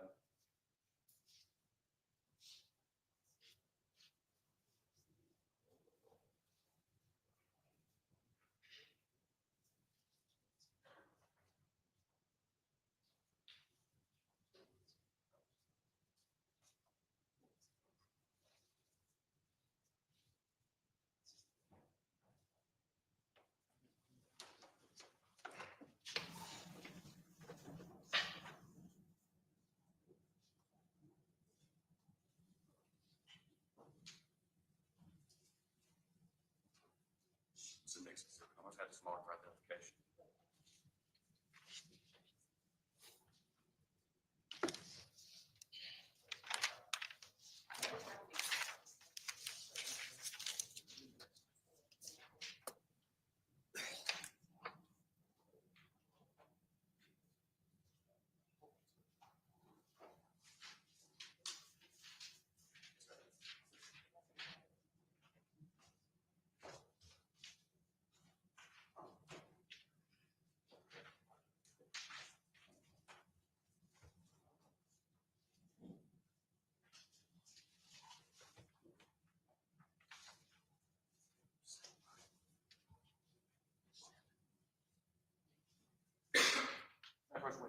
Okay.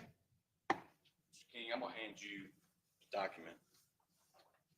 Draw your attention to line 53 over here. And if you'll go over a few columns, do you recognize that phone number right there? Can you identify that number? I don't know the number. Well, let me ask you another question. Can you identify the number Oh, underneath that one right yes, there? that's my number. Okay, and what is that phone number? You want me to say my phone number? Objection, Your Honor. Since recognizes number, I don't believe you should have to say his phone number out. Oh, yeah, yeah, no problem. Okay, and we'll draw your attention to, Would ask it to the record, if you're not gonna, don't want to say his phone number, give some kind of identifier around it anyway, so that the record will be clear as to what number we're talking about anyway. the last four digits of that number, you recognize those as being your cell phone number, correct? Correct. Okay, and you recognize that message that was sent to you to that number. Correct. Okay. And what does that message say? Says Emily need those screws tomorrow. Okay. And the next entry would be a message from your phone number with those last digits being 6909. Correct. And what does that message say? I left them at Love House. You're gonna have to go get them. I'm in Hattiesburg. And is that reference in the conversation that previously testified that you, Mr. Harrington, had on the 7th? Correct. of July 2022? Correct.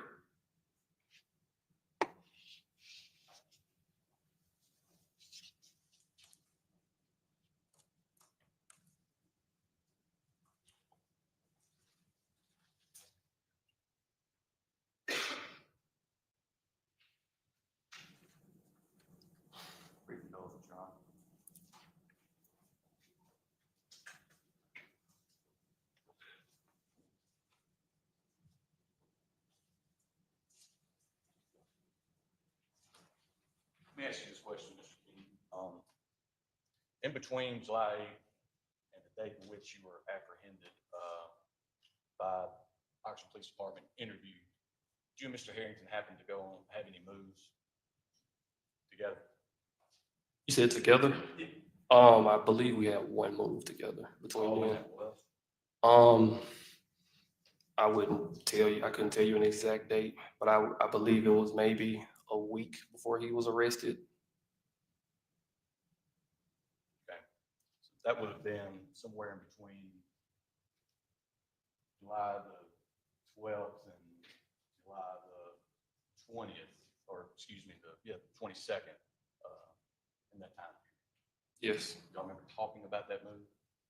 Talking about the move? Scheduling it? Yeah. Y'all corresponded with each other about the move during that time frame? Correct.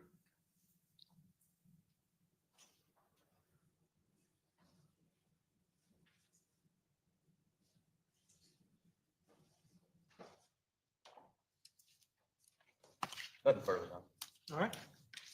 You may cross, you may redirect. Mr. King, you mentioned that you lived at the Links. If you're, at the time, it's an apartment complex. Correct. And it's located here in Oxford, Mississippi. Yes, ma'am. Where is it located? If you're going towards Batesville, I've lived here so long and I still don't know the streets or the highways. It's sort of like going back towards Batesville. Yeah, going towards Batesville, yeah. Okay, and what about in relation to Walmart? Is it close to Walmart? I would say it's probably like maybe 4 or 5 minutes from Walmart. So it's about a 4 to 5 minute trip from the Links to Walmart, right? Correct. And at the time of this freeway to Hattiesburg, the truck was parked at the Links, correct? Correct. On cross just now, you testified that you all could go get the truck without each other if you wanted to, right? Correct. Okay, and you didn't always tell each other when you were going to get the truck, right? Can you rephrase that question? Of course. If you needed the truck, did you always tell Tim Harrington that you needed the truck? I would say more times than not. And did he do that for you as well? I would assume so. But when it came to moves, Oh, did you all tell each other about the moves? correct. So if y'all had a move, you all would inform each other. Correct. Is that because you were business partners in this company together, moving company? Correct. The box truck was seized from you. Would it be fair to say July 26th? Does that make it sound good? 2022? It sounds right. So, and earlier, you said you've never received it back, right? I have not. So between July 8th, which you said you only have a move that day, and July 26th, did you have moves? Yes. Did you have multiple moves? Yes. And it was, that's the summer, right? Correct. So is that one of your busiest seasons? It is. It's peak moving season. Brief indulgence. No further questions. May this witness be finally excused? Yes, Your Honor, I say. Thank you for being here, Mr. King. You're free to go, and you're welcome to stay. Whichever one you like, okay? Everybody good on the jury? All right, who would the state call as the next witness? Sure, why not? We've come this far. Let's take a short break, though. Let's make the key short anyway, okay?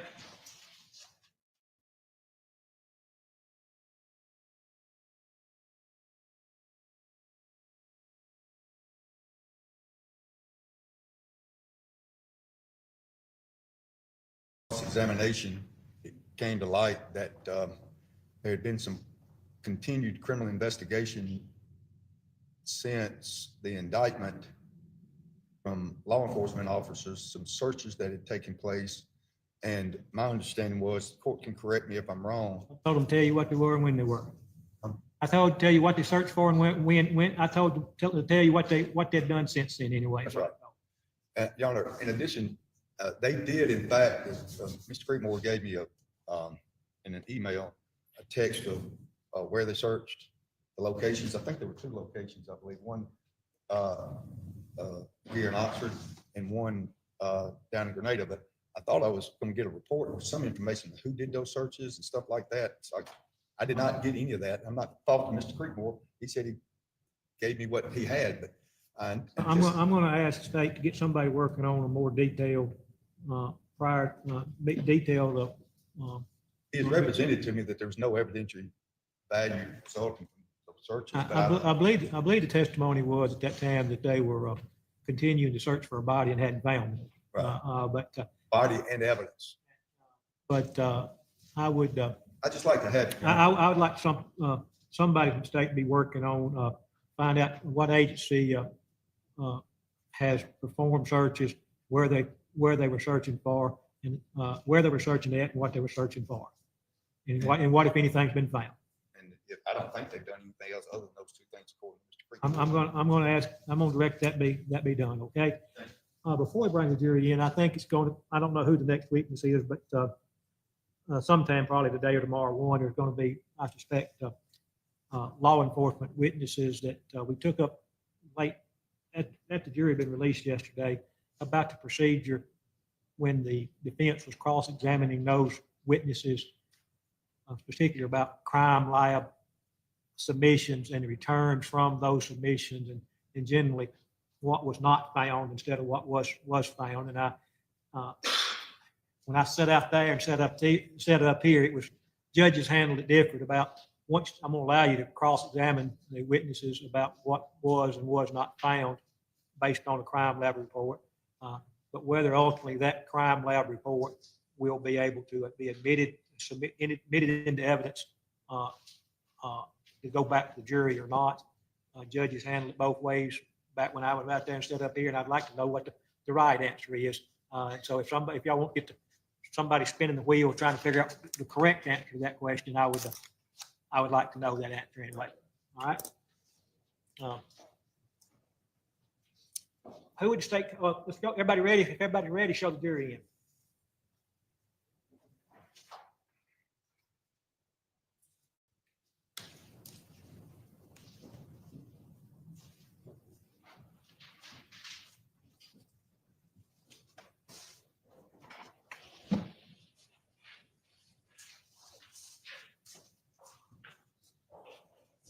I do know it's 11:32. Time has gotten away from me this morning. I didn't realize it's that late. How long a witness you got, Mr. Bigboy?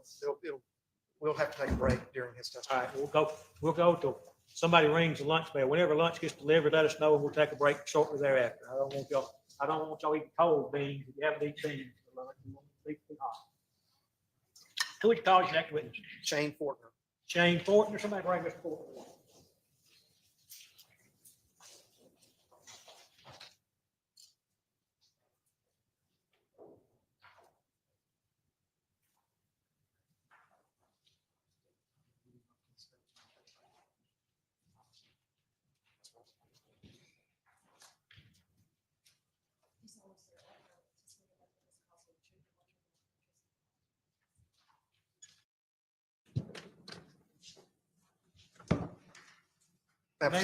Tell us who you are. I'm Shane Fortner, All right, what do you do? the Emergency Management Director for the City of Oxford. All right, what is that? What are your duties and responsibilities? Duties and responsibility are keep up with anything weather-related, respond to any natural disasters or man-made disasters in the City of Oxford. All right, how long you been doing that? A little over 2 years. Prior to that position, what were you doing? I was the lieutenant for the Oxford Police Department Criminal Investigation Division. All right. Back in July of 2022, what was your title with Oxford Police Department? A lieutenant. All right. So how long were you lieutenant?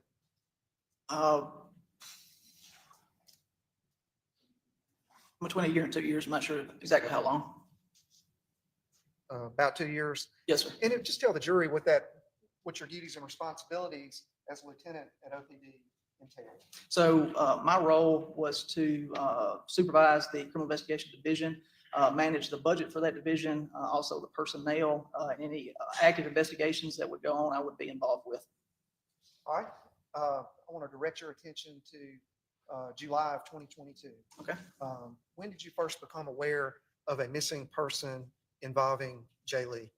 I was first advised of this on July 10th. I became aware of Mr. Jimmy J. Lee missing from the University Police Department, or from Ole Miss, and it was an investigation by the University Police Department. Okay. And how would you have been made aware? I don't remember exactly how I was made aware, but after I reached out to Captain Jane Mahan with the University Police Department and offered any assistance they may need. All right, was she over that part of the UPD's investigation? Yes, at that time, I believe she was the captain over investigations. All right, so you reached out to her and offered any assistance, resources from OPD. Yes, sir. What happened after that? So later on that day, I reached back out to her just to see if they still needed assistance. She had then informed me that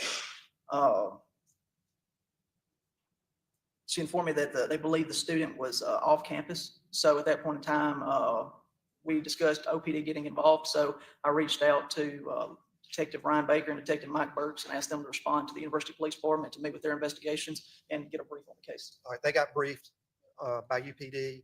They report back to you? Yes, sir. I went to the Criminal Investigation Division that night and waited for Oxford Police Department and waited on them to return, and they briefed me once they returned on what they found out.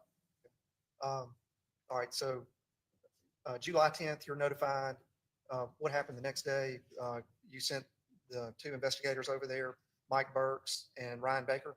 Yes, sir. So the next day, July 11th, Oxford PD and University PD investigators met at the Oxford Police Department Criminal Investigation Division at 10 Industrial Park Drive, and both departments briefed on the case.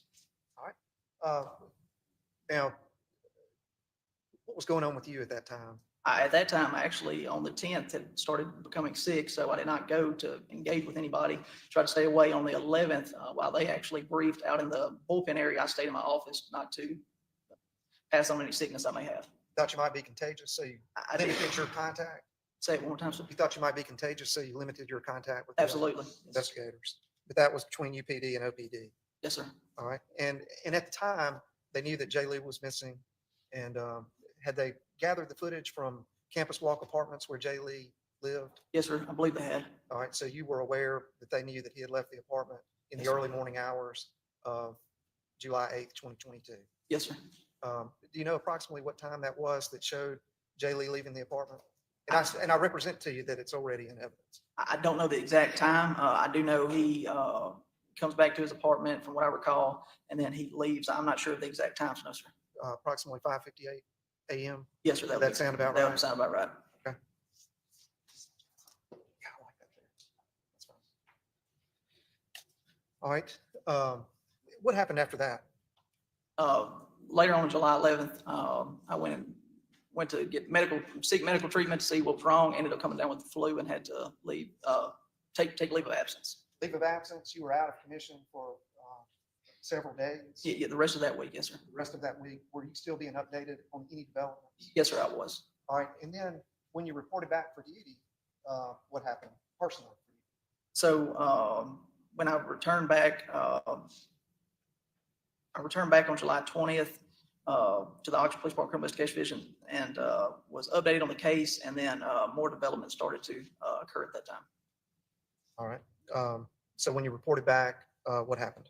So on July 20th, detectives were able to get into the Snapchat information for Jay Lee and recover that data, and were able to view messages between Jay Lee and a red eye _24. Okay. Now, when you say investigators, we've heard testimony from Ben Douglas. Was he working with your investigator, Ryan Baker, on that social media and the access that they had through the university's passwords for Jay Lee? Yes, he was. Both of them were actively working on this. All right. Were you aware that Ben Douglas had actually gained access to Jay Lee's personal accounts? Yes, sir, I was. All right. And that they were able to see some messages coming in on his Snapchat that came from a red eye _24. Yes, sir. For one I recall, they were able to see the messages coming in from red eye _24, but they were not able to see the messages that Jay Lee had sent. And that was on July the 20th? Yes, sir. All right. Any other developments that day? No, sir, none that I recall. All right. What happened after that? July 21st, we were able to determine that red eye _24 was in fact a male identified as Timothy Harrington. And if you could just briefly describe to the jury your understanding of how they identified the account of red eye _24 as Tim Harrington. So from my recollection, they were able to go through Google accounts and different variations of that to actually get back that red eye _24 was Tim Harrington. as far as the full process of how they did each step, I don't know how exactly each step goes. All right, so within that, the conversations that they were observing in Jay Lee's Snapchat, what was the information contained in those messages significant? It was because, as I stated previously, we could see what Red Eye _24 was sending. We didn't know what Jay Lee was sending, but what Red Eye was sending to Jay Lee was, in fact, asking this individual to come over. All right, so were you aware during that time frame of July 8th to this point in time of July 22nd that UPD had sent out on social media publicly asking for information concerning Jay Lee? Yes. Yes. All right. Were you aware at that time, July 22nd, that Khalid Fears had responded to that public request for information regarding Jay Lee? Yes, sir. I was, in fact, aware that Khalid Fears had called in and talked to the University Police Department. And if you could tell the jury why it was significant, the information that he provided in that tip to the information you saw in that Red Eye conversation on Jay Lee's Snapchat. Yes, sir. So the information that Khalid Fears provided officers was that he was speaking. It's already been gone through twice already. He didn't obtain this. He'll just summarize and provide that information. I don't want to get involved in a situation where like 2 or 3 different versions of what occurred. I'm gonna let him, the state have some leeway in bring us up to speed on where we were on everything. So I'm gonna deny objection, just damn, floor is open if you want, if we get too far, okay? Yes, sir. Just briefly describe for the jury the significance of those two pieces of information, the tip from Khalid Fears and the Red Eye messages that were on Jay Lee's Snapchat. Yes, sir. So Mr. Fears reached out and he was stated that he had speaking with Jay Lee over the phone the morning of the 8th, and he was going back to see someone that he had previously been in a going back to see someone he had previously met earlier. And so also Mr. Fears made mention that they were in some type of argument, and Mr. Fears knew that when he was talking to Jay Lee, that he got into his car and drove to a location. He just did not know what that location was. All right. So the timing of the messages on Red Eye Snapchat consistent with the timing of the call to Khalid Fears? Yes, sir, they were. And did you see the footage as part of your investigation of Jay Lee leaving his apartment? Yes, sir. He leaves Campus Walk and drives off. Where his final destination was, we were not aware. Do you recall whether he had his phone with him and appeared to be interacting with his phone on that video surveillance from Campus Walk? Yes, yes. As he's leaving, it appears that he's in a conversation with someone. And was that time frame consistent with Khalid Fears and the Red Eye Snapchat messages? Yes, sir. Yes. Timelines. Yes, sir. Early morning hours of July 8th, 2022. Yes, sir. All right. All right. So after the significant, the break of identifying Red Eye _24 as Tim Harrington, what happened after that? So officers were able to see, we were able to see that a male running out of Molly Bar Trails on July 21st, and that same male we got video from Rockets, that same male coming down Molly Bar from the hill, and that same male getting into a white vehicle. All right. Wow. You're back from being sick. Why were investigators with the Oxford Police Department looking at video footage from Molly Bar Trails? So they were looking at video footage from Molly Bar Trails because Jay Lee's car enters the complex. So they were reviewing footage to see if they see anything that would give them a lead in the next step. I'm sorry, I didn't hear all of your response. Yes, sir. What did you say? We were looking at video of Molly Bar Trails because Jimmy J. Lee's car went into Molly Bar Trails. So we were reviewing footage after that car went into Molly Bar Trails to determine. How did you know Jay Lee's car was at Molly Bar Trails? Because we see video of it entering the Now, complex. before you had video, I think early on, Yes, sir. Your Honor, it's his witness. I don't think crazy question. Right. Thank you. Prior to having video footage of Jay Lee's car, how did OPD know that Jay Lee's car was at Molly Bar Trails? Because we were informed that it was towed by Bandit Towing from Molly Bar Trails. All right. And what day was it towed? I don't exactly know the exact date, but I'll refer to my notes, see if I can find it. I don't have objections to that testimony. I thought it was.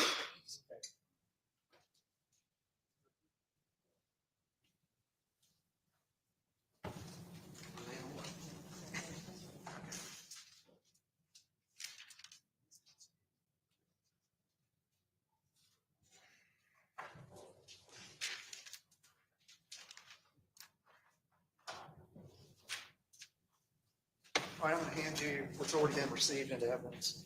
Have you ever seen that exhibit 13? Is that 13? Exhibit 13.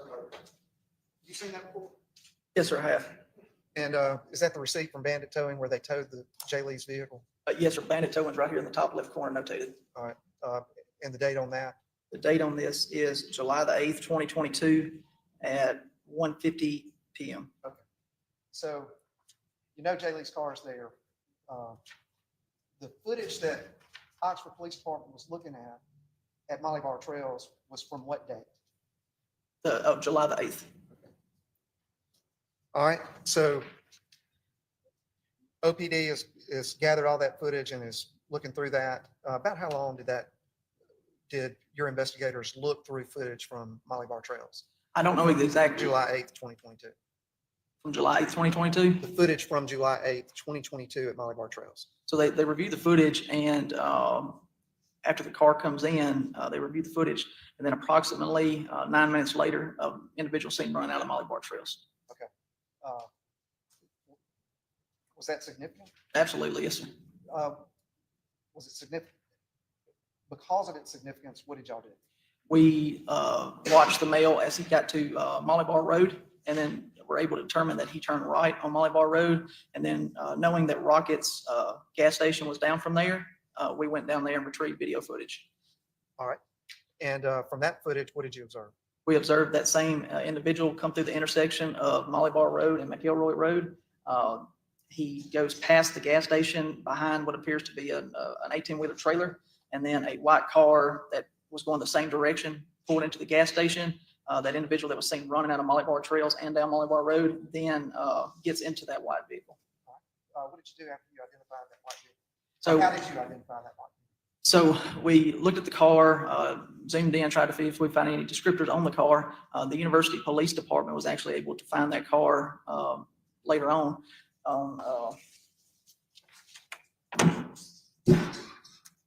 They're able to locate that car on July 22nd. Okay. How did they locate that car?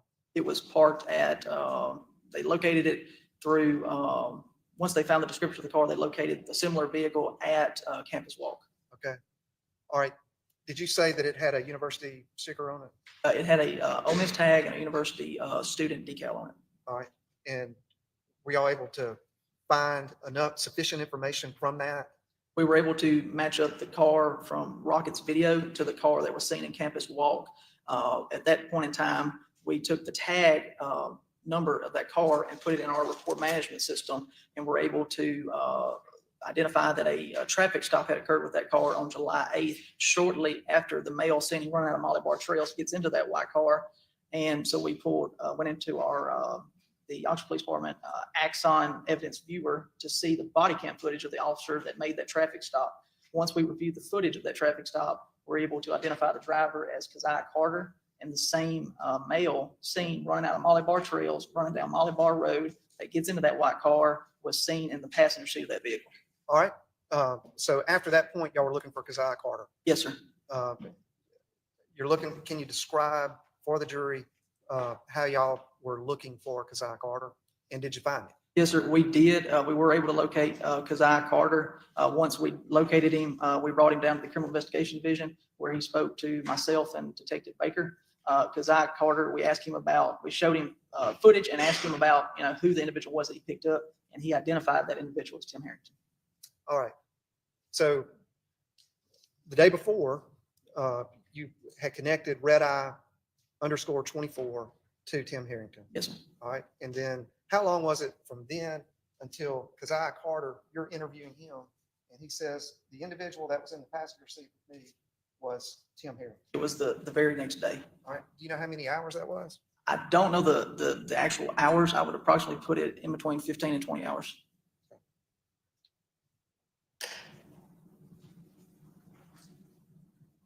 Now, at the time that you had connected red eye underscore 24 with Tim Harrington, had you made a decision to go speak to Tim Harrington? No, sir. All right. But then after, Keziah Carter identifies the person in that vehicle with him that we see on the Rockets video, what did you decide to do? It was time to talk to Tim Harrington.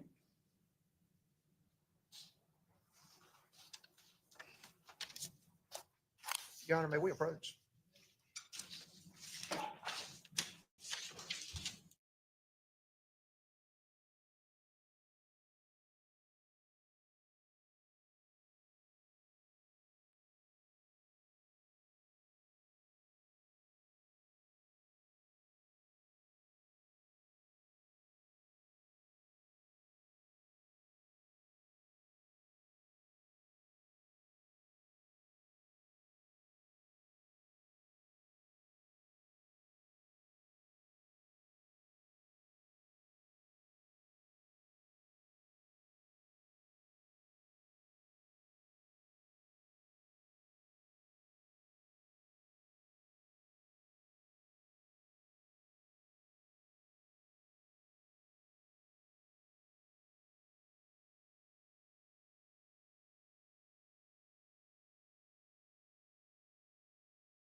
No more of this situation or taking off your glasses and putting them on your head or clipping them.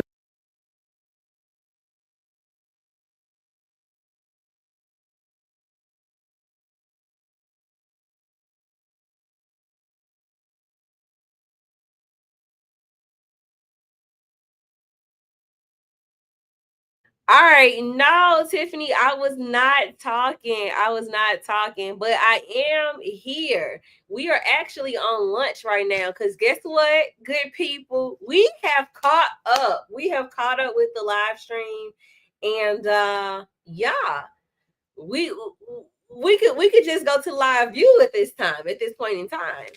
So I do want to know what y'all thinking. Yes, we are caught up. I need to know what y'all thinking. What's really going on? Okay, wait a minute, y'all.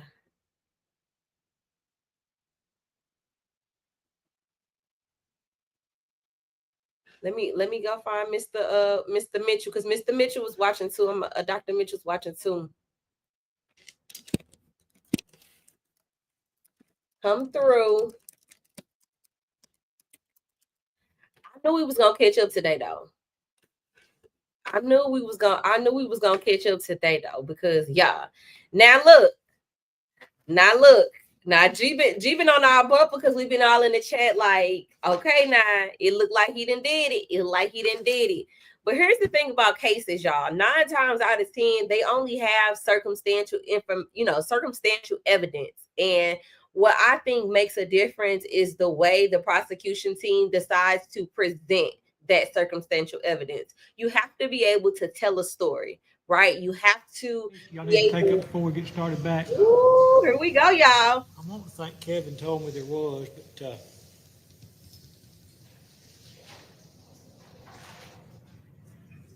The body cam footage was shown on yesterday, Chatty, at the beginning. So Payne, is there something y'all gonna want to take up before we get started back with the testimony or not? I think potentially, Your Honor, we were just talking about that, they ran to the restroom. So, when they get back up here, I think we can make that representation, whether or not we're gonna move forward on that or not. Okay, I'll be sitting here waiting. I'm here if you need me, is all I can say. Just need water or anything? I'm good, I brought my own. All right.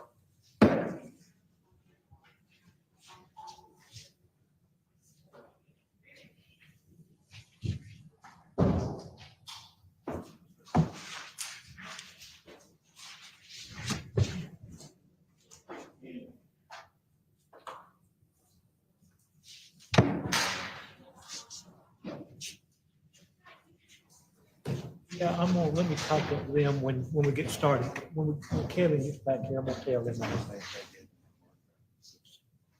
Okay, I'm on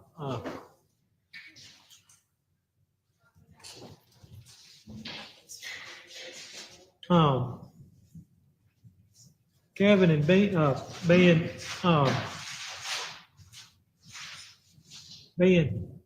Mr. Creekmore, how about that? Mr. Horan. The media a couple of days ago, and I've beat around and hadn't got around to it, has asked some of these videos and things that have already been introduced into the evidence that they'll be allowed to copy. They indicated Mr. Creekmore had no objection to that. Can you hear me? To access to what's. To access to what's been introduced in evidence. I didn't have an objection because, in my opinion, that's public. It's unless somebody raises objection now, I'm going to allow them at a break to do something to copy that. And if nobody has an objection, Mr. Jeremy Rainey with the DA's office has been sort of our unofficial technology man on these videos and things like that. I would, if no one has an objection, I'm gonna let him oversee the copying of that. Mr. Rainey, you said they provided you some kind of hard drive or something you could download it onto. I want you to be in charge of that. Instead of them handling the documents and giving them back, you just be in charge of copying and returning them and returning the exhibits to the court reporter, okay? All right. All right. Mr. Tolerman, is there going to be anything we need to take up before the jury comes back in? Yes, sir. We need to make our additional record as the court's previous ruling on search warrant statements. Okay, yes, we have, it's gonna take a minute. Ricky, if you would tell the jury that, we're gonna be just a little while, but,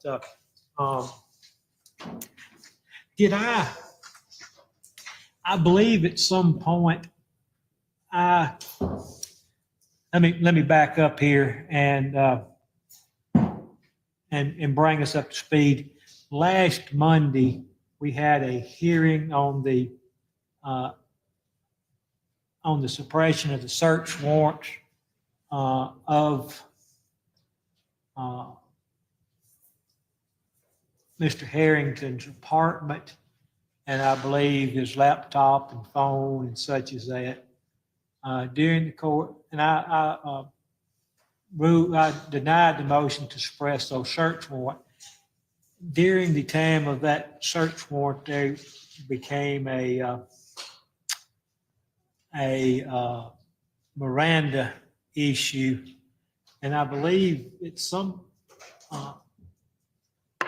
the conclusion of that, I asked to view what was Exhibit 4 to that hearing on Monday, the video in its entirety. I carried it home with me, viewed the video in the entirety, and contact y'all and let you know what the ruling was. I believe that I announced into a record at some point what that ruling was. There's been no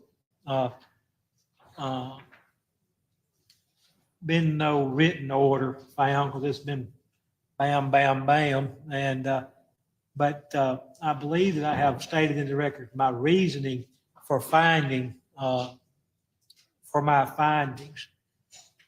If I have, I don't want to do it again, because my memory would have been better. Well, my memory would have been better at that time than it would at this time. And I would rely on that a statement into the record as to why I ruled the way I did. Can somebody refresh my memory? Did I make a record of that? You did make a record, and I think you put it on the record again, acknowledging what the ruling was. All right. Prior to me making that decision, this was all over the Thanksgiving holidays. I asked, each side submitted me some documents by text message and emails, letters of what they think, and some arguments in writing that I considered in that. And I asked both parties to anything they wished to be considered, made a part of the record, for y'all to make that a part of the record, because I did consider that in my decision making. It's your own, at this point, it's your own fault if you hadn't anyway. So Now, the DA's office filed a written response on letterhead that was sent to the parties, Your Honor, and Brooke. And I did not copy the file on that. Okay. I would like anything that was submitted to the court to help the court in making its decision be made a part of the court file.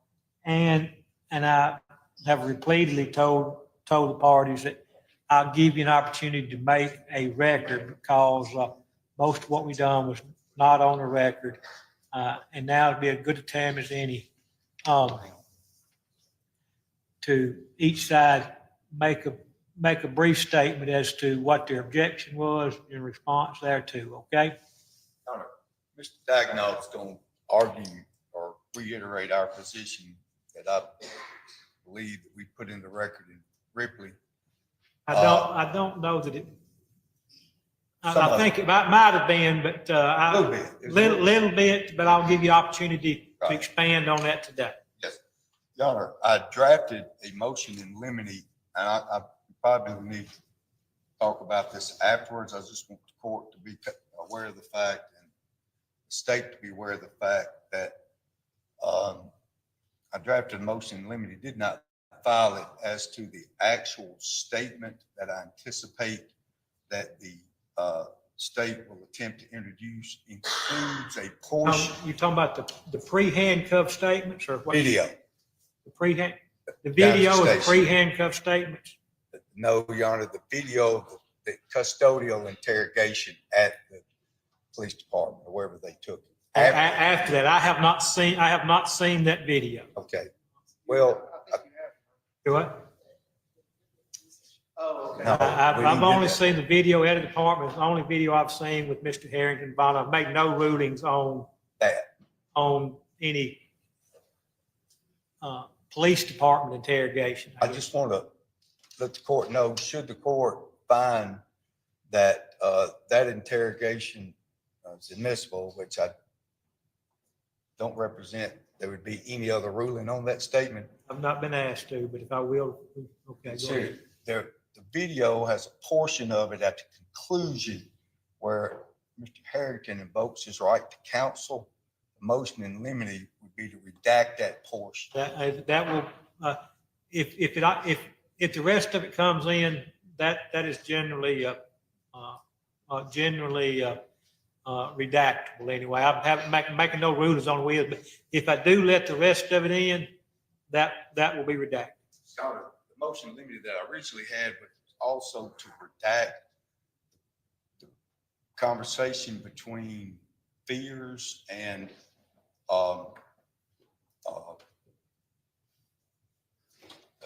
Shane Fortner makes representations about some of the information that Fears provided to them, to Mr. Harrington. You've already ruled that's admissible, but to the extent that that statement comes in, we would object to that portion of it. I don't expect it to be redacted based on the court's previous rulings. I just want to object to that part of it, if that makes sense.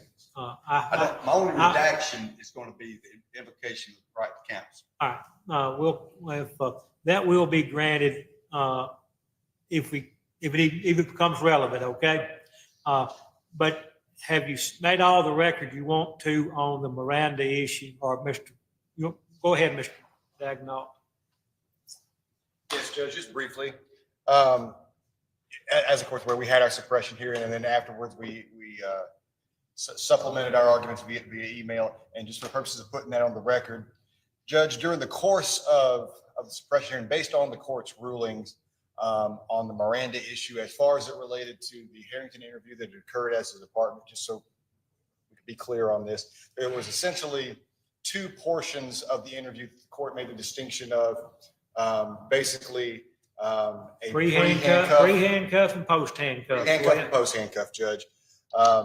And the distinction was made between that because of the purpose of the pre-handcuff portion of the interview. Detectives came in to interview Mr. Harrington. They had already secured search warrants for the apartment, for the seizure of various items in the apartment, and for the lock audit at that time. And based on the Hunt v. State case, our position was that the analysis of Miranda was based on the totality of circumstances as contemplated by Hunt. And some of the factors to consider there are the number of officers present, the amount of force that's in use, whether or not the individual is able and free to go of their own free will, factors like that. Judge, our position is, while fully understanding the court's distinction between the pre and post handcuff, is that even the pre-handcuff portion of the interview should have been considered custodial due to the nature in which it was conducted, having the search warrants already produced, ready to be acted upon. The fact that despite what officers may have said, clearly Mr. Harrington was not free to go. He was at that point considered the only real suspect being investigated in this case. They had already had officers, aside from the two that were present during the course of the interview, there were multiple officers stationed around the apartment complex, down at the vehicle, in the stairwell, and on the opposite side of the stairwell. Clearly, Mr. Harrington would not have been free to go to gather his devices, hop into his vehicle, and leave based on totality of what was about to happen, despite the fact that it hadn't happened at that time. in spite of that argument, in addition to that argument, Judge, the specific request that was made of Mr. Harrington at the time of that interview occurred approximately at noon on July 22nd, 2024, during the course of 2022, during the course of that video that we watched, in about a 15-minute time frame during that interview. During that time, Detective Fortner explicitly told Mr. Harrington that the purpose of their investigation was to try and talk to people who may have had some of the last connections with Ms. J. Lee, and that they were just trying to cross people off their list, get a little statement from them, and that in conjunction with that, they were asking to view text message or other message-related phone data, messages and things like that, with the exact language that he used, text messages or anything like that from around the time frame he went missing, referring to J. Lee going missing sometime in the early morning of July 8th, 2022. That was a very limited request and a limited scope of what it is the officers were asking at that time. Admittedly, Mr. Harrington gave them permission to view his phone based on the limited request that was asked of him by the officers. Let me interrupt you just 1 second anyway. Or direct this to the state is has the state or doesn't take a state attempt to introduce evidence or testimony outside that time frame, around from other than what time they're around that Mr. Harrington went missing. Does that make any sense? He's made a distinction about he's asked for information around the time Mr. Harrington went missing. Is there anything before that the state intends to interview? I don't know right off the top of my head. There may be, but I will say this, as part of the response to the motion, in that phone dump, Mr. Harrington provides. I'm gonna give you chocolate like that, but I just had a very. That was outside the time scope. Okay, go ahead. All right, go ahead. And Judge, that's exactly correct. And that was not part of the hearing. I believe that was supplemented in some of the emails that were done after the fact, because then the state, rather than making the argument that they had kind of a twofold argument, Judge, that first, and I believe that what the court's ruling was that Mr. Harrington gave them complete and unfettered consent to the entire contents of his phone. And that's just not supported by the video evidence of the interrogation, because it was a very clearly limited request for a limited scope to view those records in a limited time frame. And the other materials that were found on the phone were not considered within this time frame that they were searching at the time.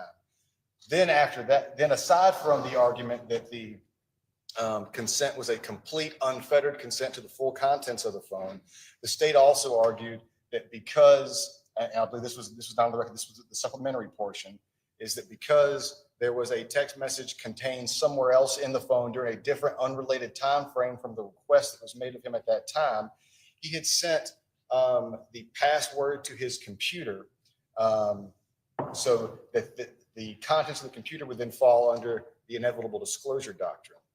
This is an important distinction and argument because, as it was clear on the video, and it's clear by the issuance of the search warrant for the computer that did not exist until the 25th of July, based on the body camera footage that has been reviewed, you can clearly see an officer, I believe who was with ABC, typing away, accessing this computer after Mr. Harrington had been placed in handcuffs and was directed to turn over his passwords after being told that they had a search warrant for them. As far as the inevitable discovery goes, Judge, it's clearly not inevitable discovery as to the password, because during the course of that hearing, Detective Baker put on testimony that the evidence that they got by obtaining his passcodes was incriminating, and that it was paramount to their investigation, because without the passwords, it would have taken them years to break into the computer using whatever extrapolation or extraction methods that they would ordinarily introduce. His own testimony showed that they had to have the passwords for the phone and the laptop that's recorded. That was the testimony that was provided during the course of this hearing on the 25th in Ripley. So the fact that they're making the argument on the inevitable discovery doctrine, it's not applicable here, but it's still entirely not applicable because they had to have, our position is they had to have the search warrants to get into the full contents of either device, because the consent, which we do admit that Mr. Harrington gave consent during his initial interview, but it was to a very specific, limited request for access to messages and things like that from the time period that Jay Lee was missing. So, Judge, we submit that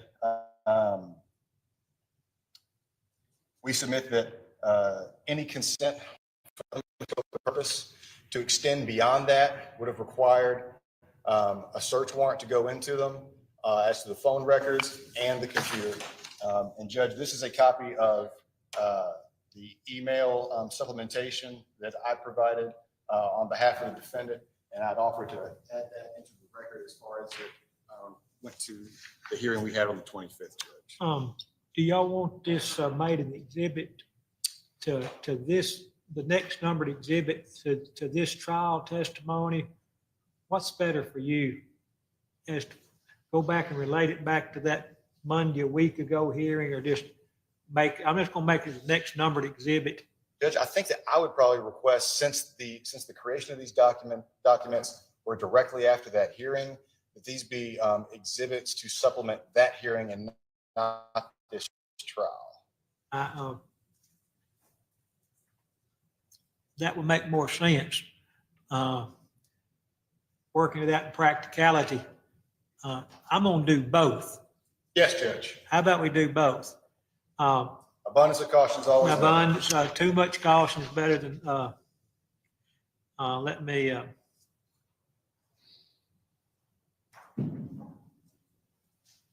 Thank you, Your Honor. all right.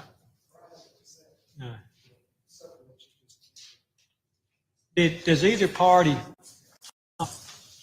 I've got two November 26, one from Horan and one from the district attorney's office. There's no objection. I'm going to ask that these be made, the Horan as the I think my list of exhibits is on my desk back there. The Horan will be made as a next numbered exhibit for ID only in this trial, and then the state's supplement will be made as the following exhibit. And I'm going to ask you were there last Monday. Can you find some way to make these as exhibits to that as well?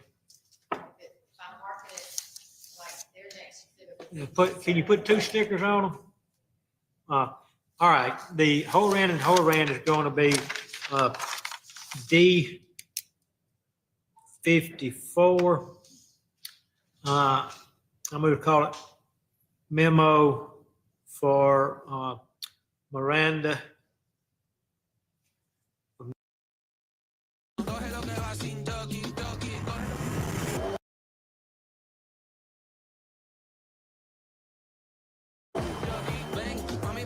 Miami. 1126 Miranda.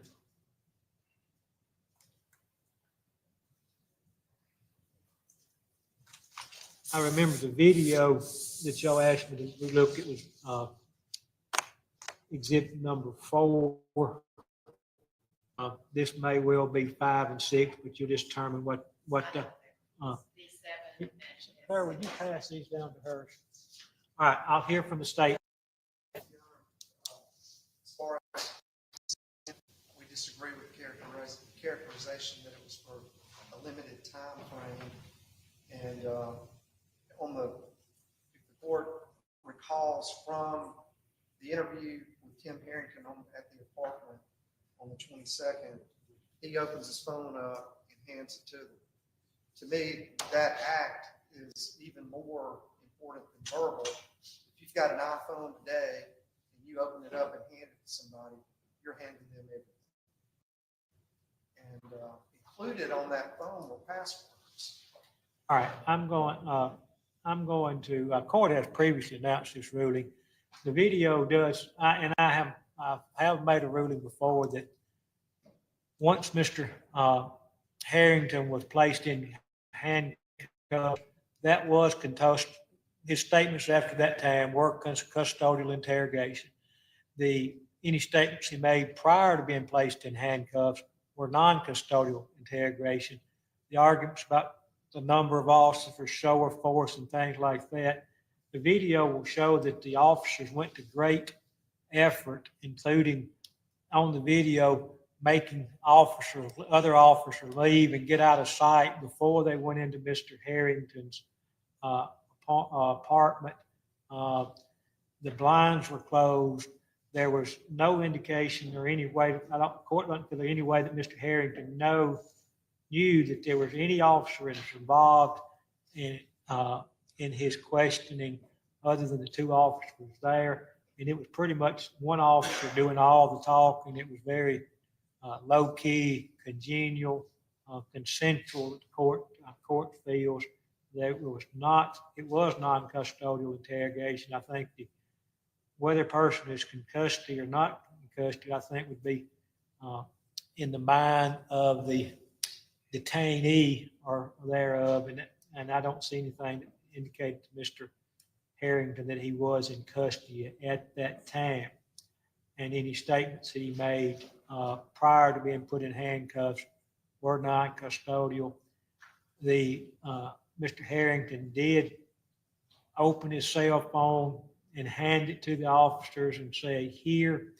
Court believes that when he opened his phone and said, "Here," and the officer spent many minutes looking at it, that he had consented to the search of his phone. There was no indication that he ever withdrew that consent from the search of his phone. Testimony has been that once that phone was accessed, first off, that the phone and the laptop were linked. Getting into one would get you into the other. And also the password for the computer was contained in the phone, and that would have led to its discovery. And that's going to be the court's ruling that there has, that those not suppressing the contents of the phone or the computer. And I am finding that any statement made prior to Mr. Harrington being placed in handcuffs were non-custodial. And if offered to be admitted, I'll admit them. Is that something you're going to take up with this offer or at this time or not? Sorry? Is the interview with Mr. Harrington at his apartment something that you're taking up with this officer today or not? All right. That's court's ruling. I think everybody's made your record. Time will tell if I'm right or wrong, okay? Thank you, Your Honor. All right. Give me about a 2-minute break and I'll be right back. I think Mr. Abraham brought up some things about a motion in limine that pertains to the interview at CID, custodial. Yes, I have ruled that the invocation of Mr. Harrington, I have not ruled on the admissibility of that document, of that video. I would say that in the event that I do admit that, if there's proper Miranda warnings given and that kind of thing, and if there's invocation of the attorney-client right to an attorney, that portion, his request for for an attorney will be stricken anyway. We won't be able to ask that. I would just point out for the court that there's full implications to that. This is the witness we were going to proffer that evidence through. We had the entire interview ready to be introduced. Get ready, start. And it would have, I just want to point out that that would have been more efficient had it been brought up before the lunch hour, so we wouldn't be waiting on the exhibit. We ran past efficiency about 9:15 on Tuesday morning. The court. Do you understand? I understand. I'm waiting on that evidence to be modified pursuant to the court's order about, I don't know, 10 minutes ago. I do apologize. I really just thought about it. I had a written motion drafted that I was hoping to bring up before. Whenever the motion was brought, whether it's contemporaneous or not, that's all right. But I think the law is pretty clear that should be redacted from the video whenever it takes place. And I will ask the court's instruction on when that jump drive is brought to me. I'm assuming while I'm in the middle of my examination, continued examination with Mr. Portman, that they'll need. Y'all, let's not, once it's brought, I want somebody from Mr. Horan's office to get with somebody from DA's office to say, hey, this one's good to go. That's how it extracted anyway, okay? I have a transcription of the statement, and I don't mind offering the transcription at the appropriate time if he wants to, ID or something to allow.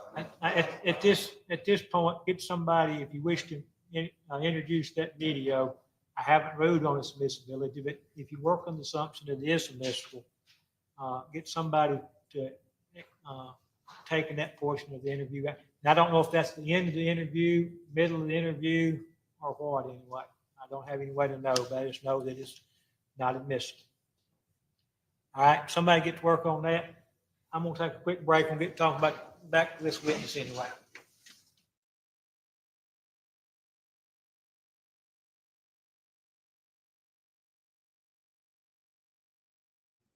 That was a lot. Do y'all need to run that back? He does take short breaks though, y'all. He does take short breaks. I think I was recapping actually for the people. So where my notes at?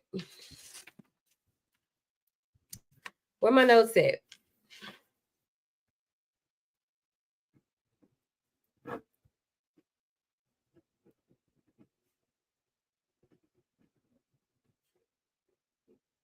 Okay. And I haven't seen them stand for the jury. So on the right side of the, well, it would be our right, but I guess it's the judge's left is the door to the jury room. I don't think they stand when they come in either. They just bring them on in. I haven't even heard anybody say all rise for the jury. I haven't heard it. Right back. He don't take no time. If everybody is ready, show the jury in.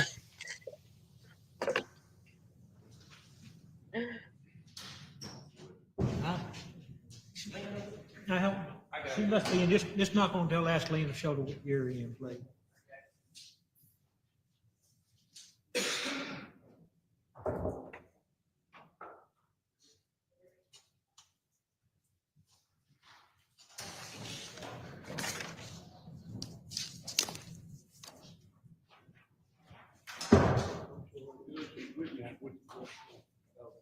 Oh, okay. He'll be back. We won't start without him.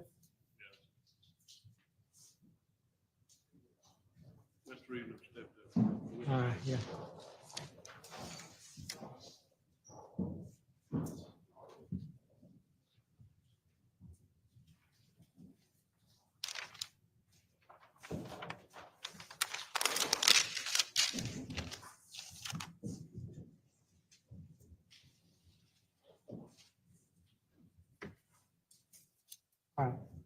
witness is gonna be right here, okay? About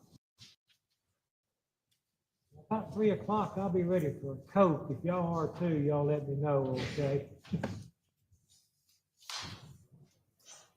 All right, Mr. Fortner, you can return to the witness stand and you remain under the same oath. And you may proceed with your examination. All right, thank you, Your Honor. All right. Before we took the break, we were talking about, I think, the developments from July 21st, 2022 and July 22nd, 2022 that resulted in a decision to go talk to Tim Harrington. Yes, sir, that is correct. And if you don't mind, just briefly tell the jury what those were. So the decision resulted in the Snapchat messages that we were able to see from Red Eye 24. We couldn't give, again, going back, we couldn't see what Jay Lee sent.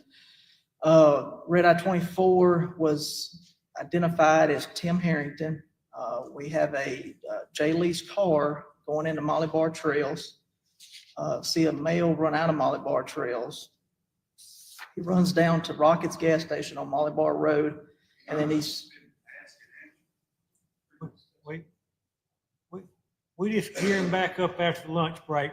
Go ahead.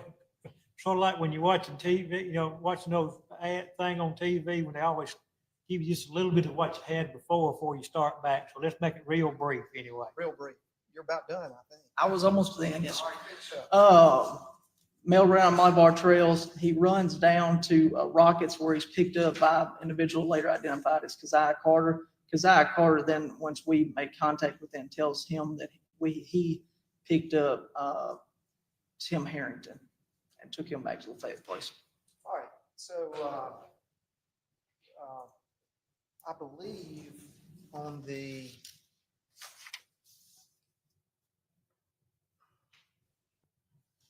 morning of July 22nd, you get that information.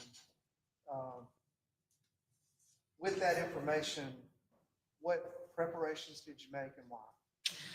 We, based on the information we had, again, going back to the Snapchat messages all the way up, identifying Tim Harrington, getting picked up in the car after seeing running out of Molly Bar Trails where Jay Lee's car previously was, we wanted to make contact and talk to Tim Harrington.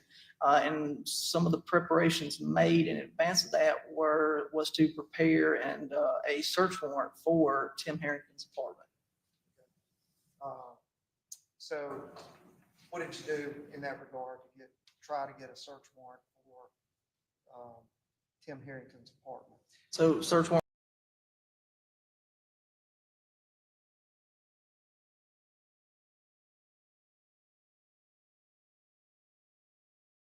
Went over to Lafayette Place once Detective Mike Burks returned to Lafayette Place and arrived in the parking lot. Myself and Detective Baker went up to Mr. Harrington's apartment. Prior to knocking on Tim Harrington's door, were you aware that the search warrant had been signed by the judge? Yes, sir. All right. At that point, just because you knew that you had a search warrant for that apartment, did that mean that you were going to execute that search warrant? No, sir, it did not. All right. Can you explain that to the jury? Absolutely. Just because we had a search warrant for Mr. Harrington's apartment, our main goal was to go there and talk to him. Had we talked to Mr. Harrington and he provided information of the whereabouts of Jay Lee, or even if Mr. Jay Lee he let us in, I don't know, talk to him, Mr. Lee was sitting on the couch. Anything's possible as far as the explanation he could have given. So we did not intend to go there. We intended to go.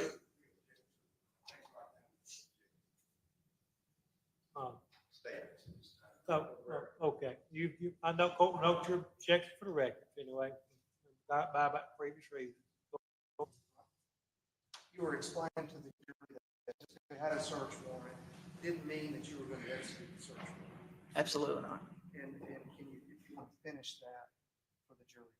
Yes, like I said, we want to talk to Mr. Harrington. If Mr. Harrington had provided us information that would able to direct us with our investigation to locating and finding Mr. Jay Lee, that would have been sufficient for us. There's a lot of people we talked to over the course of this investigation that were able to point us in a direction one way or the other. All right. Now, so yourself and Ryan Baker went to Tim Harrington's apartment, correct? Yes, sir. What time of day was it approximately? It was approximately 12:36 p.m. Was the entirety of that contact with Tim Harrington at his apartment at the Pep Place on July 22nd, 2022 recorded? Yes, it was. All right, and I have this marked for identification.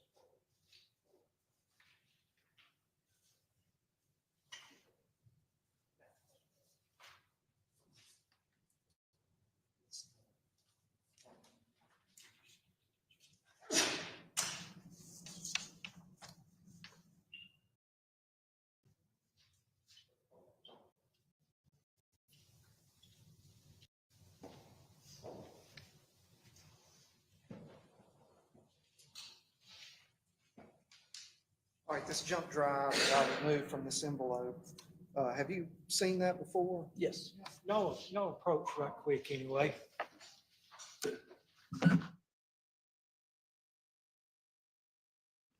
I might have missed it. I might have missed the lie. So I might have missed the lie, y'all. What was the lie? I'm over here tripping off of Joanna telling us about Shell Kill. So if y'all don't know, and I'm gonna make a video about it, but Shell Kill was released from prison today. Apparently he's been banned from Atlanta. And the state of Georgia, down there in Fulton County, they have decided to go ahead and prosecute the 5 remaining defendants. Get ready to elevate your drive. Offenburg Mazda brings you top-notch cars and incredible deals. The 5 defendants in the YSL trial. So Miles Farley, Demikion Garlington, Demise McMullen, Tinquarius Mender, and Chris Eppinger are all still slated to go to trial starting in February, where they believe that the trial is going to last 90 days. Judge Whitaker put them on a 90-day cap, like boom. I truly believe that they are only still prosecuting Miles and those guys because I truly only believe they prosecuting them because they don't want to get rid of them M charges. They want to hold them accountable for it. And they also got guys over there that's charged with the unalivement of Donovan Thomas. So I just don't think they want to let that go. That was the center of their case. So without those charges, I don't think they whole thing fall apart, in my opinion. No way they got a search warrant for his apartment to not use it if he was cooperative. Yeah, right. I must have missed that. I missed that. All right, jump back into this case.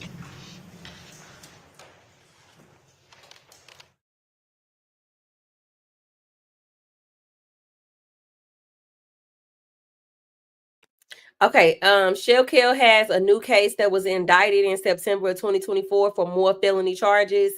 So that's what's happening there.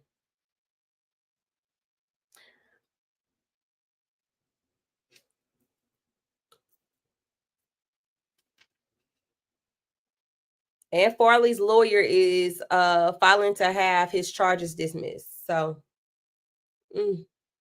sorry to interrupt this live, y'all. Joanna, you know you definitely had me looking. A portion of it is custodial interrogation, a portion of it is non-custodial interrogation, which would have been Exhibit 4 to our hearing from Monday of last week.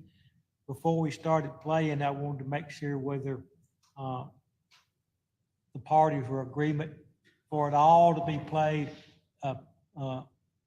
pre-custodial and post-custodial interrogation. Yes, Your Honor. I hope the judge, of course, not going to make me stand up and object again at the time of Your objections have been well noted for the record anyway. You don't, if you don't mind at all playing through, we'll play it all the way through. But I want to be clear on that point before I can't unring a bell anyway. What's that? We'll make sure there's no penalty. All right, when the jury comes back, I understand that, other than the objection previously noted, that the video can be played in its entirety. All right. Show the jury. No, Your Honor, hold on one second. Okay. Oh.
Well,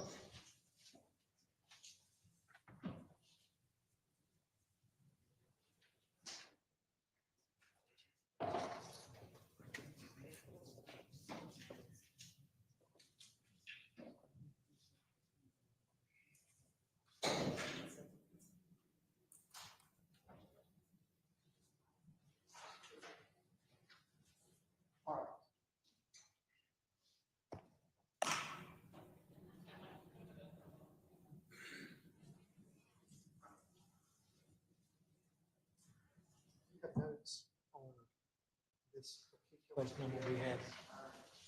This is 19. Since, Is there anything that you don't?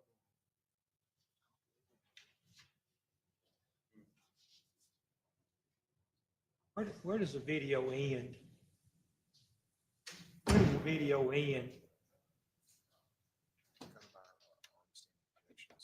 All right. It's S56. Now, when the playing of the video, I think if we look at the start of the video and the end of the video, I think everybody will know what's in between, as long as you know the video doesn't run longer than somebody's anticipating anyway.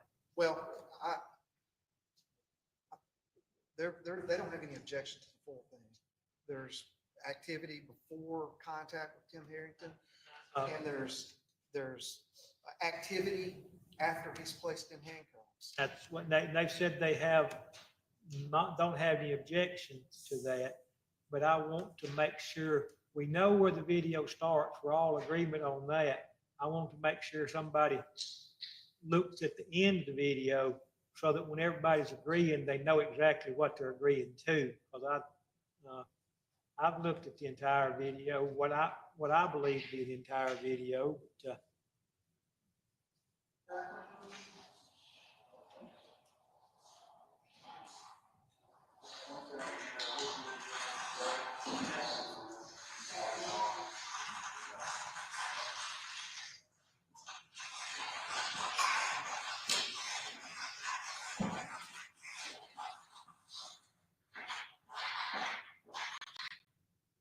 it appears the video is shown the beginning of the video and the end of the video. And that's the beginning and the end that I saw. And I just want to make sure that everybody's on the same page about the beginning and the end of the video. All right, this one. All right, I didn't want any surprises anyway, what I was trying to say. All right, if everybody's ready, let's show the jury.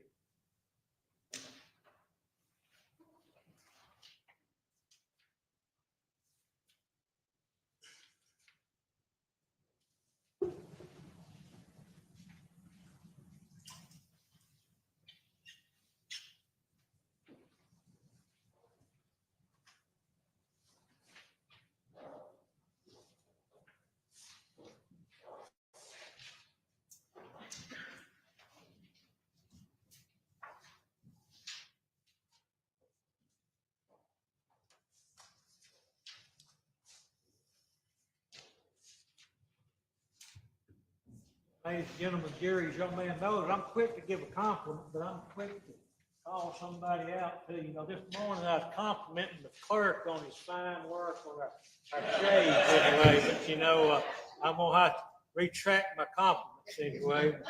My sunshade's coming down anyway, but, you may continue your examination. Thank you, Your Honor. Lieutenant Fortner, we were looking at Exhibit 56. The question to you was, have you reviewed the contents of that jump drive? Yes, sir, I have. Does it accurately depict the contact that you and Ryan Baker had with Tim Harrington on July 22nd, 2022? Yes, sir, it does. Your Honor, at this time, the state would ask that Exhibit 56 be received. The objections have been noted for the record, the court's rulings such that I am going to admit Exhibit 56 into the record. All right, permission to publish. You have it.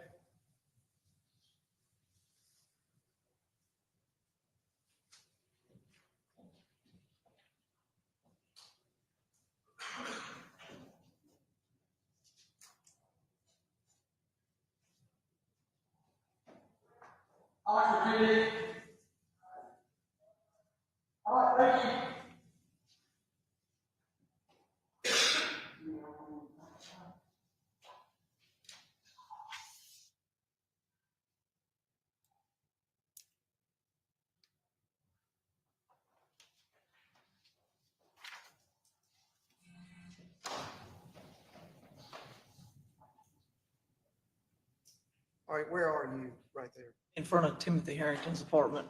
All right, you knocked on the door. Announced your presence. Yes. All right. Now, you've already detailed sort of your background understanding of what your investigation showed. Yes, sir. At this point, does Tim Harrington know what you know about the case? He doesn't know what I know about the case, no.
Hardee's warm, melty cinnamon raisin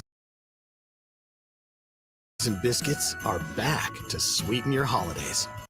The person in the dark colored muscle shirt? Yes, that's Tim Harrington. All right, and then the other person in that image is who?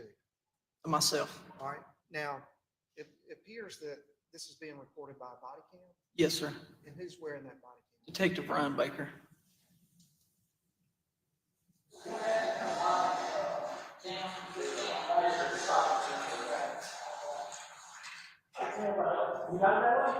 Yes, sir.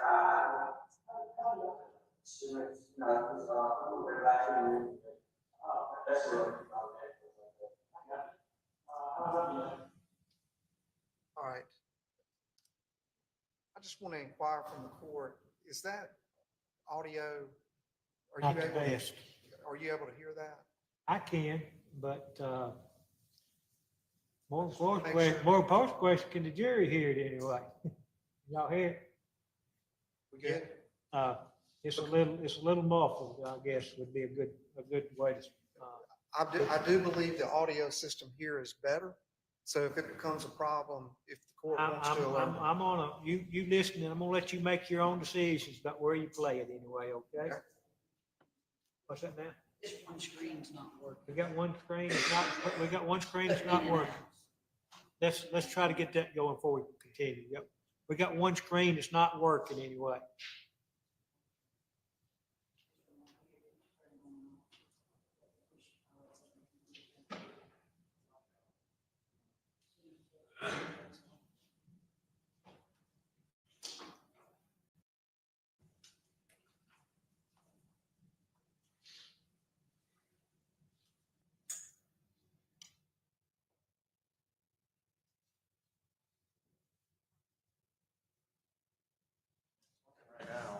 Working now?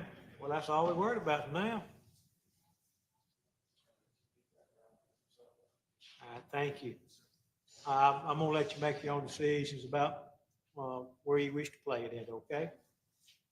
So you're going in did you identify why you were there, the purpose for talking to Tim Harrington? Yes, sir. And what was that? We wanted to see if Tim Harrington could provide us with any information related to the Jaylee.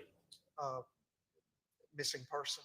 Yes. And had you been doing that in the area? Oh, yes. We've been around the city talking in different apartment complexes and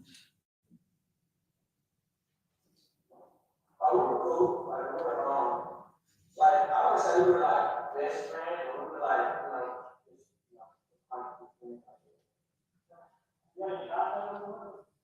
no, sir, I haven't heard anything. So it's been, I know, like, since he's been gone out there. Before he was gone. All right. At that point, at 4:38, was that statement from Tim Harrington important to you? it was. What did he say? He said he ain't seen him since he's been gone. All right. Since he's been gone. Okay. And before he said, since he's been gone, what did he say? So you ask your question again? What did he say right before that? I do not recall, sir. All right, let's back it up. Just a few seconds.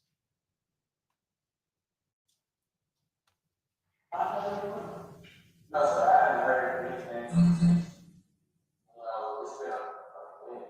I know, like, since he's been gone out there. Since he's been gone, I haven't heard him. Yes. Before he was gone, what's the last time you were out there? That I talked to. All right. Had you, at this point, told him anything about a date that Jaylee went missing? No, he just, no dates. And so right there, just before 4:44, I'm going to replay that.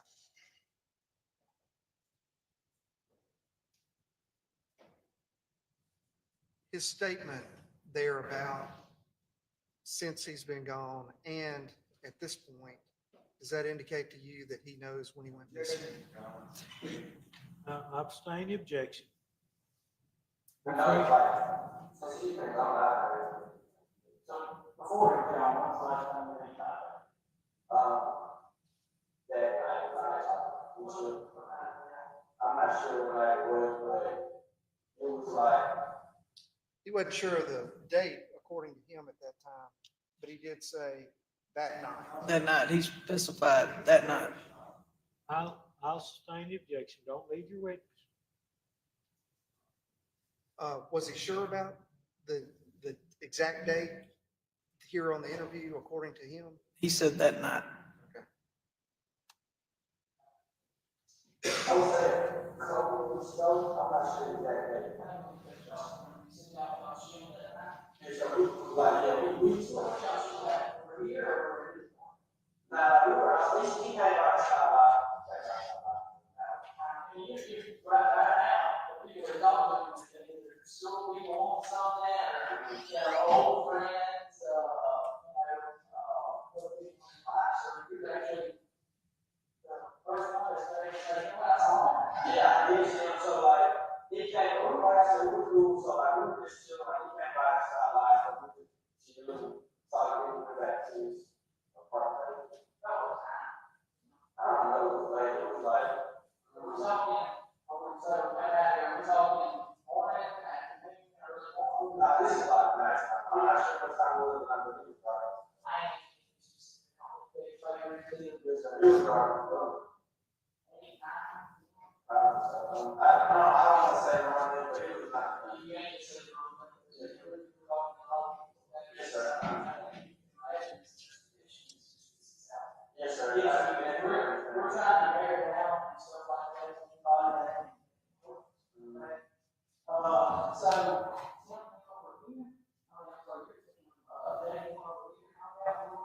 Yeah, like, stop by, you know, we talking about it. No, it's fine, I came outside, it wouldn't, you know, talking,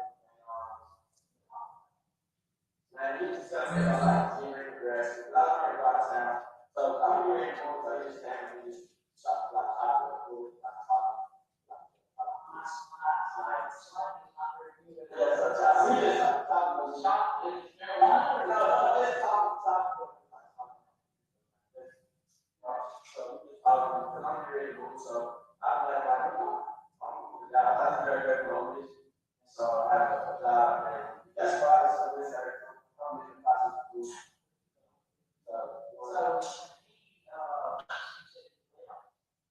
Yes, sir, you know.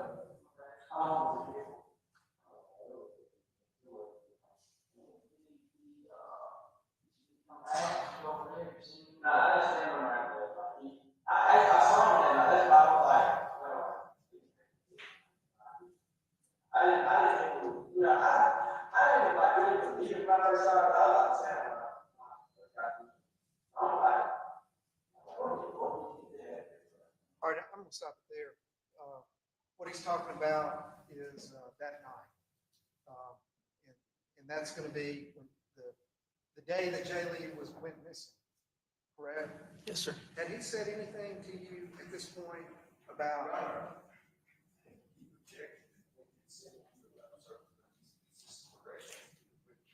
I'm gonna let him ask his question. Go ahead. At this point, had Tim Harrington said anything about an early morning encounter with Jay Lee? No, sir. All he kept saying was that night. Had Tim Harrington said anything about having Snapchat messages with Jay Lee in the early morning hours? No, sir, he did not.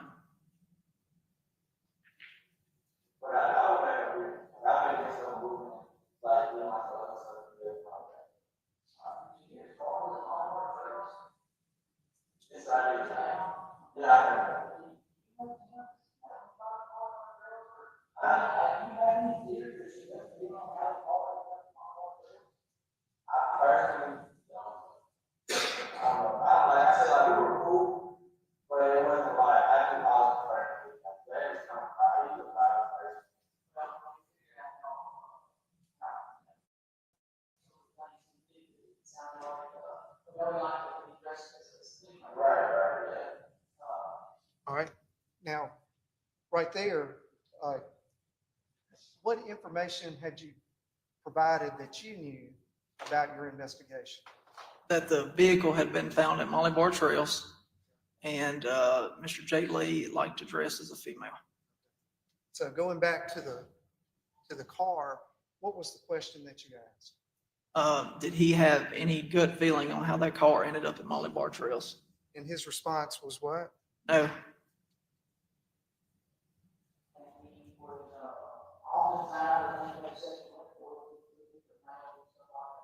All right. And even though he said no, he doesn't have any idea, what did you know about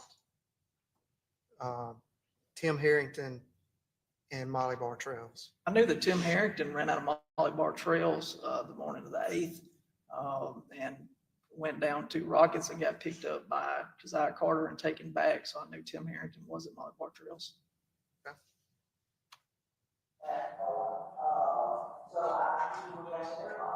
Yeah,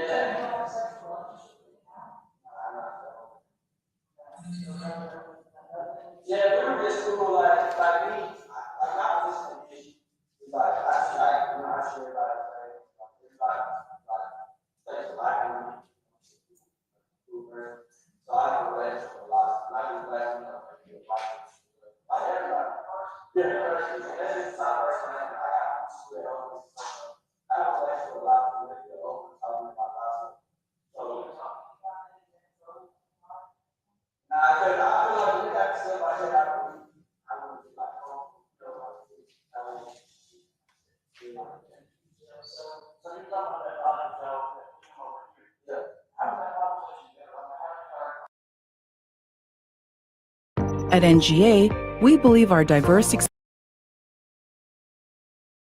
experiences inspire innovation and ingenuity. All right. Prior to getting into how did you know he was going to come over, did you inquire as to whether he had, I mean, he agreed that he knew that he liked to dress fashionably. Yes. Did you, what was his response to whether they had a more than just an acquaintance, friendship, relationship? He said he did not have any kind of sexual relationship with him.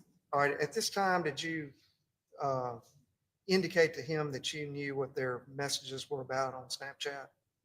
Okay.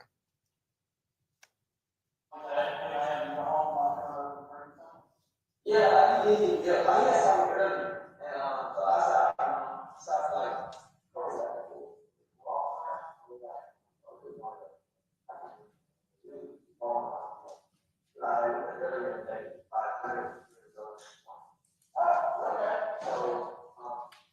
All right. What were y'all talking about here? We were talking about where Jay Lee, if Tim did anything, where they met at, or how Jay Lee knew Tim was home, and how he could make, did Jay Lee reach out to him and call him, or reach out any kind of other, any kind of electronic device to know Tim was home. And he said he met Jay Lee earlier at either Walmart or Home Depot. Sounds good. so yeah, I saw him, and he was like, I got to give up about how cool you are, the side.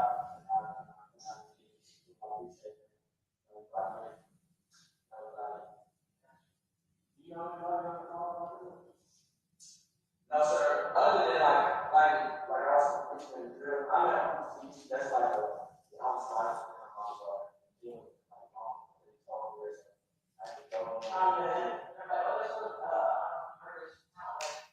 All right. Right there, if you were able to hear, y'all are talking about what? Molly Bar Trails. All right. Now, what was significant about his response? He said Tim Harrington said he doesn't go over there much because they tow from over there. Okay. To me, that was significant because he knows the towing practices of that business and that complex.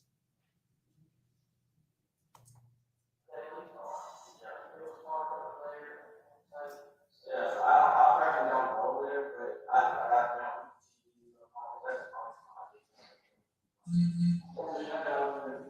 Right. The last time I went to Mountain Bar was around. All right.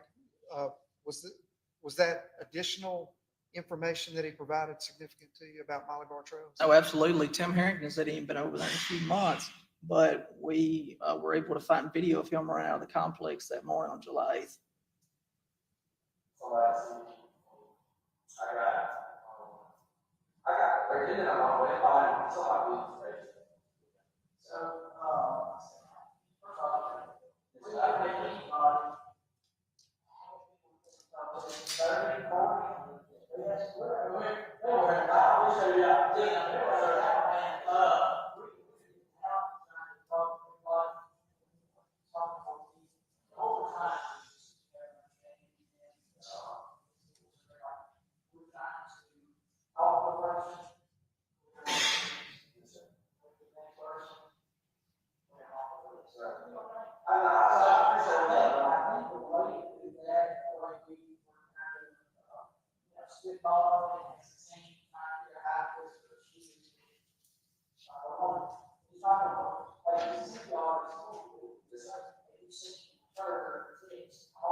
But actually, I'm asking a couple more questions. What? You saw, you believe, I mean, it doesn't come back, right? All right. Why was that important information to you right there? You, you saw him, he leaves, but he doesn't come back. Yes. Asking Tim if he saw Jay leave, which he said he did. He leaves, which Tim said he did. He doesn't come back, according to Tim. It was very important because Khalid Fears already knew that he came back over there. He was going to meet somebody that had previously blocked him on some social device, and he was going back to meet somebody that he had met earlier in the night. All right. And in canvassing people that were associated with Jay Lee, would you ask a question like, hey, Leading the witness, would you ask questions like this, that? I mean, I'm gonna ask you to rephrase your questions. I don't know exactly what it was gonna be, so, started out as a leading witness. yes, started out that way. I bet it's gonna end that way. the questions that you were asking Tim, some are specific to information you know. Are some of the questions the same type of question you would ask other people? Absolutely. Do you know Tim? Have you seen, I'm sorry. Do you know Jay Lee? Have you seen him since anytime since July 8th? Those are standard questions that we would ask anybody trying to ascertain any information we can about where Jay Lee is. Was one of those questions that you would ask, what do you think happened to him? Absolutely. I think that's a very important question because everybody has a different opinion or thought or may know something. And we want to know what that is by asking, what do you think happened to someone? It may point us in a direction that leads us somewhere else. And hopefully what we were hoping for is the discovery of Jay Lee.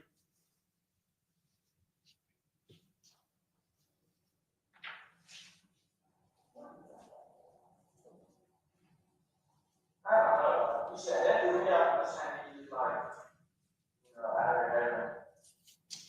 I don't know, like, we had that six somebody that, you know, like, that we went, another could be, I don't know, like, personal. All right. Did you hear his response to that question? Yes, based on what you had told me, I'm not gonna get it exactly word for word here. Could have went and had casual sex with somebody and they kidnapped him. When you were canvassing, did anybody else have a response like that? No, sir. Was that significant to you? Absolutely, it was. Why? Looking at that statement after we interviewed Tim, not only at his apartment, but at CID later on, and after we continued with the investigation, I think what happened is Tim described what he did to Jay Lee.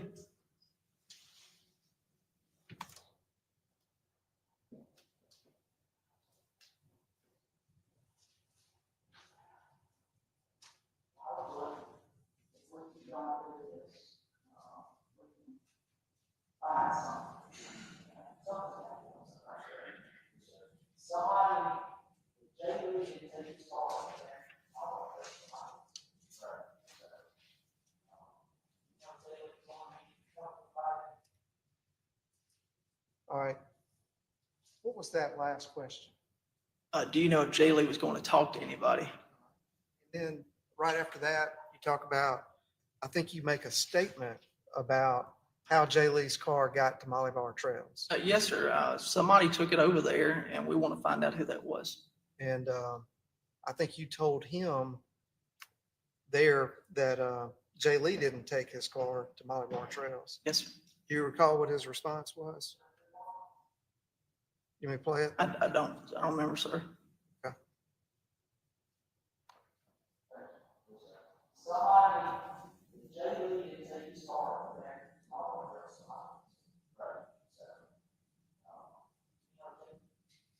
he agree with that statement? He did agree with that statement.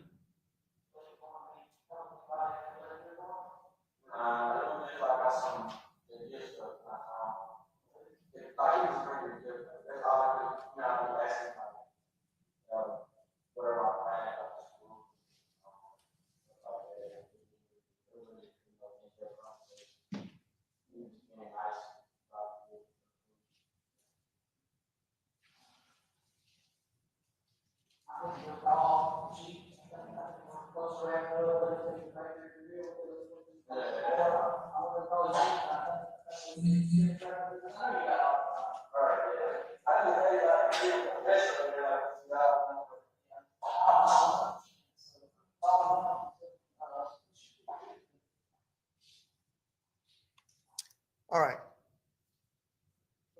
For all intents and purposes, the interaction, interview with you, Brian Baker and Tim Harrington at his apartment, is that basically it? Yes, sir. In its entirety? Yes, sir.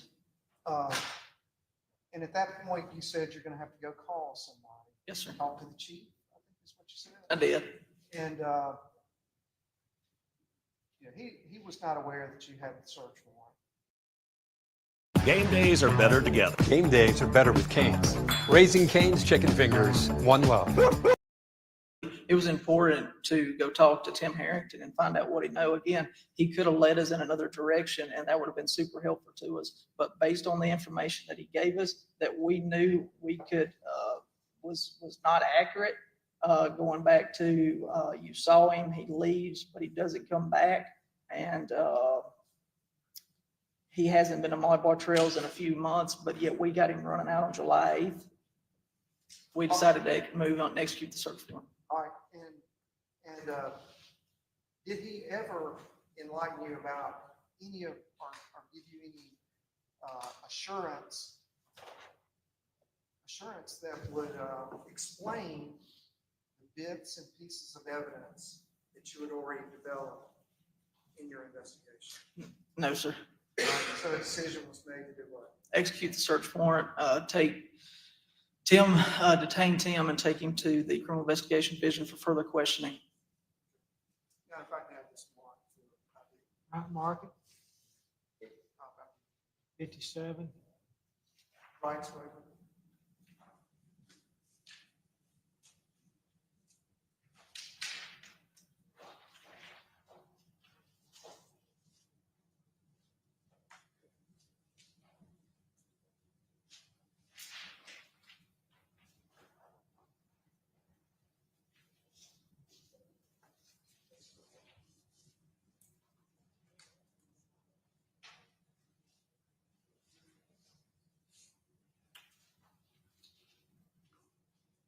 Get as far as you can, Mr. Creekmore, then we'll, No, if we have to take a break on the other matter, we can. Thank you, Your Honor. Any objection? No objection. We may be ready I for have a break it. by then anyway. Hands you what's been marked as State's Exhibit 57. You recognize that form? Yes, sir, I do. What kind of form is that? It's the Miranda rights form that we use at the Oxford Police Department. All right, so if you can, just explain what the Miranda warning is, as well as the waiver of rights for the jury.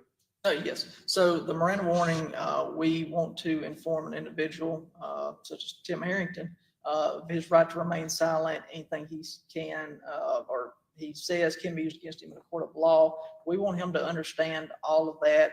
He's got the right to an attorney if he can't afford one. The state will provide one for him. We want him to understand this entire top portion right here. And then the waiver of rights down below it is for him. I've read the statement of rights, understand my rights are. I'm willing to make a statement and answer questions. I do not want a lawyer at this time. I understand and know what I am doing. No promises or threats been made to me, and no pressure or coercion of any kind has been used against me. I understand that at any time I can exercise any of the above rights. Is that standard for investigators to use when they're talking to a suspect? Yes, sir. Okay.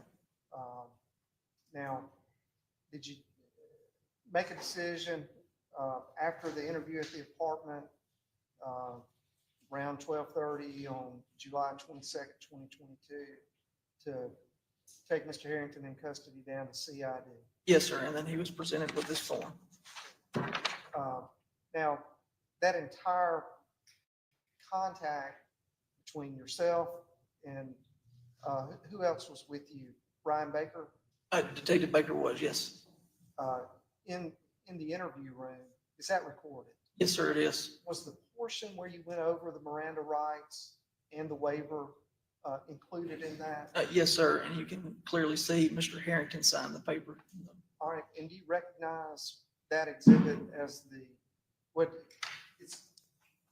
does that accurately depict that rights waiver signed by Tim Harrington? Yes, sir. That is Tim Harrington's signature right there, and that is his printed name.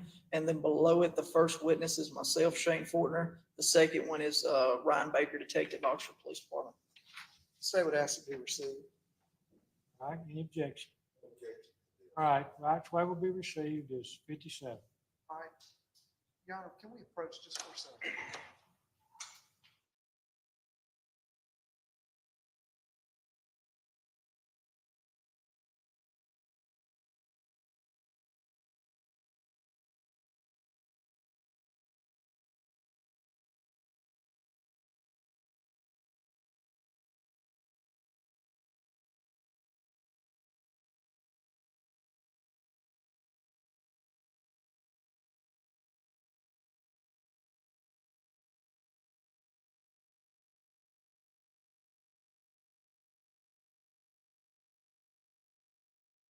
Child, not her. This what they be talking about. Like, yes, Brittany.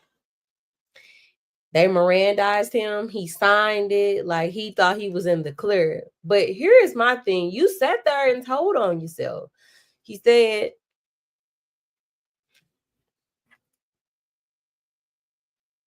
you sat there and told on yourself. You said he admitted to seeing Jay Lee.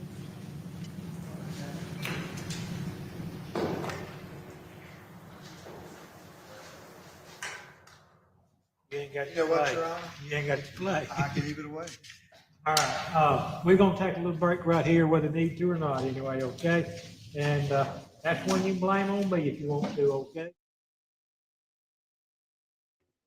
Yeah. So I mean, I had a hard time listening to him too, Beta, because the audio was so bad. But I just basically ascertained the information from the questions that the prosecution was asking. So he basically told them like he had seen Jay Lee. He hasn't seen Jay Lee since he left. They kind of asked some questions around like basically, you know, do he know about the apartment complex where they had found Jay Lee car? He was like, yeah, Jay Lee don't really go over there because they be towing people cars. And then he turned around and was like, yeah, he hasn't been over there. But the police officers already know because they've already seen the footage of him running away from over there and stuff like that. So it's basically like they went questioning him with all the details, and he just sat there talking and telling on himself. And then they Mirandized him, and he signed it. He signed it, and that's what his lawyer was trying to get out. He was arguing he didn't want any of it. He really didn't want any of that stuff played, but he did.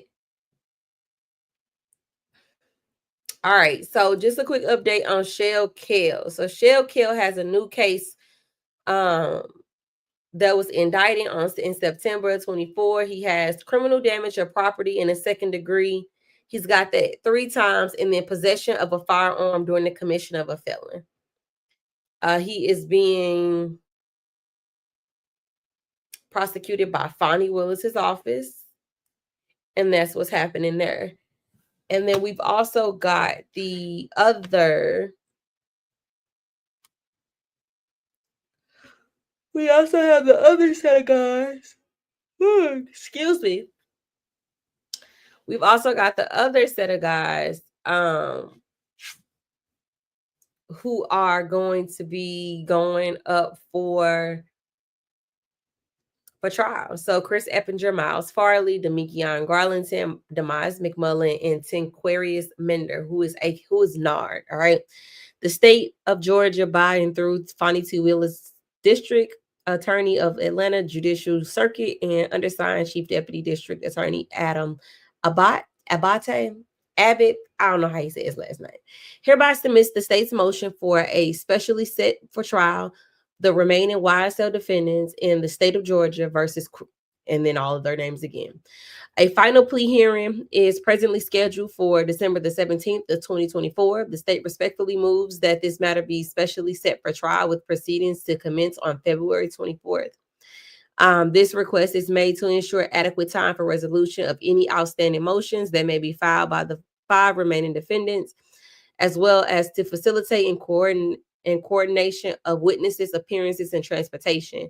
Additionally, in light of the presence of the 5 co-defendants and the recent trial of separate co-defendants, the state projects the trial will extend for approximately 90 days. Respectfully submitted on this 6th day of December, which is today.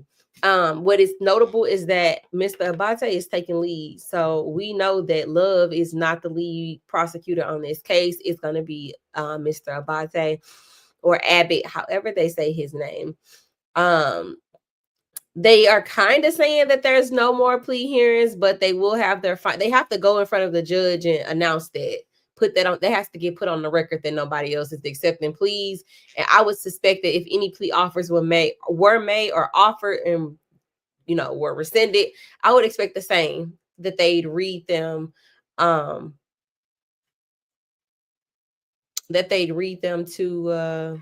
the defendants. So interesting things going on there.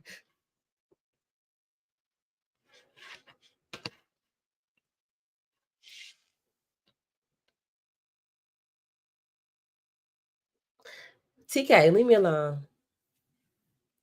Because I call him Mr. Abadi. I hear people call him Mr. Abbott, Mr. Abate. I don't know. I thought his name was Abadi. Like a body. All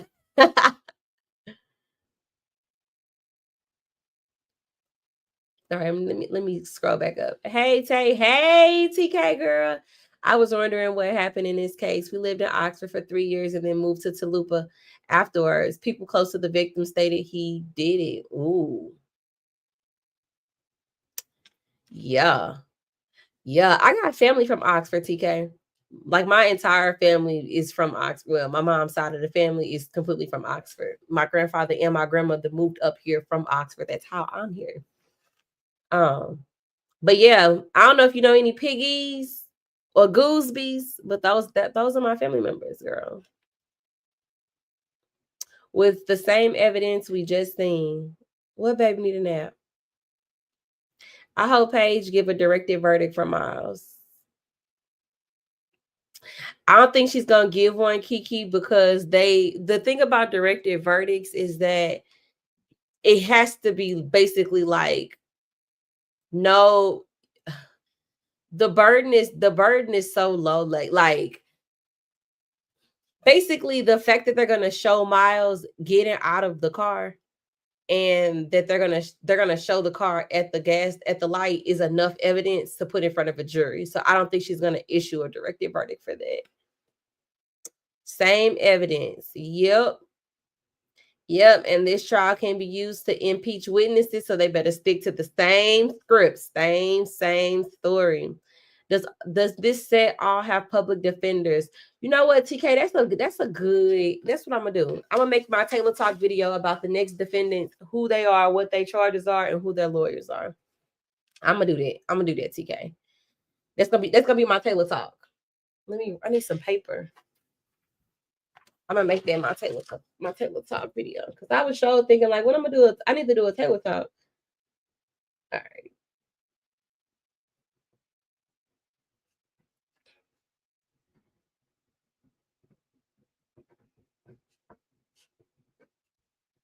Defendants and charges, and then we're also gonna do who their attorneys are. Piggies, I have some in my family. Do you, chat? Girl, but Piggies is it's a lot of people with Piggies. A lot of them. I think they do have public defenders, but they seem to be on top of it so far. I think most of them do too. There may be more on Miles though, Texas, etc. Really? What Texas? Because I don't remember hearing about his Texas. Never say never, yeah. Remember that she told Doug of why she didn't give a directed verdict because they have a jury and not a bench trial. They asked for a jury, not a bench trial. Yeah, because she doesn't like weigh the evidence. She doesn't look at it and say this is good evidence or this is bad evidence. She's just asking, did you produce enough evidence for somebody to make a decision? And just on the strength that they're going to introduce that, I don't think she's going to issue a directed verdict for that reason. Baby need a nap, assuming that comment was referring to you yawning. Ah, baby, yeah. I'm tired. Gee, I'm gonna need for you to get off my bumper, okay? Because you on my bumper today. That's it. Yep. I don't think they ever tapped his phone, but I do recall his name being mentioned in a call, like a couple calls. But basically, they were saying how he was scared. Oh, y'all know what?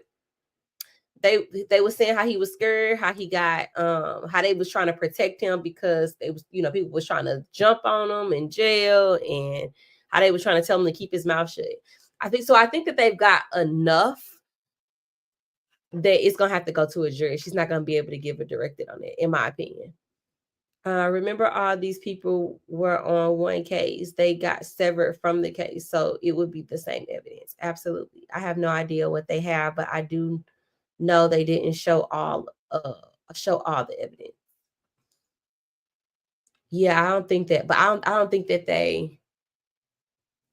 I'm pretty sure that they didn't Lacey in. That would have been because it would have showed their hand. And I think that's what Max was hinting to when he was like, they played while he wanted to hold off on talking about the third card, and he was waiting for the medical examiner to do certain things because he didn't want to play a card in order for them to get ahead of. So he's already played the card about, additional movement. And this second time around, the state is going to have the opportunity to spin the narrative, even though Shannon was acquitted, which I think is trash. But here's my thing too. If they don't have those two murders, if they don't have the murder of Donovan Thomas and of Shamel Drinks, they don't have a RICO. I think that RICO go to Ish.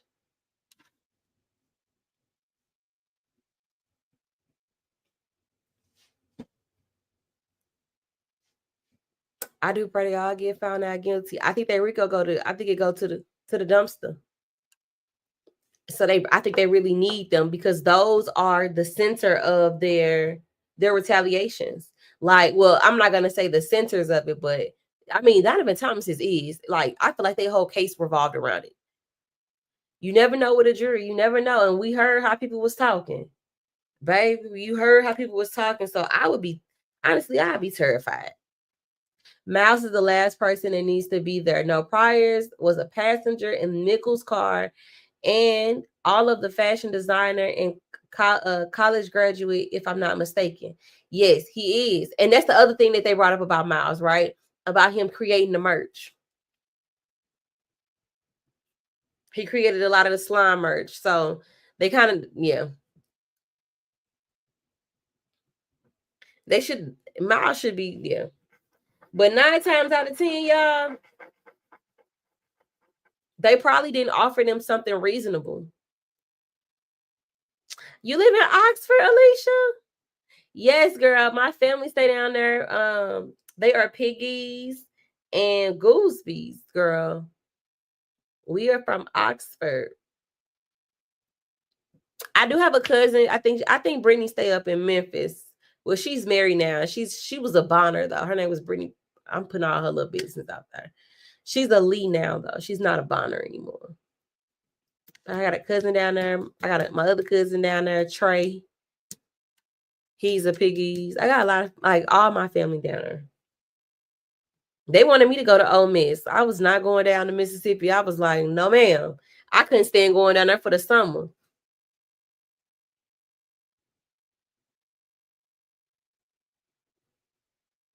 No E. We don't have an E in our name. It's like, it's this one. I'll show you.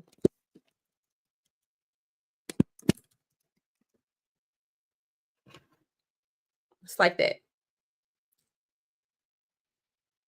But I will tell you that the Goosebys came off of a boat. So there's a lot of people who have the last name Gooseby. And they changed some of the spellings to be unique. But it is definitely a slave name. I don't know. It depends on what's their first name. It depends. I mean, it's a lot of them down there. It's a lot of them down there.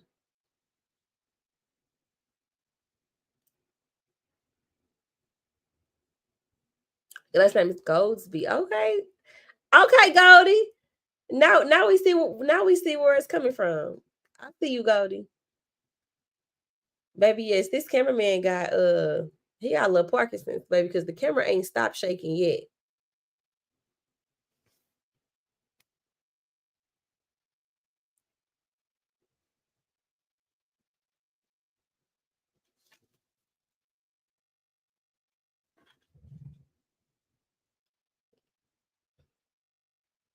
I gotta buy me and my mama some pajamas today for our family Christmas party.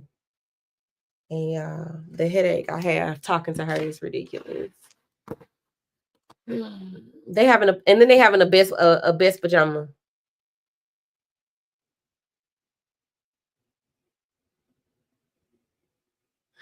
Yeah, Fulton County destroyed their friendships. Like, I'm not gonna say they destroyed it. I would say that the crimes that folks chose to commit definitely destroyed it.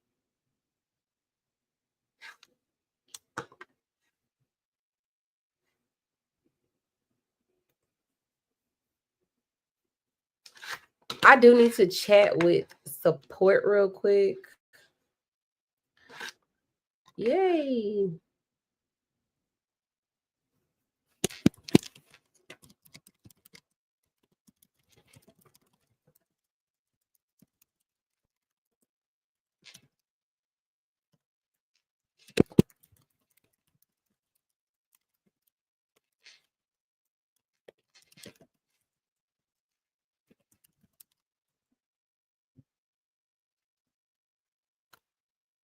So let me see. Baby, okay. I was thinking the same thing about the man having Parkinson's too. Is Woody coming back to testify? You know what, Alicia? I think Woody is because of Demikion Garlington. They got a jury consultant for the 6th job. Do you know if it was all of them? Yeah. I don't know, TK. I don't think I understand it.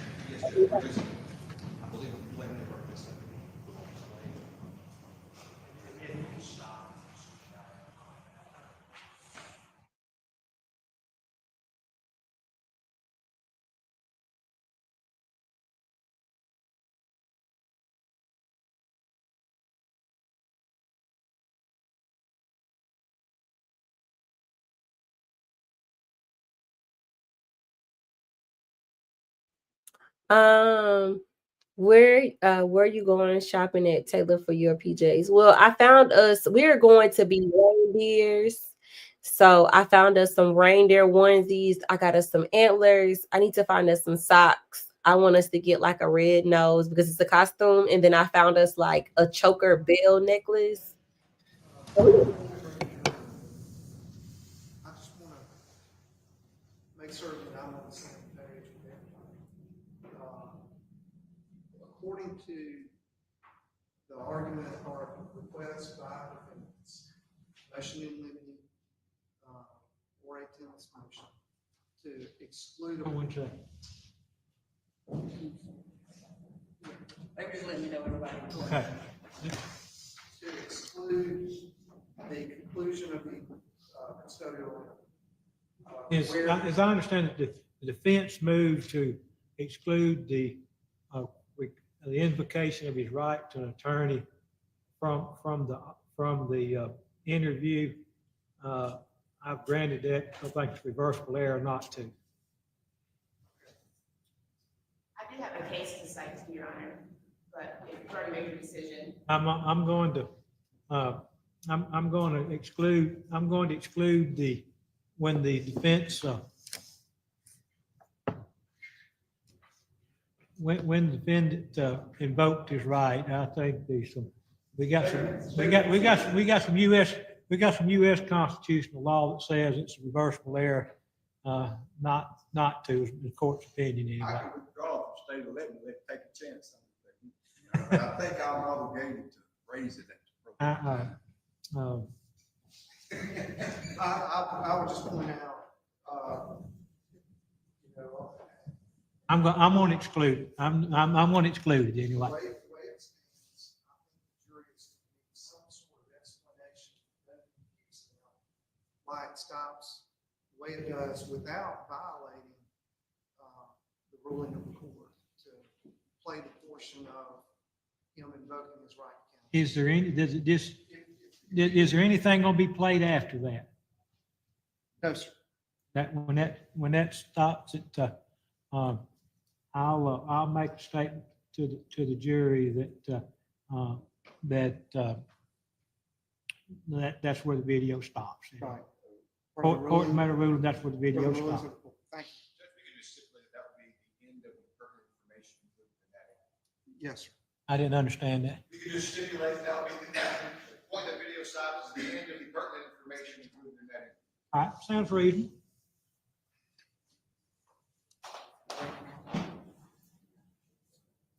Are we ready now? Y'all ready? Yes, sir. All right, go ahead.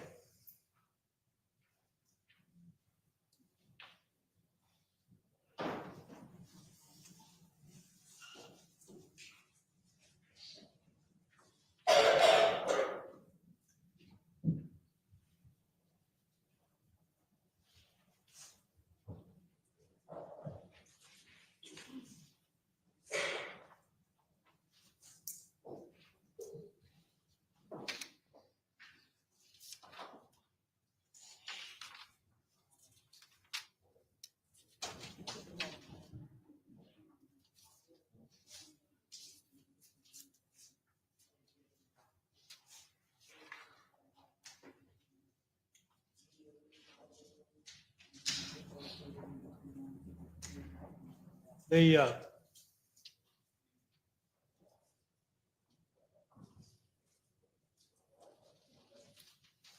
let me talk, just both of y'all. The jury has advised me that they're having a difficult time understanding the audio and wanting to know if the big screen could be turned around so they could hear better. And I'm going to authorize that. Sorry, guys.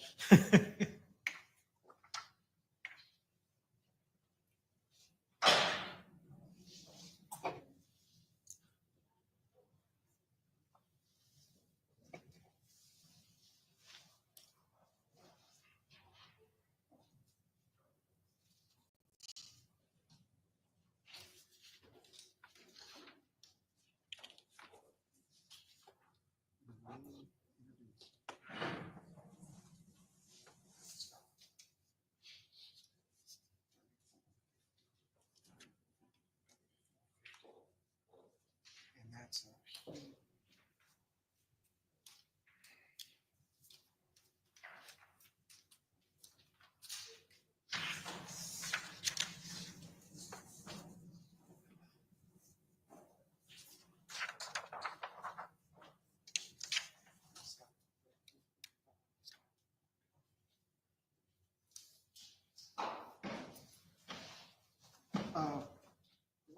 get that. You have a jump drive.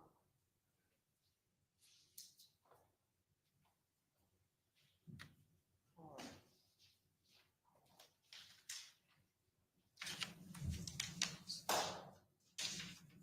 Your Honor, if I could have this mark for ID. May do so.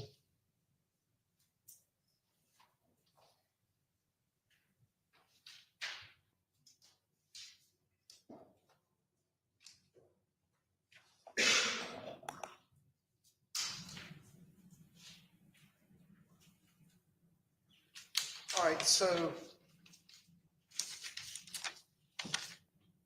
at the conclusion of the interview at Lafayette Place, Tim Harrington's apartment on July 22nd, 2022, you put Mr. Harrington in custody and brought him to CID. That's not at the regular police department, is it? No, sir, it's at 10 Industrial Park Drive, which is off of Highway 7 South. You've got an interview room Yes, sir, we do. and with recording equipment, Yes, sir, there's video and audio in that room. and you went through Mr. Harrington's Miranda warnings and rights waiver. Yes, we did, and after advising him of all that, he printed his name and signed acknowledging that he wished to speak to us. I believe we've already introduced that rights waiver in the evidence. Correct. All right. Now, typically when you go over the Miranda warning, what their rights are and the waiver, you pay attention to sort of their educational level and level of understanding. Yes, sir, we want to check into that, given that Mr. Harrington just told me he graduated from Ole Miss. I knew he was a college graduate. His education level should have been where he could understand it, but as I'm advising him of his Miranda warnings, I'm asking him, do you understand this top part? Do you understand this bottom part? And I also told Mr. Harrington, if at any point you understand something, ask me a question. I'll be happy to explain to you because I want him to understand what I'm reading him. Did he acknowledge that he understood? Yes, sir. And did he voluntarily waive those rights? Yes, sir. After being brought from his apartment to CID and put into the interview? Yes, sir. He All right. signed the form and printed his name, and we signed as witnesses. Now, I placed a envelope there. Do you recognize it and the contents? It says Sheldon or S. Harrington apartment interview. Do you recognize it? Yes. There's a jump drive in there with the evidence sticker, S58. Is that correct? Yes. All right. Have you reviewed the contents of that exhibit? Yes. Do they accurately depict the interview at CID between yourself, Ryan Baker, and Tim? Yes, sir. All right, Your Honor, the state would ask that this be received into evidence subject to ruling. Any objection? Well, it'll be admitted.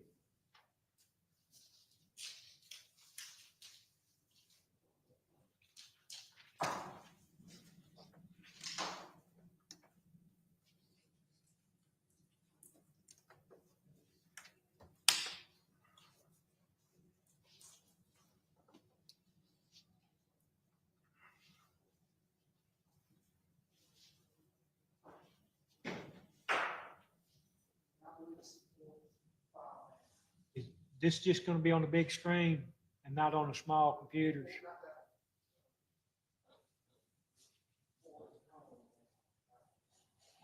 I'm sorry, Your Honor. This just gonna be on the big screen or all screens? This will be on the big screen. Y'all may have to move then, Mr. Holdman.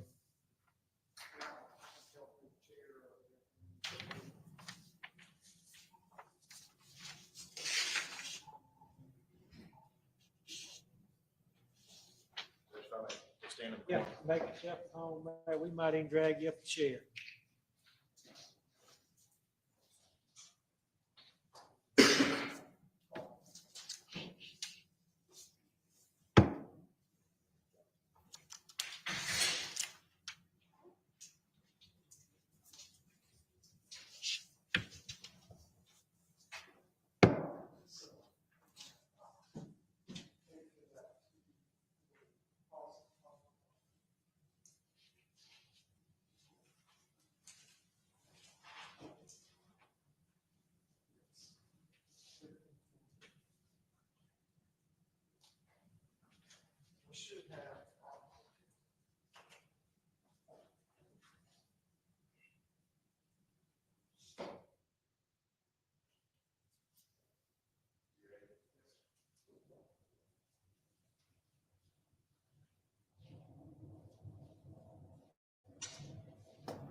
Okay. Yes, sir.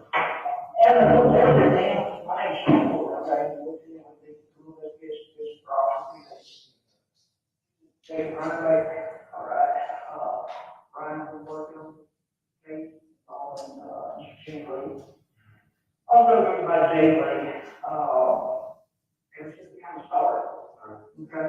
And I think you told us this, I really believe it. It's important to work with us. You agree? So, we came over to your house, we asked you some questions, so we call contact, like, okay? So, those questions, let us, bring it down here.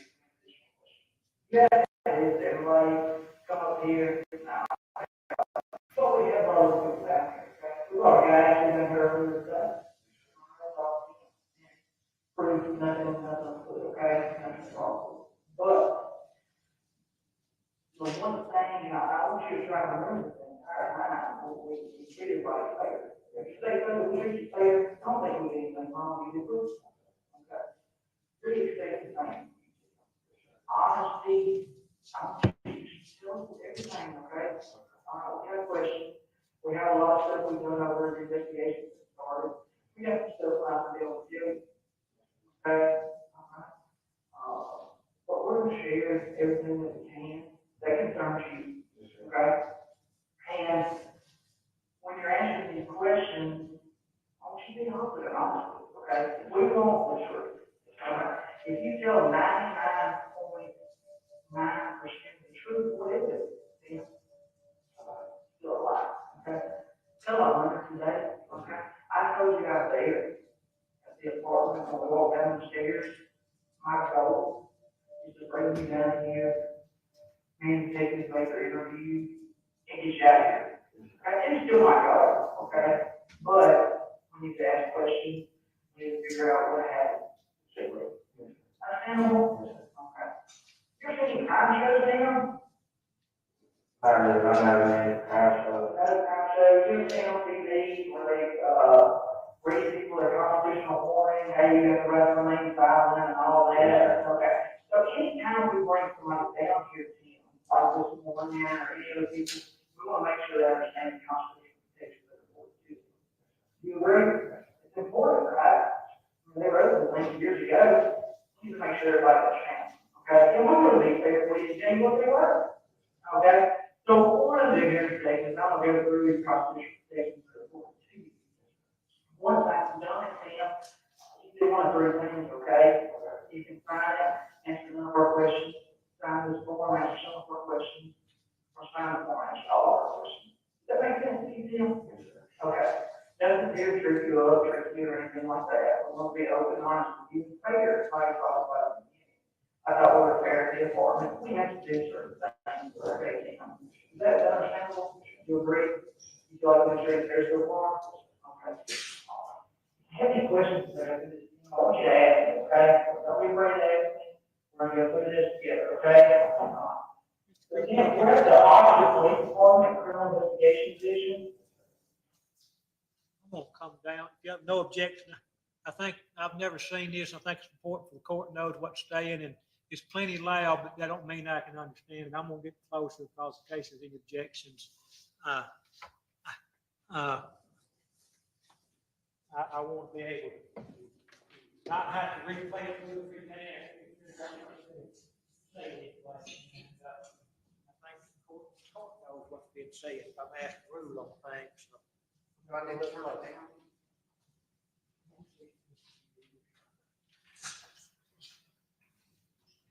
Right up here in front of Lynn. I think I can hear a little better here. Hey. I'm trying to adjust it not only front but back. I understand, and I'm here, and it's not your fault. I think it's the air system.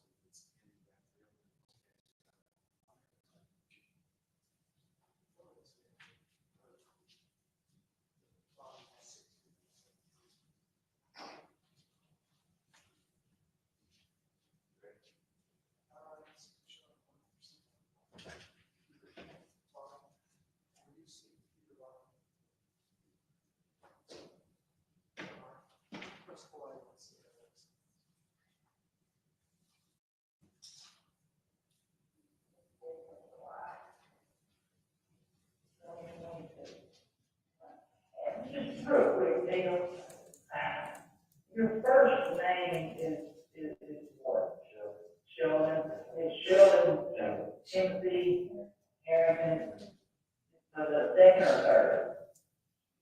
Second, okay. I don't get all confused later. So, I'm not there. The junior, okay. What is your date of birth, Mr. Sheldon? I'm okay. Okay. All right. What's your date of birth? March 5th. I'm gonna write that on the back, okay? And what is your phone number? I'm gonna ask that any feeds just, include, the statements as to dates of birth and phone numbers, okay? Just go to,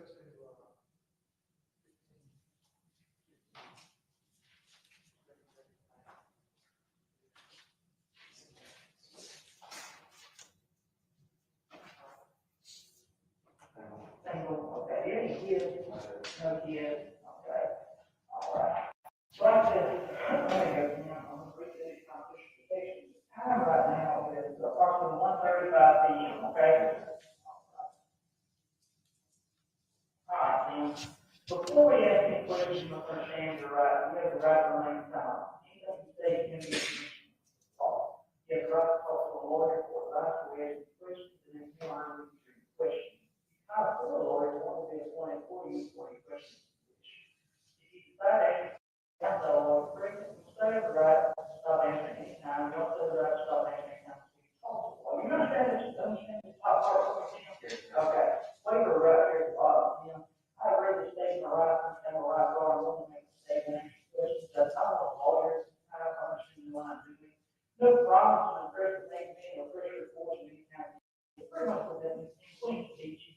We ain't done anything cool, I'm using punishment. You understand that? Okay. I understand anytime I can try this little right. You understand the bottom part, man? You understand the top part? Okay. They teach how to sign in cursive at school. Okay. Hey, I believe today, not sign in cursive, it's just print. That's right. I'm glad you used it, it's all power, not. So, Tim, you understand the top part, the bottom part, signature line here, print line here, we'll sign it with, okay, and talk to it.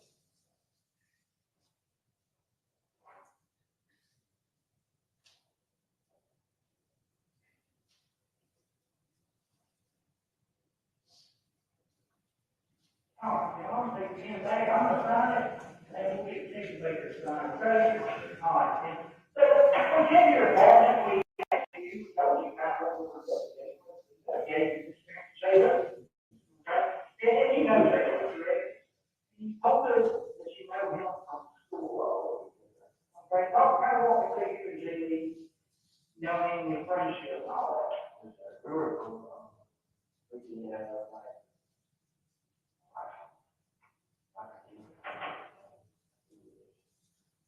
So is it possible, Tim, once you told us in the apartment was not accurate? I didn't think it was mine. I didn't think so, Tim, and that's the reason why. right. So, right here, the first question is about the nature of his relationship with Tim Harrington. You confronted him with what?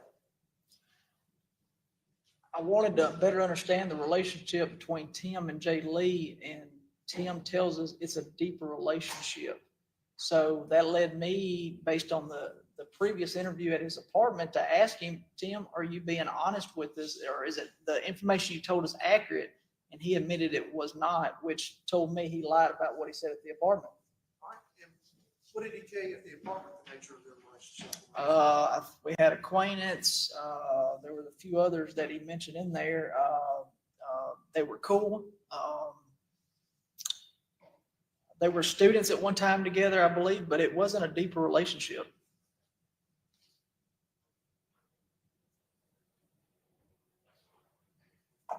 You understand that, Tim? I think it's important that we get that on the table. Because it means you don't have a good understanding of what happened here, the whole picture. All right? And I can't tell you the story. Okay? When you walk out of here, Tim, I was trying. You can tell anybody anything you want. But if they bring, you got the truth. I think that's fair to you. Okay? We talk about this deeper.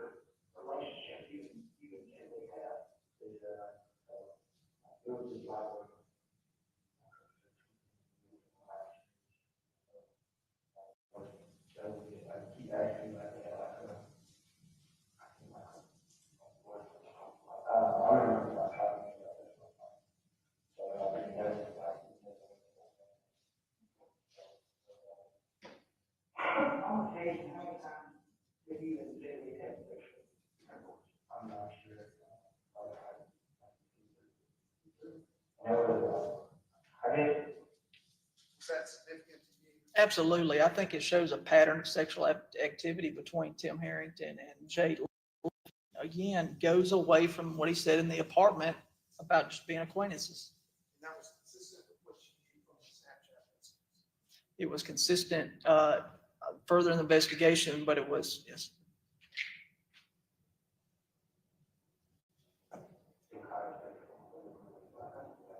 in my evening over, did you have sexual relations that night?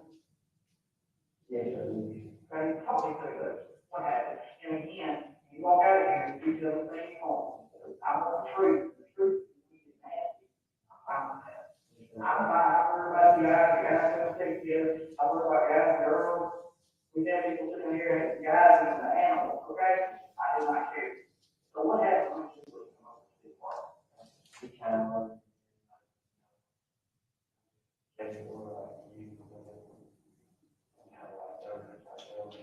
what did that happen? In your apartment? How did you know Jay Lee was coming over? How old are you back up? Okay, again, there. How did you communicate with Jay Lee? We talked over what kind of? I remember we talked like him. We talked, okay. That night you came over, what did y'all get to talk? I was really trying to remember. I don't remember, we only talked about that. Okay, that's all. Okay. Can you tell me what are some of the Snapchat handles you have? You have like 2 or 3. You got, can you kind of tell me, you got a great name, right? Yes, sir. Okay, what were some of the ones you had? Mine has, like, my name, like, my name, I don't have my name, like, what's your name? Fred? Sure. All right. You're talking about his handles. What does that mean? Not well versed in Snapchat, but it's a name that the Snapchat user has, I believe. If somebody has a nickname, instead of putting their real name, they often use a nickname for social media handle. Absolutely, you don't, like he says right there, he's got some real name, and then he uses his nickname as well, and his nickname was Red. And the handle in the Snapchat messaging with Jay Lee that Ben Douglas, when he accessed that Snapchat account, the relevant messages were from the Red Eye Red Eye. 24. So it's just red or red or something else? It's like red. I don't really like remember the name. It's red, but I don't know. Yeah, I don't know about actual. I don't know like you got the name and it's like Jay, now, your response there was, Tim, you just said it. You just said it. What are you referring to? He just said Red Eye. All right. And can you explain that you heard red eye right there? Mm-hmm. All right, explain that to the jury. So when he says Red Eye, and then he emphasized really strong at the end, trying not to say it, and it's what I figured when I was in the interview. He says Red Eye, and then he emphasizes the eye part of it at the end to then move forward with his statement.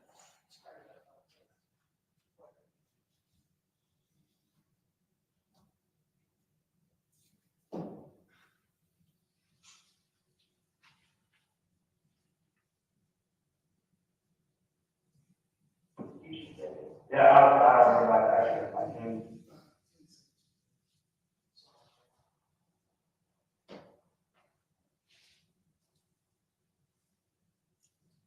Yeah, I don't have any like my name. What's your name? Red. Red.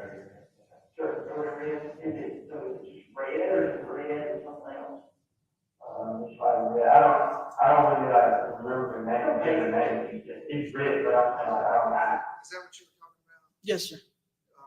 He could have been saying red but you heard red eye, And then he emphasized the I at the end. almost as if he was catching himself. Yes, sir. I know you said it. Yeah, I don't know about actual, I know, like, you know, names, like. Really, he gave you all six, you get some more. I got you. Okay. Okay. He talks a little bit more in detail about their interaction. And then before we get into that, going back to the handles that he used for social media, he was using that handle on what day? July the 8th, You know that 2022. from the records? Yes. For a fact. Yes, sir. And then here on July 22nd, he indicates that he can't remember what he was using. Is that Yes, correct? sir. That's what he says.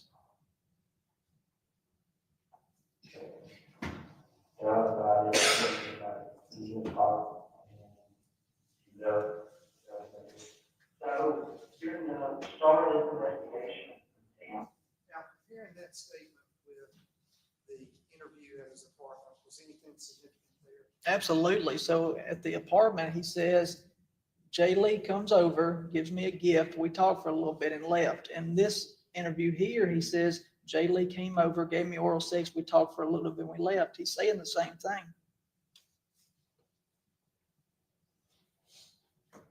all right, like they say, let's get the police involved. They put out what they call tip line. You know what I'm talking about? You call them, hey, I think I called Jay Lee, people like that. All right, now then, at this point, in the investigation, you don't have any records that indicate whether he would have been aware of any of the information made public requesting tips from UPD or OPD. I don't know that he's aware of it. All I know is there were multiple press releases put out and shared over multiple platforms of social media. You're talking about that here because of what? What are you about to? Oh, because of the tip that came in from Mr. Khalid Fears. Can you recall, if you know, if you don't show, what day that tip came in? No, sir. Was it soon after July? Oh, yes, sir. Alabama, you know what I mean? People calling me tips. One of the tips that come in was interesting. Jay Lee, when he left his apartment, was talking to somebody. That person called in. Okay? That person said, told Jay Lee told that person, hey, I'm going to meet somebody. Okay? And I'm going back over to their place. All right? So he's riding with Jay Lee. So they're able to see where he goes. And then Jay Lee comes and snatches him. Okay? All right. You follow? Right. Okay. So that was a good tip. Okay. So I want to ask you again. Okay. When Jay Lee left, okay, this was in the morning of July 8th. You understand? Because Jay Lee leaves your apartment. Jay Lee come back? Okay. That's true. Okay? All right. And what happens when Jay Lee comes back? He comes back and then, like, he was having comments.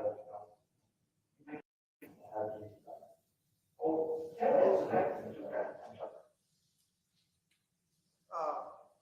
Now, the tip that you shared some information in here. Did you share that he had said anything about an argument right there on the video, or do you need to back it up?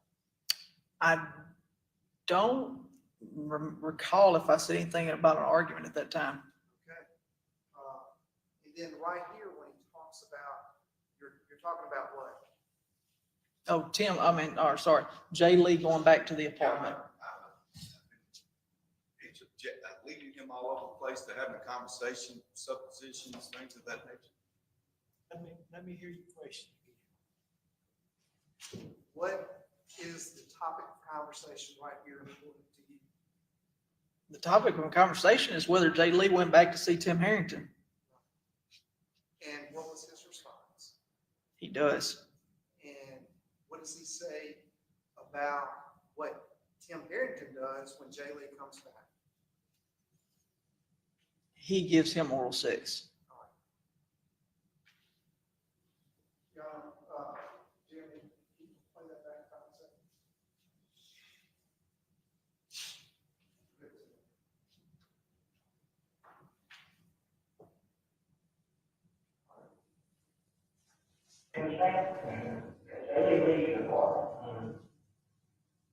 Jay, come back.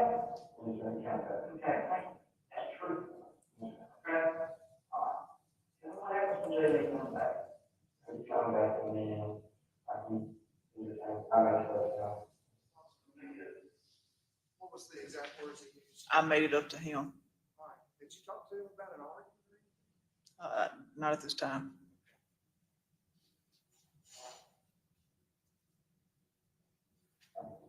Oh, tell me the question to that.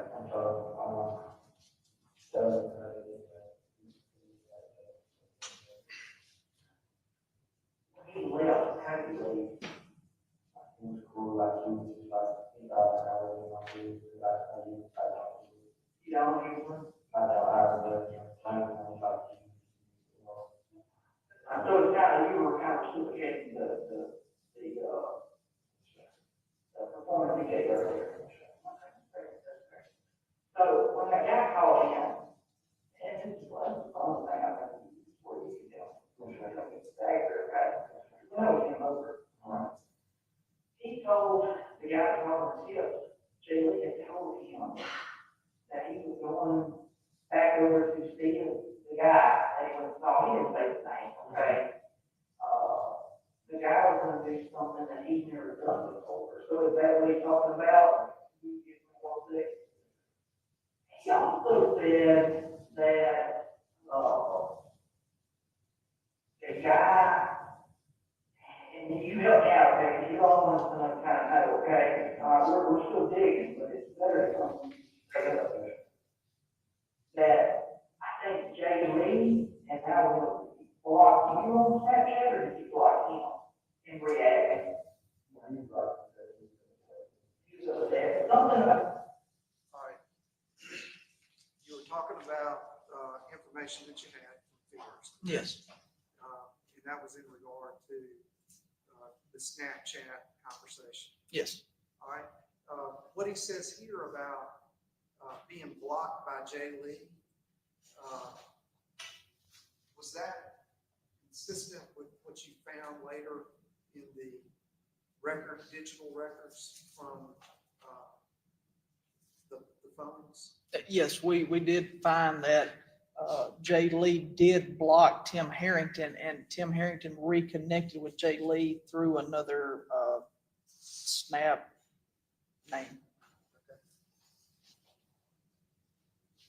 Yeah, there was an argument. What's y'all arguing about? No, he was just, I told him that, I'm not really like, I really like the working, because he was upset because he wasn't going to do any more, or if he did more. I told him that I know him, you don't do it yet, and he belongs to Snapchat. So how did you read the thing? That's why I have to understand. You had to create another, or you already have one? I have okay, and you reached out to him on which one that time? I know I have a different, like a different, and I don't remember which one. And he come over. Okay. And when he come over, you want to say something, where was that at? In your apartment. Which room? There's three rooms. There's the living area and there's two bedrooms. Which room is that? Which one? Oh, the door you shut, the door that went straight past that wall, right? That's the under room. It's like, when you come to the under room. That's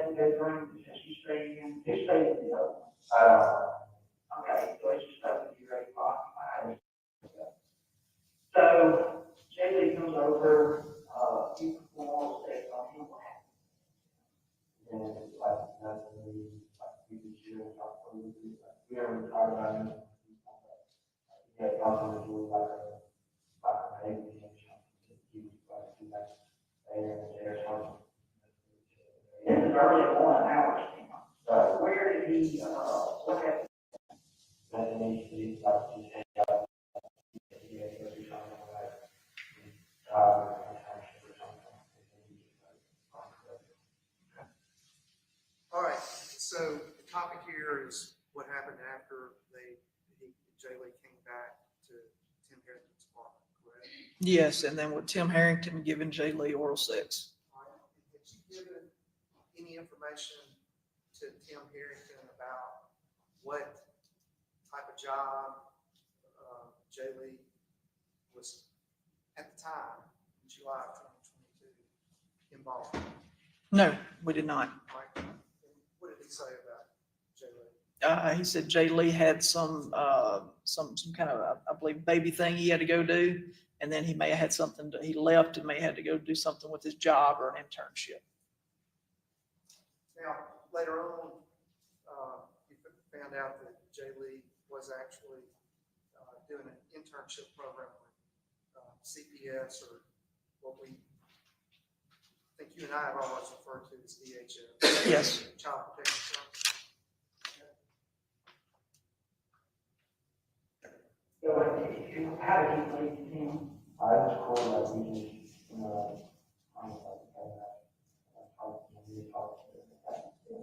how did he leave him?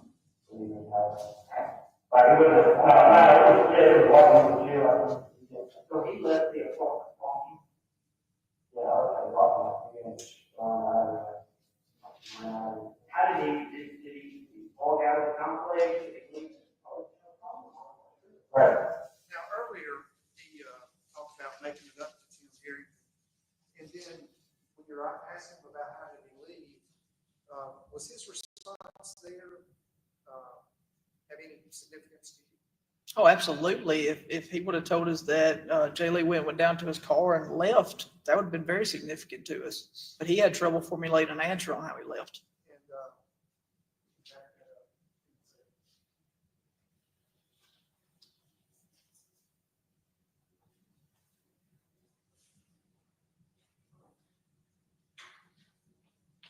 And how did he leave? Like, it was, it was walking the jail. So he left the apartment, walking. Yeah, I was walking. How did he walk out of the complex? Did he leave his car? Right, like, he left that while he was gone. I was in my apartment. How do you do it? I don't know how to do it.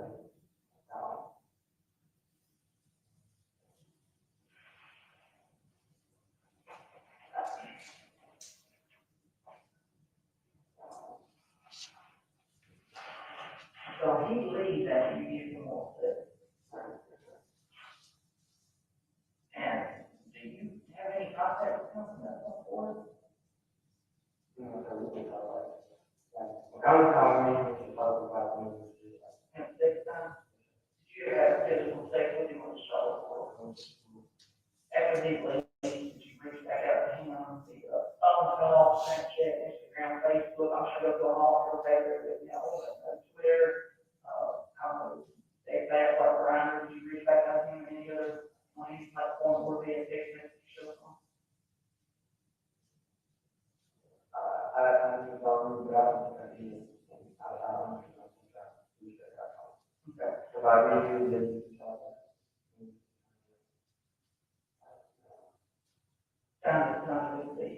Okay. now, at that, after July 8th, 1 hours, I represent to you that there's already been proof that Jay Lee's social media activity, cell phone activity goes south. Yes, sir. Were you able to later learn whether Tim Harrington ever tried to reach out through social media to Jay Lee after early morning hours of July 2022. We could not find any record of Tim Harrington attempting to contact Jay Lee. But what we did find in the subsequent investigation was he put in Jay Lee and kept searching the name multiple days after July 8th.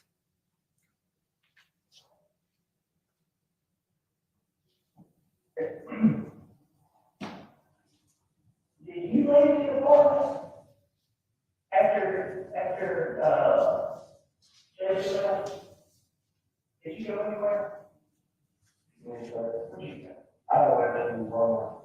Okay, what you do at Walmart? But I never went to something, I was. It was more like I had got like tape and stuff like this. Tape, what you got? I had about like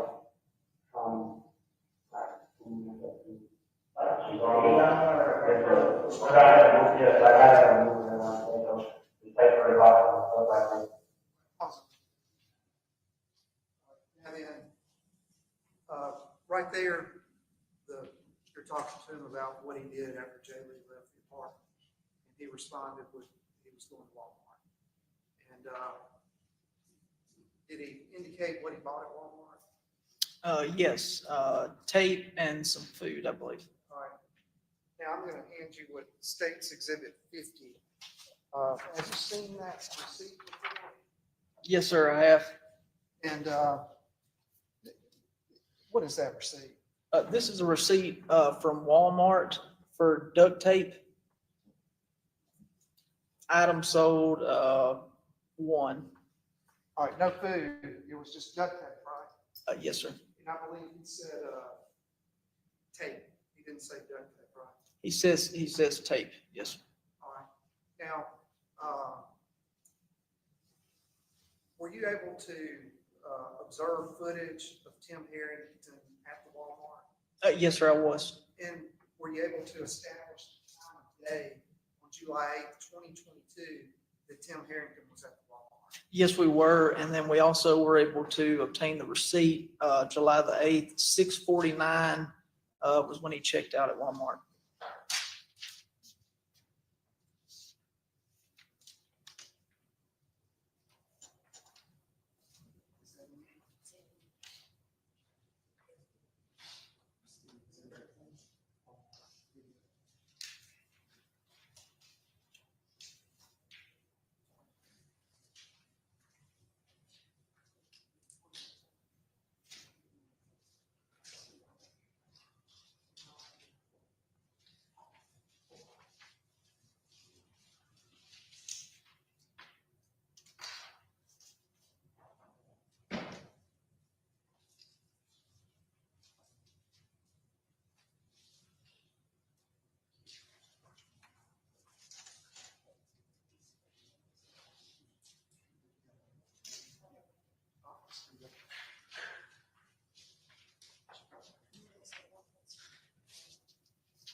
What number is it?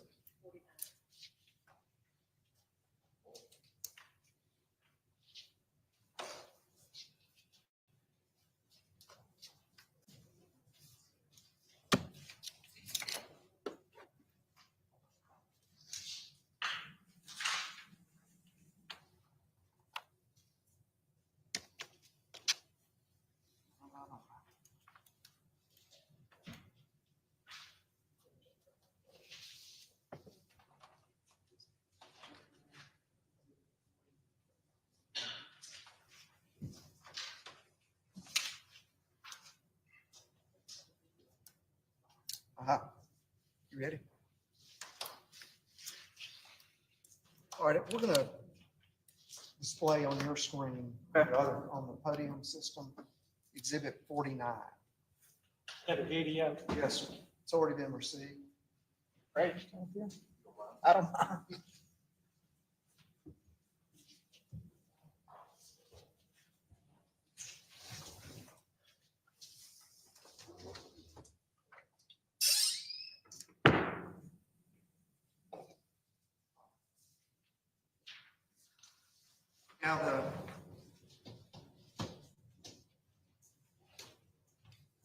as sometimes happens, the video system at Walmart, as far as recording the timestamp, was it working properly? No, it wasn't. All right, but you do have the receipt.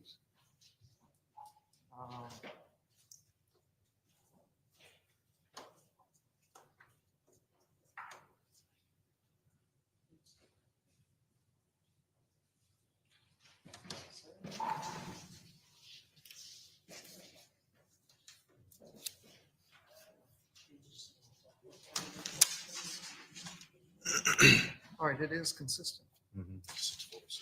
Okay. When you reviewed it, the legacy software system is now working properly. And the time on the receipt, if you don't mind, hit document.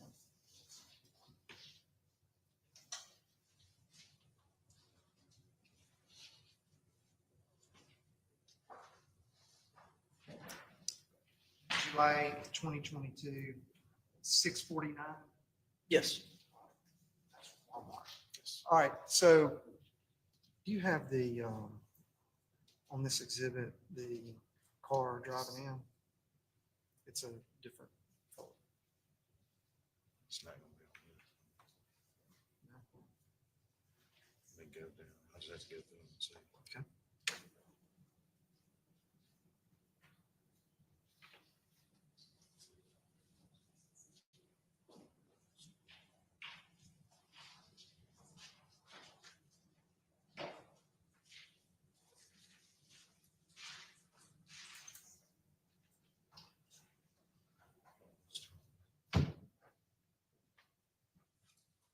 See, rooftop, it may be this one here.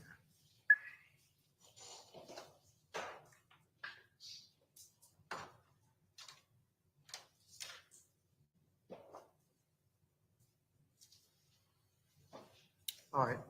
Do you see the image displayed on your screen? See a barcode. That?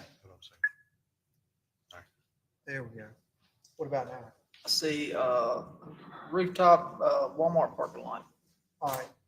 And if you could, why was this camera angle important to the investigation? Because it shows Tim Harrington's vehicle coming into the parking lot. All right. And what kind of vehicle was Tim Harrington driving at this point?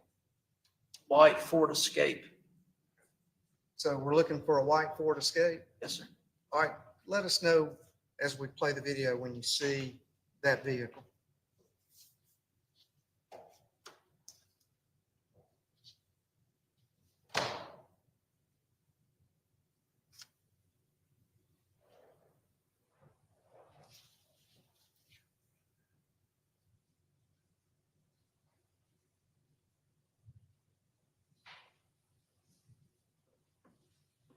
At this time, that's the vehicle coming in to the, going down the road to the parking spot right here. Beside a white car, appears to be near a buggy, where you put the buggies back. All right. And who is that? Were you able to identify who that is getting out of the vehicle? Timothy Harrington. Now, prior to Tim Harrington checking out, where we have the receipt with the timestamp and date stamp on it, was there, just describe for the jury what Tim Harrington did while he was in Walmart. So Tim Harrington goes in Walmart. I don't recall if he went and picked up the duct tape first or second, but while he's in Walmart, he goes and looks at, I don't know what the gallon size is, but large garbage cans. And he starts looking, these garbage cans would be ones that are in front of a residential home and would be picked up by a garbage truck. Large garbage cans. He's looking at it, examining the garbage can, even brings an associate over to talk about the garbage can, it appears in the video. And then he moved after looking at those, he moves and goes up front and pays for his duct tape. It's fine, man. I don't mean to interject, but we kind of got some stuff that's starting to stream over here on the big screen. A little distraction.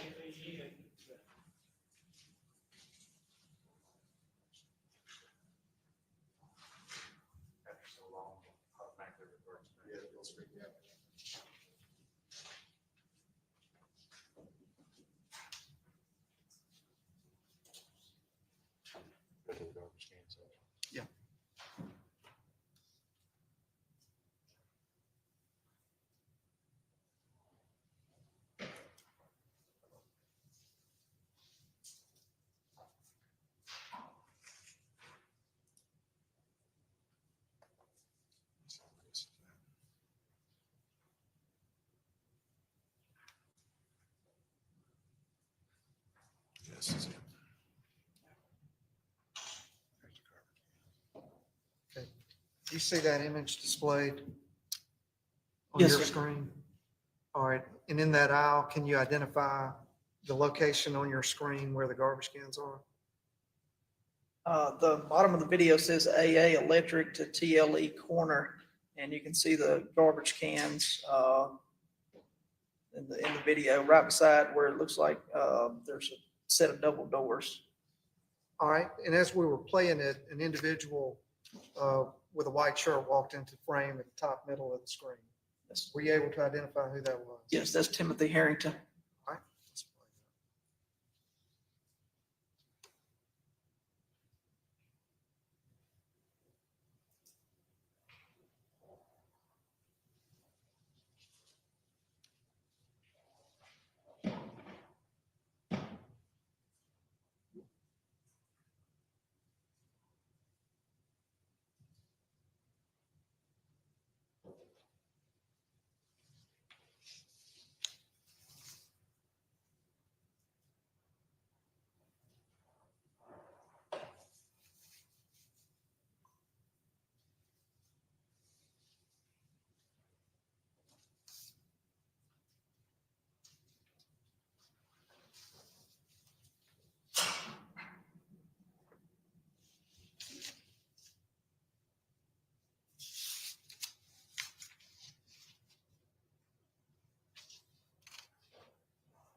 All right, pause it there.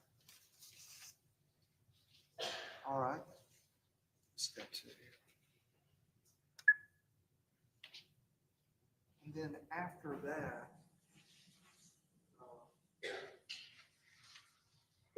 contained on that video exhibit,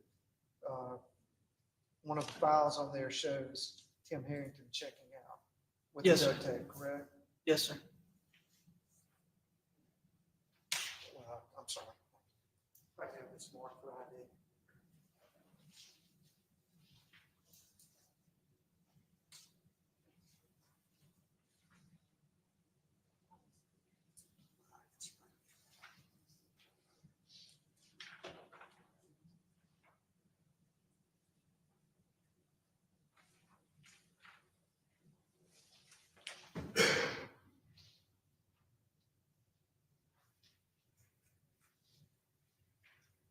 Angie was been marked as exhibit 59 for ID. Do you recognize that image? Yes. Does that image accurately depict a still shot from where Tim Harrington is checking out for Walmart early morning hours of July the 8th, 2022? Yes, that's Tim Harrington buying a roll of duct tape. Your Honor, state would ask this to be received into evidence. Objection. Other than previously. It'll be admitted. Go back later. We got the Santa Claus playing on the screen there anyway.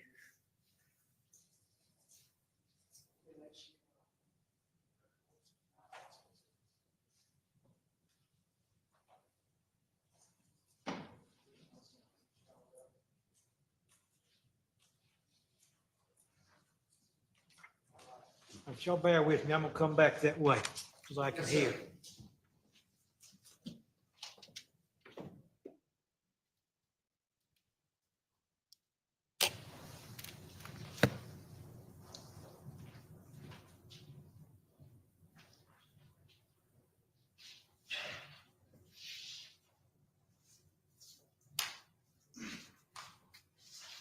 All right.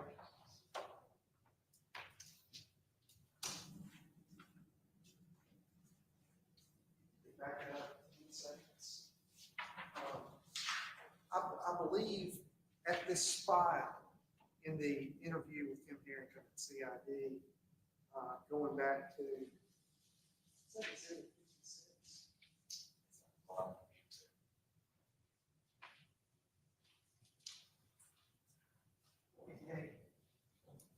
On exhibit 58 now, for the record. Does he talk a little bit about the business that he has with Tyson King? He doesn't reference Tyson King specifically, but he does talk about a moving business. All right, and does he say anything about whether he has anything to do that day involving the moving company? He does make reference that he had a move later that day. All right, and let's play that.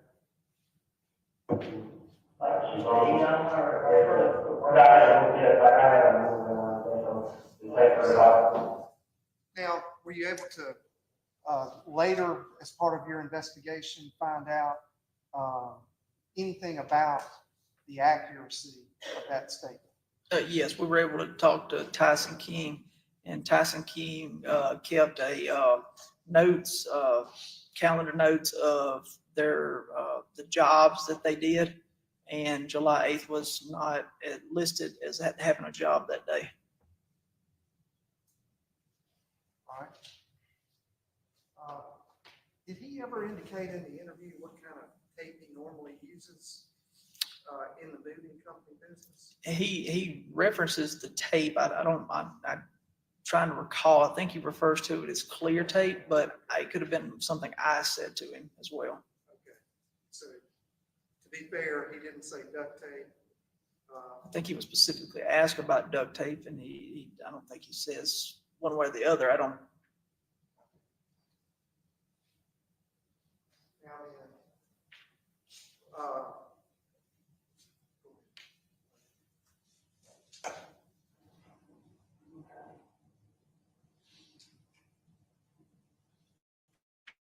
how did you purchase your house at Walmart? Cash vehicle? I wouldn't use my credit card.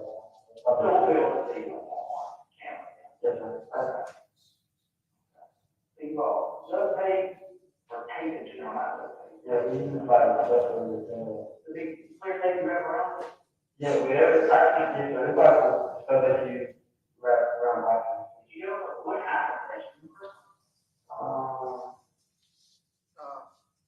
did he describe the tape in more specificity there? Just the tape that you wrap around boxes. It was that one, like, right around time. It was that one. Did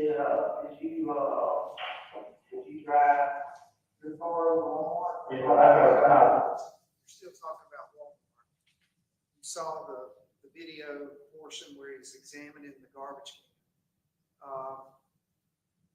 Now, do you know anything about the vet place apartments and whether there's any necessity to have that style? I think you were referencing that earlier. Yeah, the style that Tim was looking at Walmart was for residential use. Tim lives in an apartment complex at the time, Lafayette Place, and outside of his building was a large trash compactor that he could put his trash into. There was no reason to have a garbage can.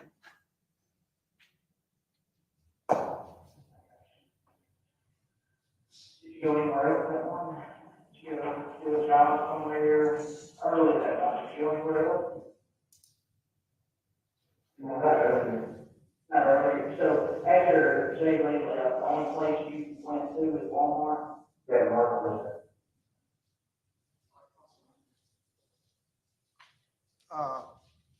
So at this point, after Jay Lee left, he said he goes to Walmart and he didn't go anywhere else. Were you able to find whether that statement was accurate or not? No, we were, and it was not accurate. He did go somewhere else. All right.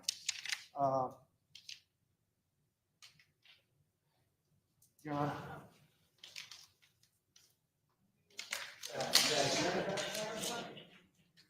If I could have this mark for ID.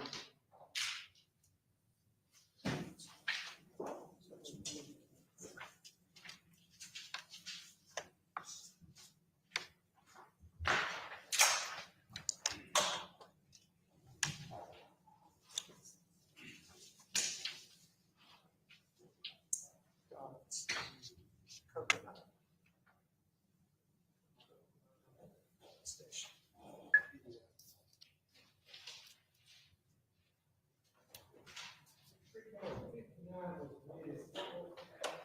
59 Was the, a Walmart checkout or checkout at Walmart? Okay. All right, I got it. I don't need it. I just make sure my.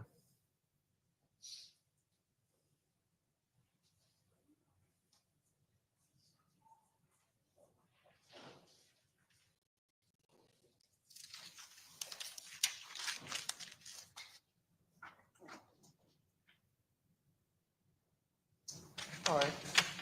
I'm going to hand you Exhibit 60. It's contained in the envelope. You recognize that? I do. All right, what is it? The video from the Chevron, oftentimes referred to as Kokomo Chevron at Jackson Avenue in West Oxford Loop. You reviewed the contents of that video. Yes, sir, I have. Do they accurately depict video surveillance from the morning of July the 8th, 2022? Yes, sir. They would ask that this be received. Just for 1 second, I want to make sure I'm not waiving other objections I had on this.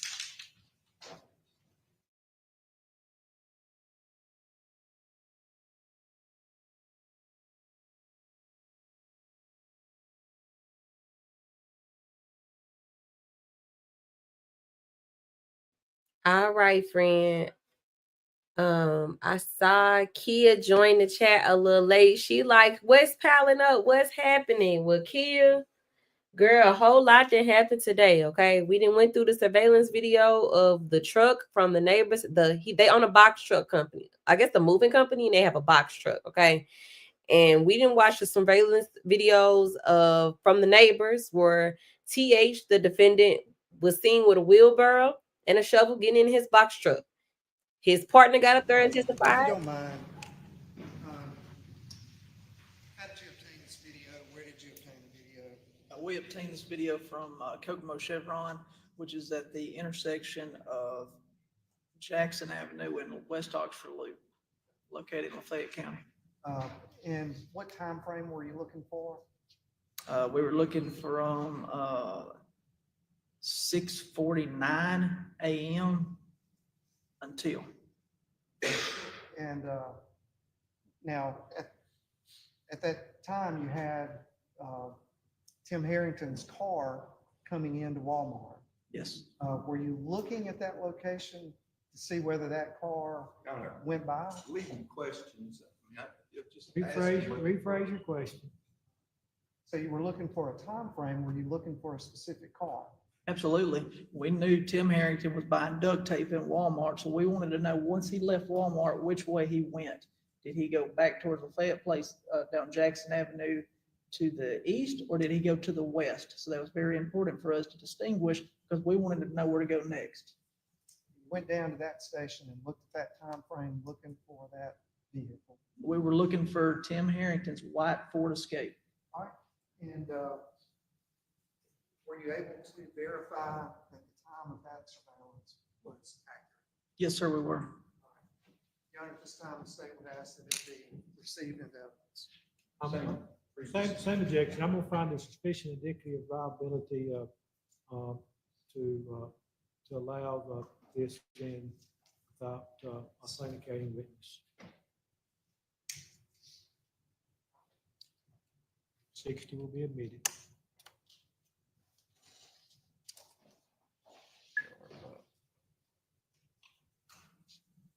Permission to publish.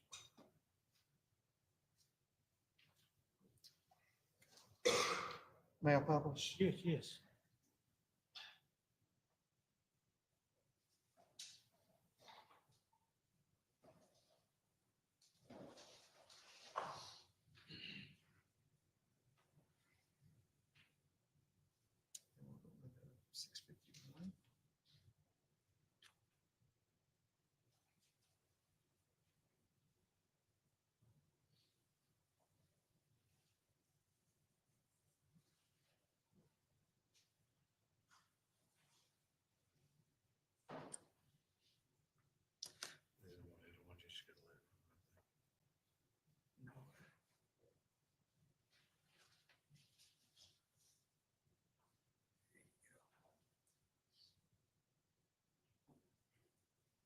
right, we're gonna try to queue it up to the 6:51 a.m. spot.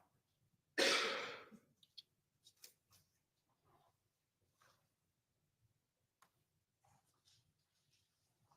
got a long way to go at that rate.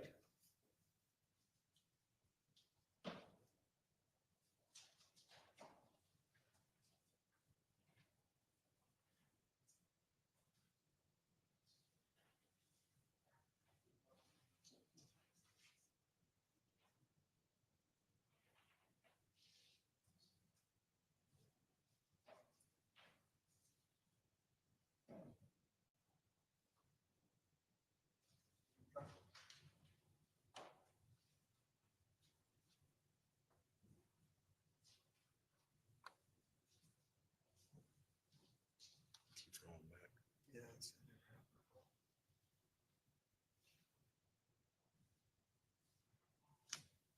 Is there another video?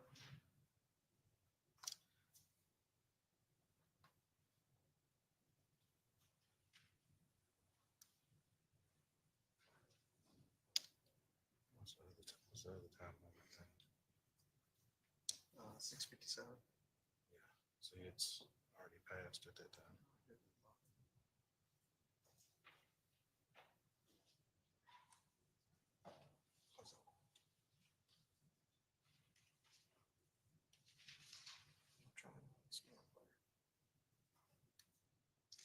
I guess just,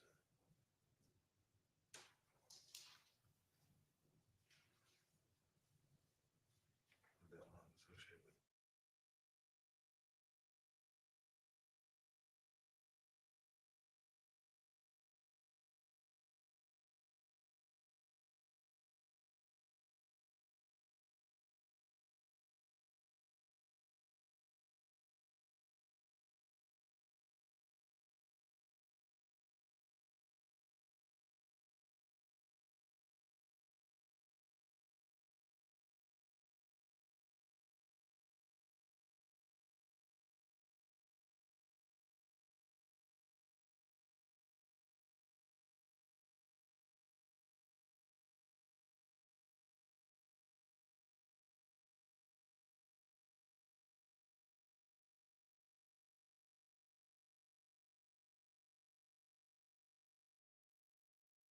.651 mark.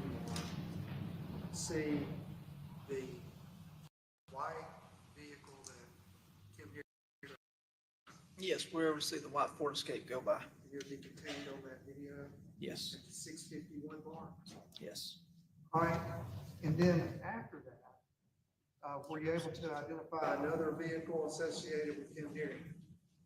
Yes, at 6:57, the Tim Harrington and his business partner Tyson King's box truck comes back down Jackson Avenue. And I believe S52 has already been received into evidence, has it not? Already received into evidence. 52, Yes, sir. has been admitted. Picture of box truck driving in front of gas station. Do you recognize that exhibit, exhibit 52? Yeah, that right there is Tim Harrington and his business partner Tyson King's box truck. All right, and in the video at the 6:57 mark, were you able to identify Tim Harrington or not? Say it one more time. On the video, were you able to identify Tim Harrington in that box truck? Yeah, Tim Harrington went to, his white Ford Escape goes by, leaving Walmart, and then he comes back by in the box truck. And in the image, were you able to see him? Yes, What was the question? Was he able to identify Tim Harrington in the box truck driving by the Kokomo Chevron yes. on Jackson and Oxford? So.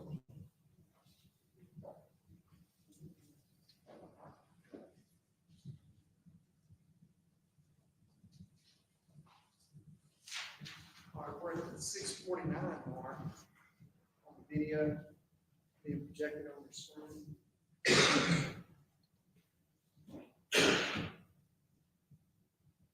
Exhibit 60. Do you see that on your screen? Yes, All right, you see the activity at the gas station? yes, a red car just pulled in to a gas pump and a white van with something wrote on it is backing up from a gas pump. Here we're looking for the 651 mark. Yes, sir. What are we going to see? See a Tim Harrington in his white Ford Escape traveling westbound on Jackson Avenue, Is there going to be left to right on the screen or right to left? left to right.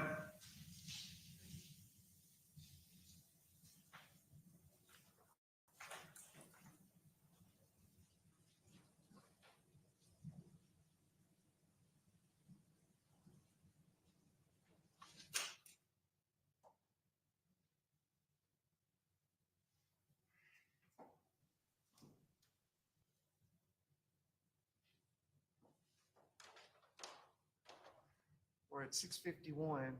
If you will, just alert us when you see that vehicle.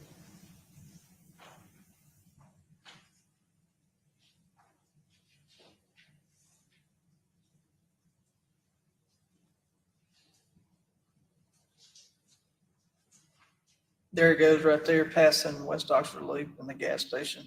Like the same car that pulled into Walmart. Yes, where, What did you say about the vehicle that passed by?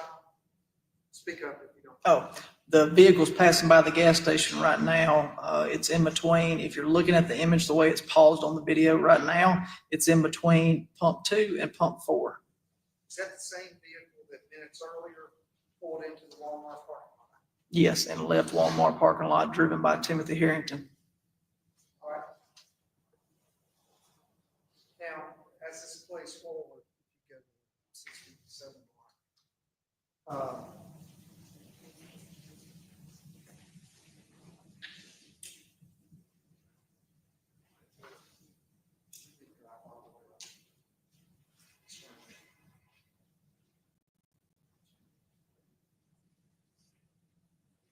All right, where is the Lynx apartment?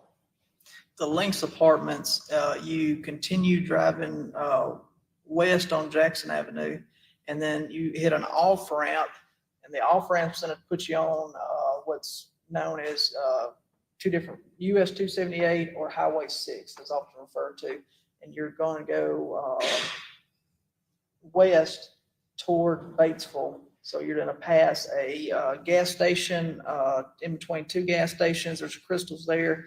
And it's out there, it's a apartment complex on the left-hand side of the road, approximately a mile from this location, maybe a little further. All right, and did Tyson King keep the box truck at that location? Tyson, keep the truck at that location. He lived at the Lynx Apartments. All right, so 7 minutes later on this video, you see the box truck drive by that video surveillance camera? Yes, the box truck will be coming by going eastbound on Jackson Avenue.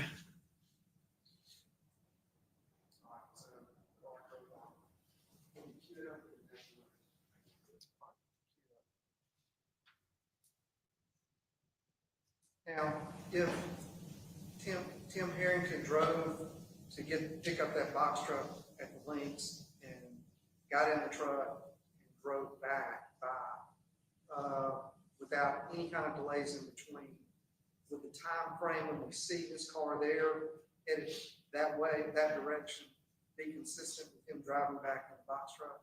Absolutely. If he went straight to the Lynx and got the box truck turn and came back, yes, sir, it would. In that direction, is that heading back? That direction is heading back down Jackson Avenue, and you can get to Lafayette Place that way.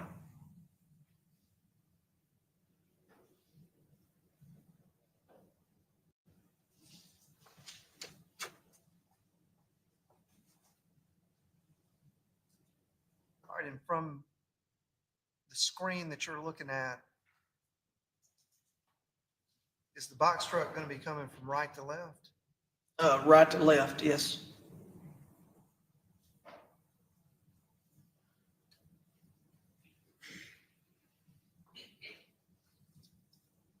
If you'll pause it there, you can actually see it coming off of Highway 6. It's in between the pole and it's in between the poles right above the sign for gas pump 7. If you look directly up from that, you'll see the box truck in the image there.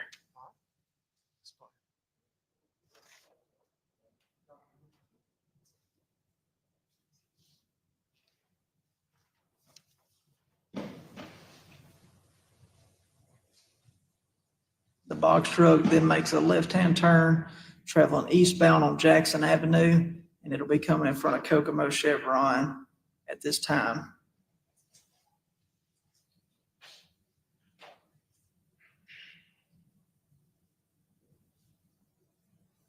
Now, when you say you could identify Tim here, you're talking about seeing his car leave and his box truck drive by. Yes. Tell him what he's talking about. Just ask a question. I'll sustain the objection, rephrase the question. Part of your investigation, who are the only two people that had keys to that box truck? Timothy Harrington and Tyson King. They have as part of the investigation, whether they had any kind of job to do that day? No, they did not have a job to do that day, according to Tyson King.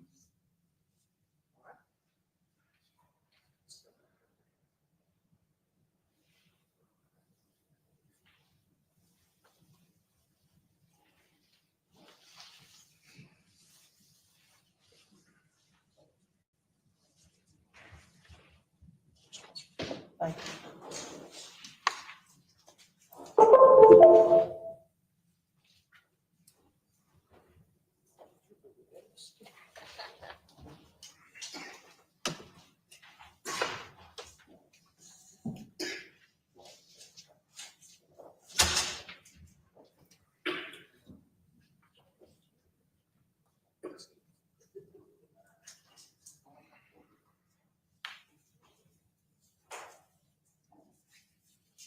Everybody good on the jury? Let me know when you need a break, okay?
We're at the 30-minute, 50-second mark. Isn't that runner work out? Yes, I do run. You don't run that one? Yes, I do. I'm gonna run high. I get in high. Yeah, like the Highland and the airport. Like that.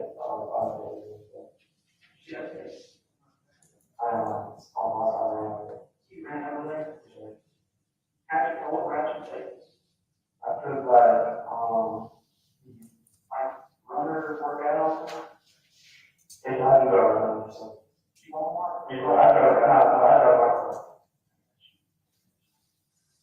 Did you go anywhere else that morning? Did you go do a job somewhere early that morning? Did you go anywhere else? Well, not early.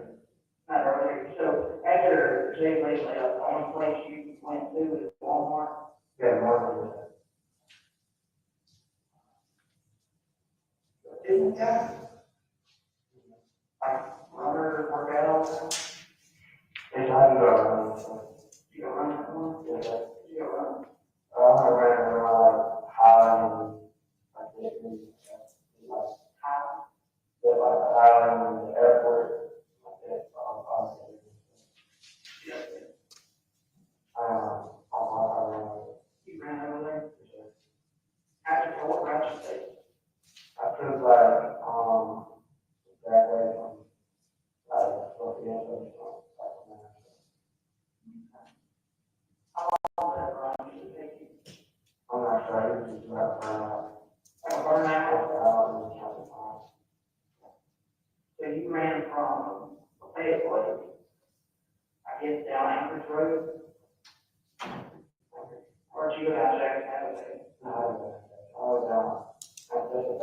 Yeah, so like old cars and all that, you went to the airport. Right. And then where did you turn around at?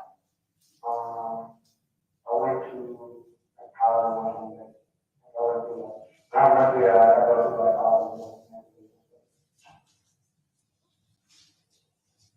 I used to work out, I wrote production and housekeeping. I used to do like cardio and stuff like that. Study during the morning. So did you run all the way over the island and all the way back to the place? No, so I had about 3 that I was right out the end on side. Usually, I used to I have to be like right.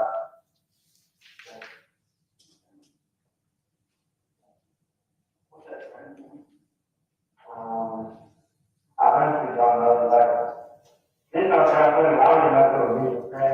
But, I drove myself. Now,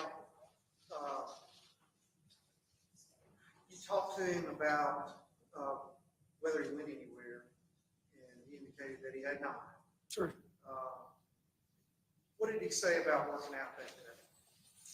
He said he did go for a run. I asked him if he's a runner and asked him if he ran that day. He said he did go for a run that morning. Now we know that you've got a time frame from the Kokomo gas station. Yes, sir. This car at 6:51, box truck 6:57, correct? Yes. Now, the run would have been after that. Yes. Yes. According to his statement in the interview. Yes, yes, true. And he's at Molly Bar Trails running out at 7:34.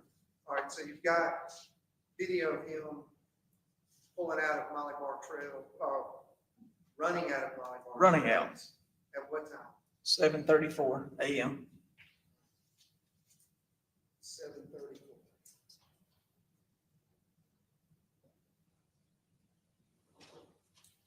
All right. So now were you able to take the locations that he mentioned as far as the route that he took on his run and prepare a map? Yes, we were. We were able to go. The route he said he took was the back way, he called it. So for him to get from Lafayette Place over there, he said he went the back way, which I described as being Anchorage Road, coming out of Old Sardis, going up by the airport, which would have took him down to Old Sardis to McElroy, and then around McElroy to Molly Bar Road, which now we're at the intersection of Molly Bar Road is Rockets gas station. So then he would have took a left on Molly Bar Road, went up.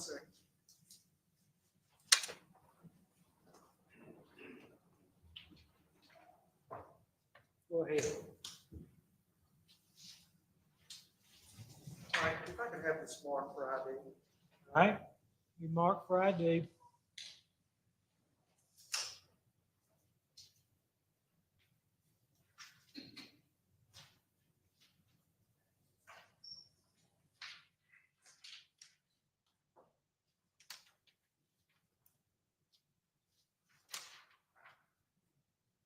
All right, so you're very familiar with Oxford area, correct? Yes, I am. I've lived here roughly 12 to 14 years. And during that 12, 14 years, you've been a police officer, investigator. Now you're charged with Emergency management. Responding to disasters. Do y'all use a certain type of map system for this area?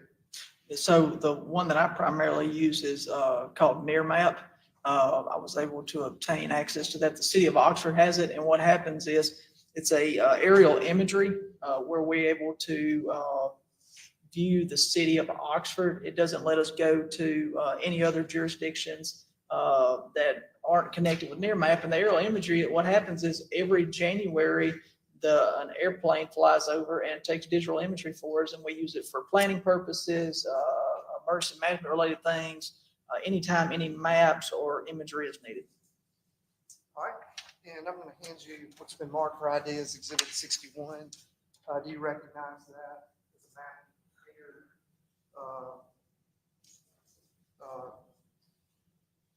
In light of the route that he described, he took that morning.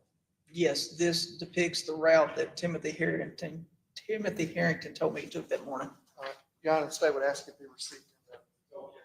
All right, be admitted.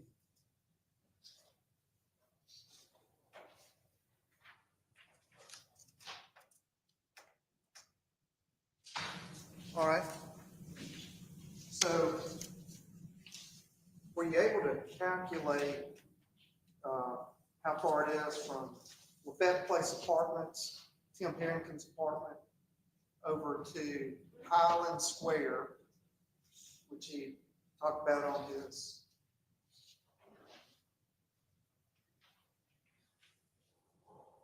and him coming back to Rockets, where we see that on the video where he gets in the car with his iPod? The total distance. It's approximately 7.2 miles. All right, 7.2 miles.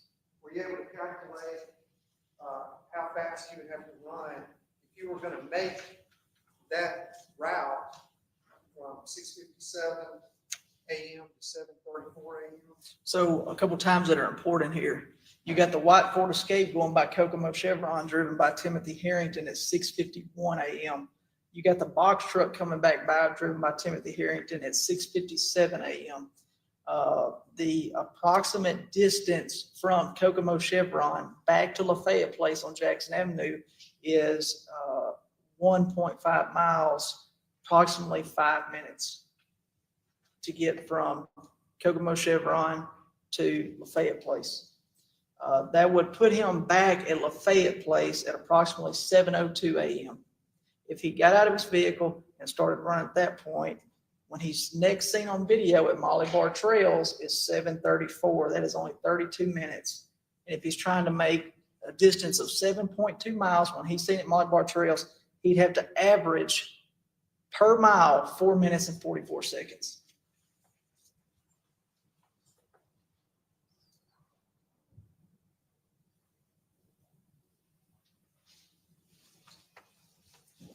So 7.2 at a 4-minute mile. He's got to do sub 5 per mile. So approximately four minutes and 44 seconds per mile to make it from Lafayette Place to when he's seen on video at Molly Bar Trails exiting at 7:34 a.m. All right. Now then,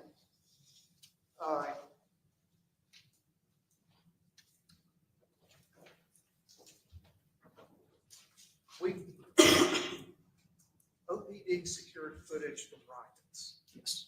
That we've talked about at length with Tim Harrington getting into the vehicle with Kazai Clark, correct? Yes. And in that roadway that we see from that camera perspective, the road directly out front is Molly Bar Road.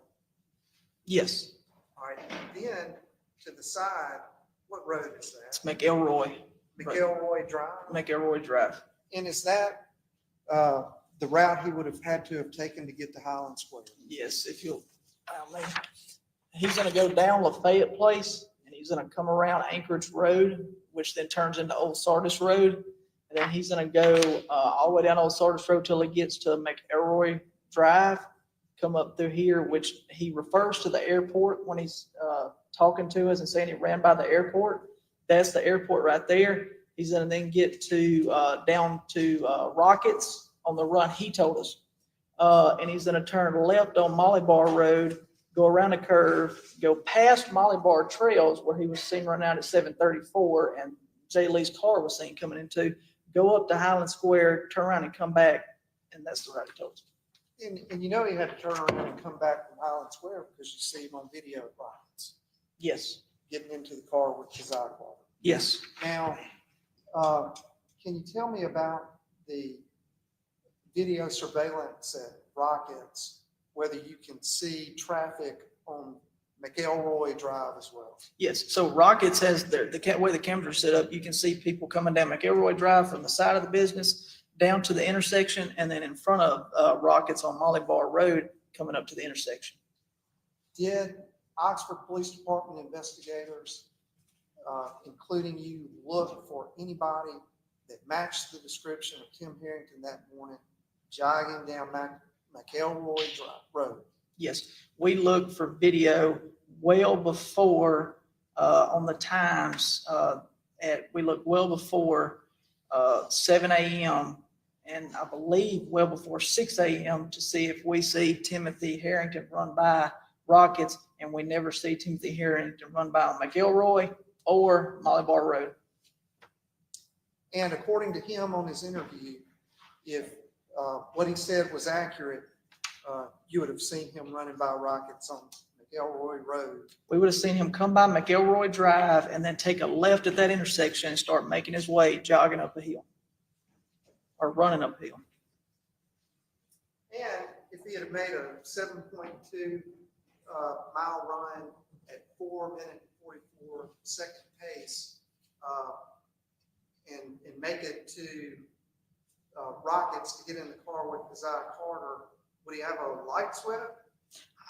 He'd probably be panting pretty hard and have a heavy sweat. And you know what he was wearing at the time he got into the car with Keziah Carter? He was wearing a sweatshirt.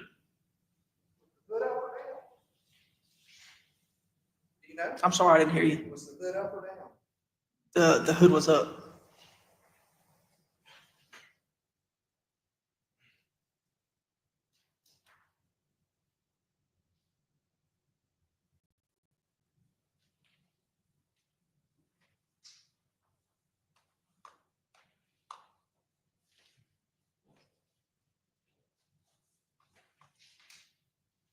Horses diligence.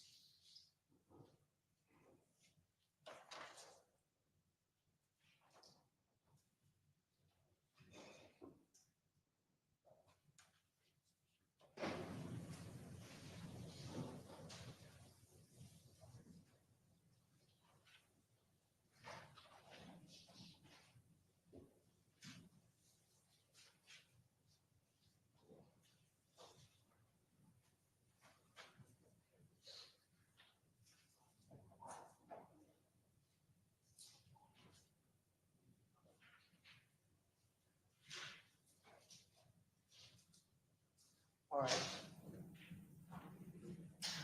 Well, fifth place, Molly Bar Trails, where Jaylee's car was found. Campus Walk Apartments, where Jaylee's car was. Yes. The last, well, on July 8th, 2022, where Jaylee's phone goes silent. Was all that in Lafayette County? Yes. State of Mississippi? Yes, sir. Okay.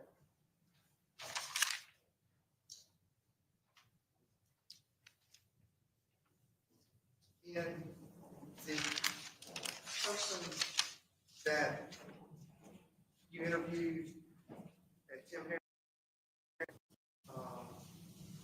and later at CID in the interview room, that you've identified as Tim Harrington, is he in the room today? Yes, he's sitting right there beside his attorney, Kevin Moran, wearing a blue suit. Let's record reflect that the witness is identified. Record so reflect.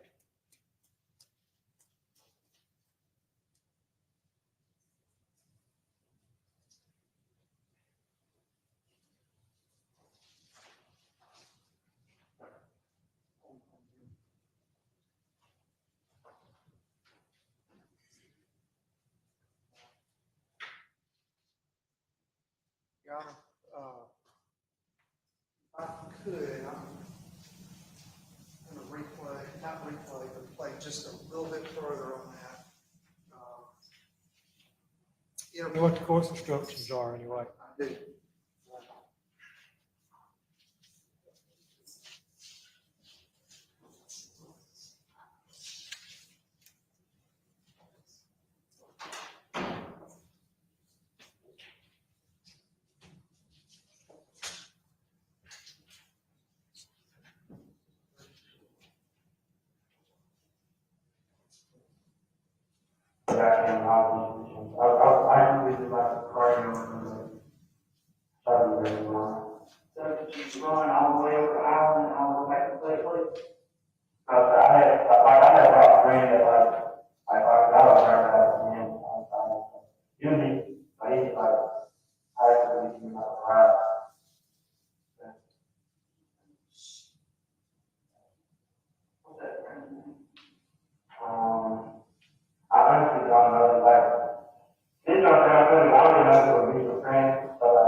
this already, like, when I was raised, that time I was managed, managed.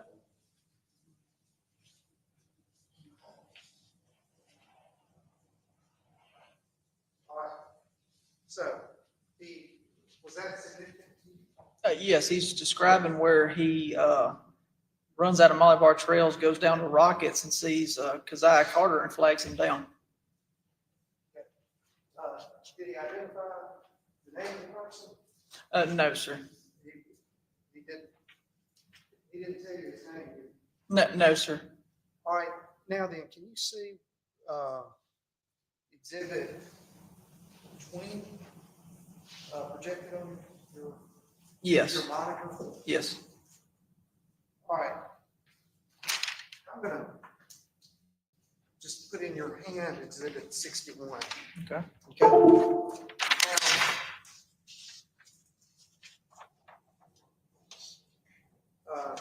It gets picked up by Keziah Carter 2 weeks earlier, July the 8th, from the time that he's giving you the sentence.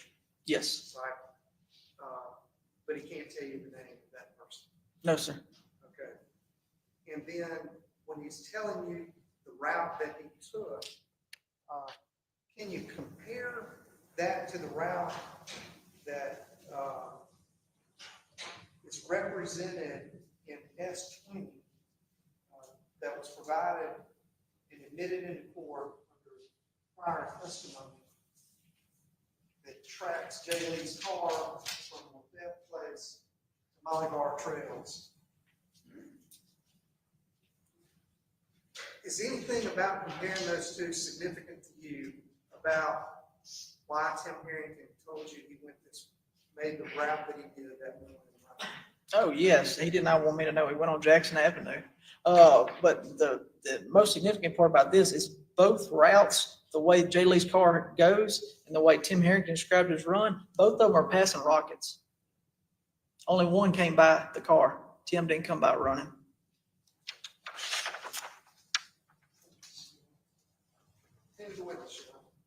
All right. How long y'all been out there? A while? Let's take a break. 4:18. Y'all step back and I'll tell you what we're gonna do. Remember court instructions don't investigate, talk about, or form any opinion. Mr. Toran.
let them go for the day. I know it's a little early, but we've got some stuff to take care of that I believe will ultimately shorten the proceedings anyway.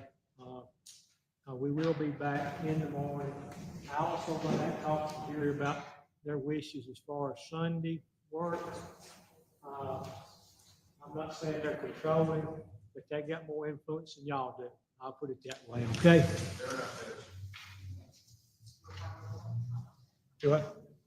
We'll be back at 9 in the morning, but I'm gonna talk to Jerry now about whether what's their, somebody had mentioned about travel, viewing sites. Yes, sir. Y'all talk about that and see if that's something I need to bring up. So taking the jury to a different interest. The reason why I say We'll talk about that. Let me get the Jerry out here and Dawn, and then we'll spend some of that time arguing. All right, I advise them to let me know quick the jury got settled back in.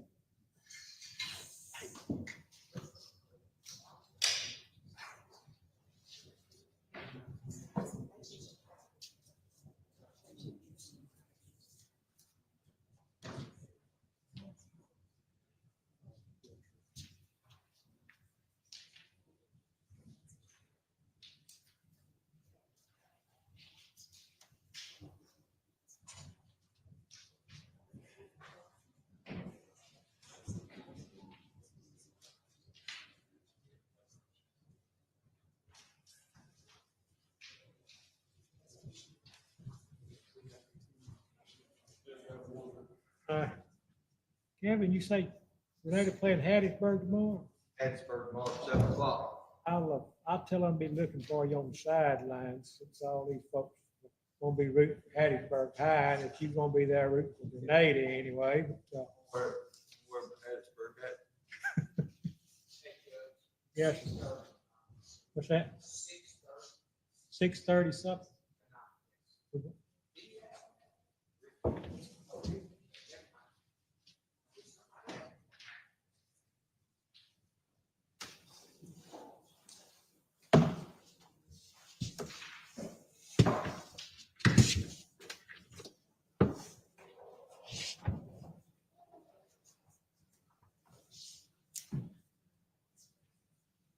Did Lafayette win a game this year?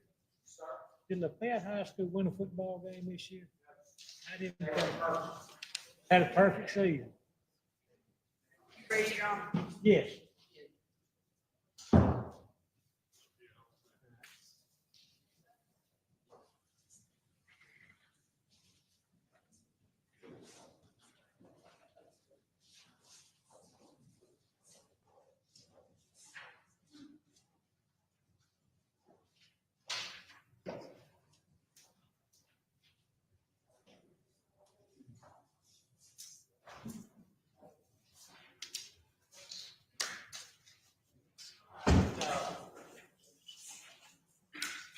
We got some more arguing to do. It's gonna take us a while. Don't leave y'all sitting back there twiddling the thumbs. Here, when you be back at the hotel twiddling the thumbs anyway. I'm gonna let you go for the evening. Remember important instructions on the discuss the case. Don't let anyone discuss the case with you. Don't form a expressing opinion or investigate the case in any way. Avoiding you contacting media contact about this case. Don't be posting things on social media. I am going to consult you about this. I'm going to consult your opinion, and I'm going to value your opinion more than these lawyers out here, but I'm not saying you're going to have control of opinions. We're going to work all day tomorrow, Saturday. And I'm not going to make anybody work on Sunday or yours. I'll do what I want to with these guys out here. I want y'all to be thinking about whether you want any. I know you won't get honest with me if possible. But if y'all want to work some Sunday, be prepared to tell me that in the morning, okay? And it don't have to be a unanimous decision, but y'all talk about it and tell me what y'all think in the morning, okay? All right? Thank y'all. Have a good evening. Officer, you remain in same role, don't discuss your testimony with any other witnesses, so then, you back on the stand. Yes, sir. Thank you.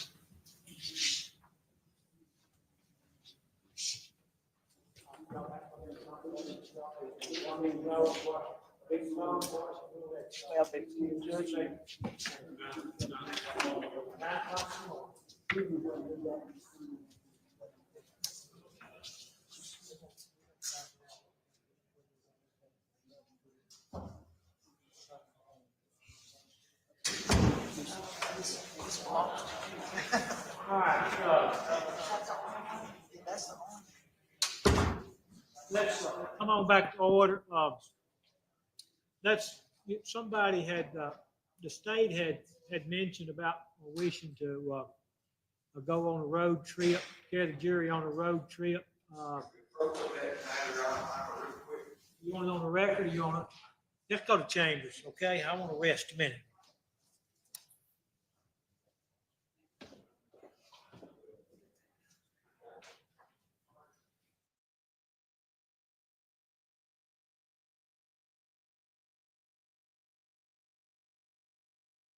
All right, now I'm a little lost because I just got back in my seat. I didn't just got back in my seat, y'all. So what did I just miss? It sounds like the jury is to question their fancy because he was just talking to them about a hotel. He was just talking to them about a hotel. I did hear that. Now,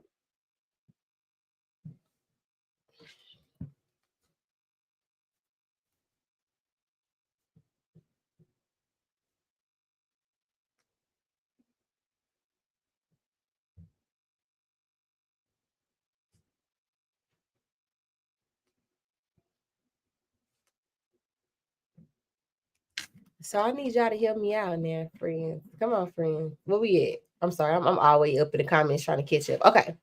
They can't go home. They can't have their phones. They're in the hotel room. And until the end of the trial. They can only talk to each other and the bailiffs. Ooh-wee. He was talking about working on Saturday. I didn't really miss anything? Okay, y'all, because y'all know I have to go get my boy off the bus. All right, so I mean, it seems like they're getting ready to do some arguments. I'll sit and listen to these arguments, and then we can recap on, I guess, on tomorrow. I guess they're gonna make a decision on if they're gonna do court tomorrow or not. I'm gonna have to go back and listen. I would go crazy too, Marla, because how dare you? How dare you? How dare you? On a Saturday. And a Sunday? Oh no. Oh no. No. Okay, so it is Friday, y'all. And I'm ready to shut it down. We've been streaming for 8 hours straight. And the jury talking about taking a field trip. If you missed out on today, I'm gonna post a recap over on TikTok. So if you don't follow me on TikTok, make sure you go over to Taylor Umper's channel, okay? I'm also going to do an update on the latest with Miles Farley and just the YSL trial because y'all know we get news on them every single day. So I'll have a new one for that one. And honestly, y'all, even though the jury free, I think we just going to call this segment No Slime Left Behind. And that's how I'm just going to start every piece of the trial talking about this next group. So if you don't follow me on TikTok, go follow me on TikTok, and then make sure you come back over here on YouTube and check out Taylor Talk. I will be posting a Taylor Talk on tomorrow, where I will again go through the next set of defendants, what their charges are, and who their attorneys are, if they are a defendant, or if they are a public defender or not. And then I'll also talk about Shell Kell because I know I need to go do some research on that because that came out today too. And any other news that I feel like y'all need to get caught up on. All right. Thank y'all so much for chilling with us today. I hope y'all have a good weekend. If I don't hear from y'all, and I will schedule the next live so y'all can come and sit and chill because we still got to catch up on Melly, y'all. We still got to catch up on Melly. But all right, have a good weekend.